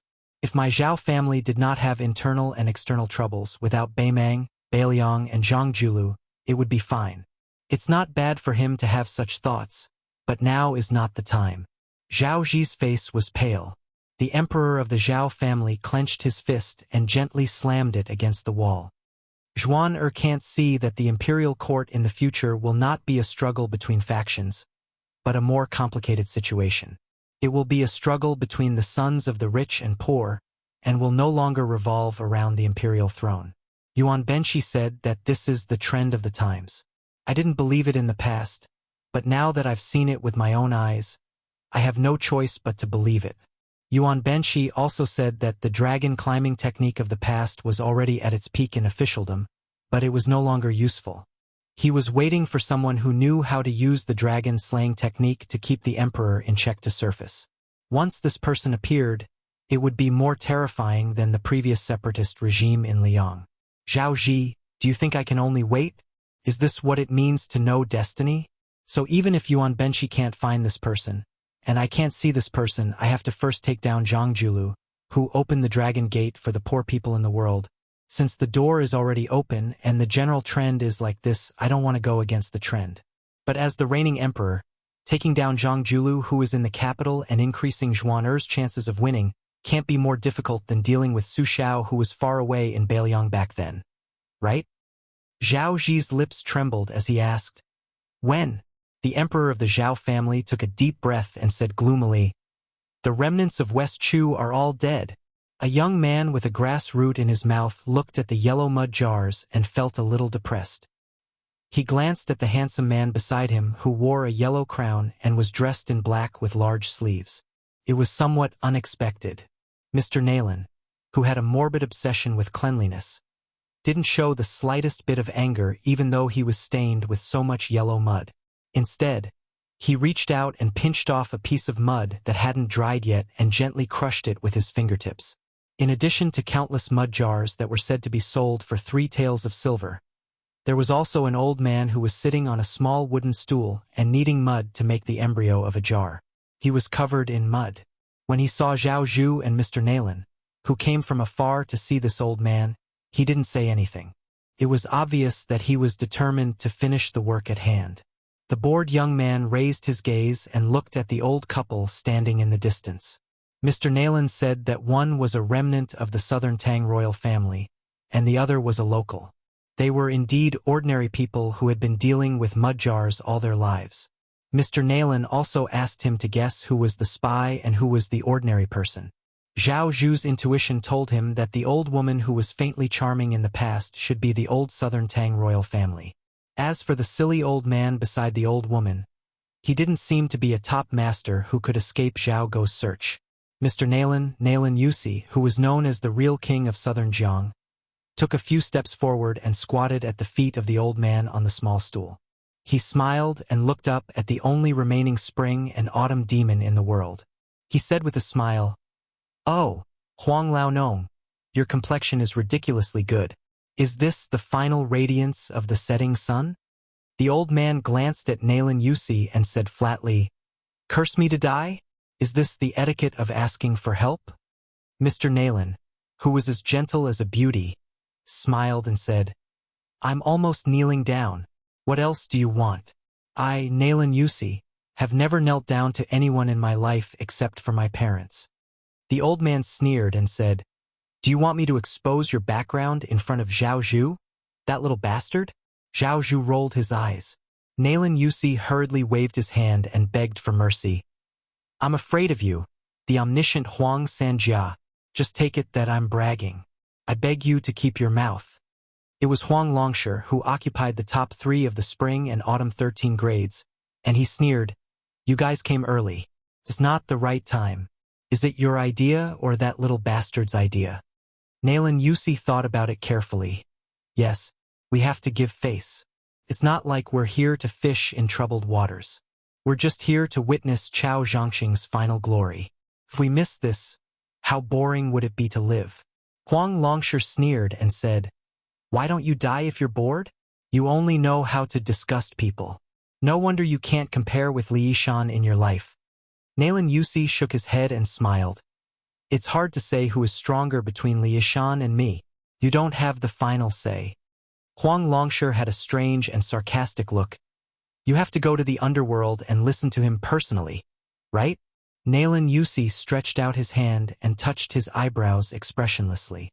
Huang Longshire waved his hand and intentionally or unintentionally threw a few drops of yellow mud on Nayland Yusi's face. "Go away. I have a few words with the little bastard you like." Nayland Yusi gently wiped away the stains, stood up, and beckoned to Zhao Zhu. This distinguished strategist who wore the spring and autumn double armor was actually only 1 armor less than Huang Longshire slowly walked away. Huang Longshire squinted at King Yen Qi, who was standing in front of him, and His Royal Highness, "Zhao Zhu, who do you think you are? When I see your father, he has to obediently sweep the bed to greet me. Squat down." Zhao Zhu smiled mischievously and simply sat down. "I don't listen to you, but I have enough etiquette, right?" Huang Longshire's words were playful. "You're quite similar to someone's temperament. Okay, I know the answer. You can get out of here." Zhao Zhu stared and said, "What?" "Surnamed Huang. I took the risk of being stripped of my hereditary title by the imperial court to come to see you. Are you just teasing me like this?" Huang Longsha glared back. Are you going to get out or not? Zhao Zhu looked like he had eaten too much but couldn't shit. He stood up angrily. Just as he was about to turn around and do something, he heard Huang Longsha say, "Want to fart? You have to take off your pants first. Otherwise, you should consider the consequences." Zhao Zhu muttered.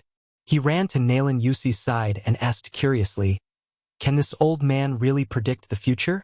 Mr. Nalan, who was standing on the edge of the mud tank pile, looked at Huang Sanjia and said calmly, "I don't believe it, but he did it almost every time." Zhao Zhu made a no sound. Nalan Yusi habitually pinched Crown Prince Yen Qi's earlobe and chuckled softly. "It doesn't matter.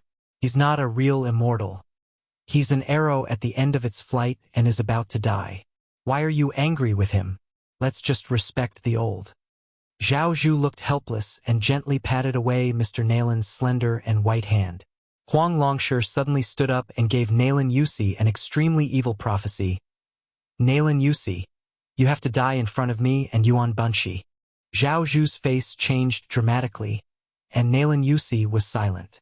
Nalan Yusi closed his eyes and fell into contemplation.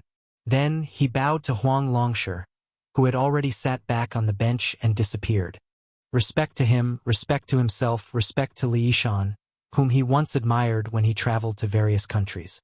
Respect to them was also the last spring and autumn. Chapter 1023.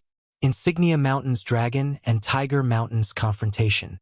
If it wasn't for Martial Emperor City's slow-moving sword that took away a portion of the loot, these two mountains would have attracted the attention of the entire pugilistic world for the past half a year. First, Insignia Mountain's purple dress slaughtered everyone on the Spring God Lake, becoming the only female pugilistic world alliance master in the past few hundred years. However, after that, Insignia Mountain's Black Bull Descend Snow Plateau was demolished and rebuilt. Looking at the mountain peak from afar, one could see the magnificent skeleton of that building. Then, the father and son of Mount Longhu ascended together, shocking the world. Then, it was said that Zhang Ida, the 82nd generation grandson of the Saint of Zhang, the current generation Duke Yenxing, personally inscribed the plaque of Mount Hui. Some said that it was the imperial court that allowed the Duke Yenxing to come. Unfortunately, Mount Hui was closed for half a year, so outsiders couldn't see the majestic scene of the tall building. After the Qingming festival, Mount Hui was no longer closed. People of Jianghu who had fame and reputation flocked into the mountain to see the face of the world's tallest building. Mount Hui was unprecedentedly grand. Heroes gathered to build momentum for the young woman.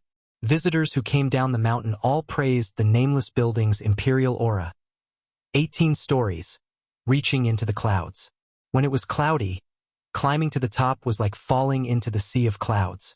This building was at the top of a giant rock, glazed with golden tiles, red lacquered sandalwood pillars, and white jade railings.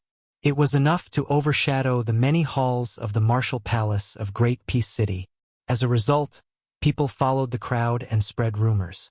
Especially, there were two things that stimulated Jianghu the most. One was a woman, a beautiful woman. The other was a master, a top master. It just so happened that Shenyuan Qingfeng possessed both of the purple robes of Mount Huishan. Those young talents at the foot of the mountain, who were as numerous as carps crossing the river, could easily imagine a peerless beauty in a purple robe who was a celestial phenomenon cultivator, standing at the peak of the world and overlooking the world. Moreover, she was still single. Did this mean that they had a chance to be her subordinates? Men of Jianghu flocked into the mountain like crazy, and some beautiful women were no exception. They wanted to see with their own eyes whether the woman was really as proud and charming as the rumors said. However, many people only knew that Mount Hui was divided into two mountains after they went up the mountain, with the memorial arch under the snow plateau as the boundary. It was even more wishful to want to see the Wulin leader. However, Mount Hui was adjacent to Mount Longhu, the ancestral court of Taoism, and it was also beautiful. Heroes gathered on the mountain from all sides, so no one felt disappointed. In this gloomy twilight, the mist on Mount Hui was thick. A group of people climbed up the stairs. After the Shenyuan family of Mount Hui encountered the heavenly thunder tribulation on the snow plateau, Shenyuan Qingfeng turned the tide and single-handedly raised the prestige of Mount Hui to the peak. The Shenyuan descendants also put on airs. Regardless of whether they were high-ranking officials or heroes of Jianghu, they never welcomed or sent off guests on the mountain. They put on an attitude of whether they wanted to come or not. This group of people was not too eye-catching in the weaving of tourists. 5 or 6 people were escorting a handsome young master in luxurious clothes and jade belt at the front. 2 of them were of slightly higher status, and they followed closely behind him on the left and right. One of them was a quiet scholar, and the other was an exquisite old man. From the details of their clothing to their expressions, they all had a feminine air of nobility. The last 3 people who kept a distance behind him had sabers at their waists, but they were wrapped in satin. The leading young master stopped and looked back at the vast river at the foot of the mountain. He took a light breath and waved his hand. The old man had a tacit understanding and hurriedly took a few steps back. The rest of the retainers tacitly formed a fan-shaped formation. Only the scholar in his 30s took a few steps forward, but he still did not dare to stand shoulder to shoulder with the young master. The young master smiled and did not deliberately let the scholar walk to his side. He reached out and pinched a bright red jade pendant hanging on his waist. He smiled gently and said, "Last year was the triennial Beijing survey year. Zhao Yuling and Yin Maochun were the main and assistant respectively. Their reputations were so great that no one paid attention to you, a servant who was assisting them from the side. But this year is the 6-year survey year. The world is paying attention." Zhao Yuling ran to preside over the imperial examination because he was the main official of the Ministry of Personnel. When he left this year, he made room for you. As the newly appointed physician of the Meritorious Service Department, you will most likely be pushed out by our Crown Prince Yin to be the villain. Generally speaking, the Beijing survey year is a time for everyone to chat and drink tea peacefully. It is rare for a high official to fall from his horse. The survey year is different for all the low-level officials, including the prefectural governors. It would be inexcusable if they did not take down 7 or 8 prefectural governors. Do you understand? The scholar replied respectfully and reverently, "When the cart reaches the mountain, it will find a way." The handsome young master who kept calling out Zhao Yuling and Yin Maochun glanced at the mountain path beneath his feet and nodded with a smile. He said, "These words have a double meaning and are appropriate for the occasion. No wonder Father always looked at you differently." Around 30 years old, other than those young and successful crafting geniuses, most scholars, even if they had profound knowledge, were still hoping to successfully pass the metropolitan examination and obtain the right to enter the court examination. This scholar, who had the title of physician of the Meritorious Service Department, did not make a sound. The common people all knew that the prefectural governor was a high official, and the provincial governor was a high official of the border. As for the second-rank minister of the 6 ministries, how high of an official would that be? But what were the physician of the Meritorious Service Department and the daily manager? He had never heard of them. The young master who was casually chatting with this person naturally knew. He rubbed his hands together and sighed. He looked at the river that flowed year after year and sighed. He said, "Those who should know that you came from a poor family in Beiliang. Back then, in order to enter the capital for the imperial examination, you had to sell poetry and literature to Beiliang to earn 300 taels of silver from His Royal Highness. Your results in the court examination were mediocre, and for some reason you were stuffed into the Eastern Palace to lecture. Then, for some reason, you became the daily manager of the Emperor's personal attendants. It's a pity that my intelligent wife has always disliked you. She even told me that I'm playing with fire by getting close to you. Actually, you and I both know that you are not a spy that Beiliang deliberately placed in the court. But I am very curious and have always wanted to ask you, what do you think of the young man who has been usurped as the king of Beiliang?" The scholars from Beiliang, no matter old or young, all curse the Su Fengyan to death, as if they have an irreconcilable enmity. I am tired of listening to them. You are different. All these years you have been very tight-lipped and have not said anything. Why don't you tell me some of your true thoughts today? The scholar smiled calmly and said, "His Royal Highness used to be. In fact, I did not dislike him. At that time, this official was only a poor scholar and was embarrassed. 67 poems with a total of 1,226 words. I braced myself and offered him 60 taels of silver. When he heard this, he became angry and said that I was scolding him. He roughly looked over the pile of wasted poems and stretched out his hand to this official and said that it was worth the price. He then threw 500 taels of silver to this official, not 300 taels as the crown prince said. However, the silver was indeed 300 taels of silver. There were also 4 banknotes. This official has always kept them in a book. These years, whenever I feel tired from studying, I will flip through that book. If you want me to put in a good word for His Highness the Crown Prince, I won't go so far as to say that this lowly official was willing to do so. At that time, we were both willing parties, so we didn't owe each other anything. In fact, if Su Fengnian was just a local official, I wouldn't mind helping him out in this evaluation.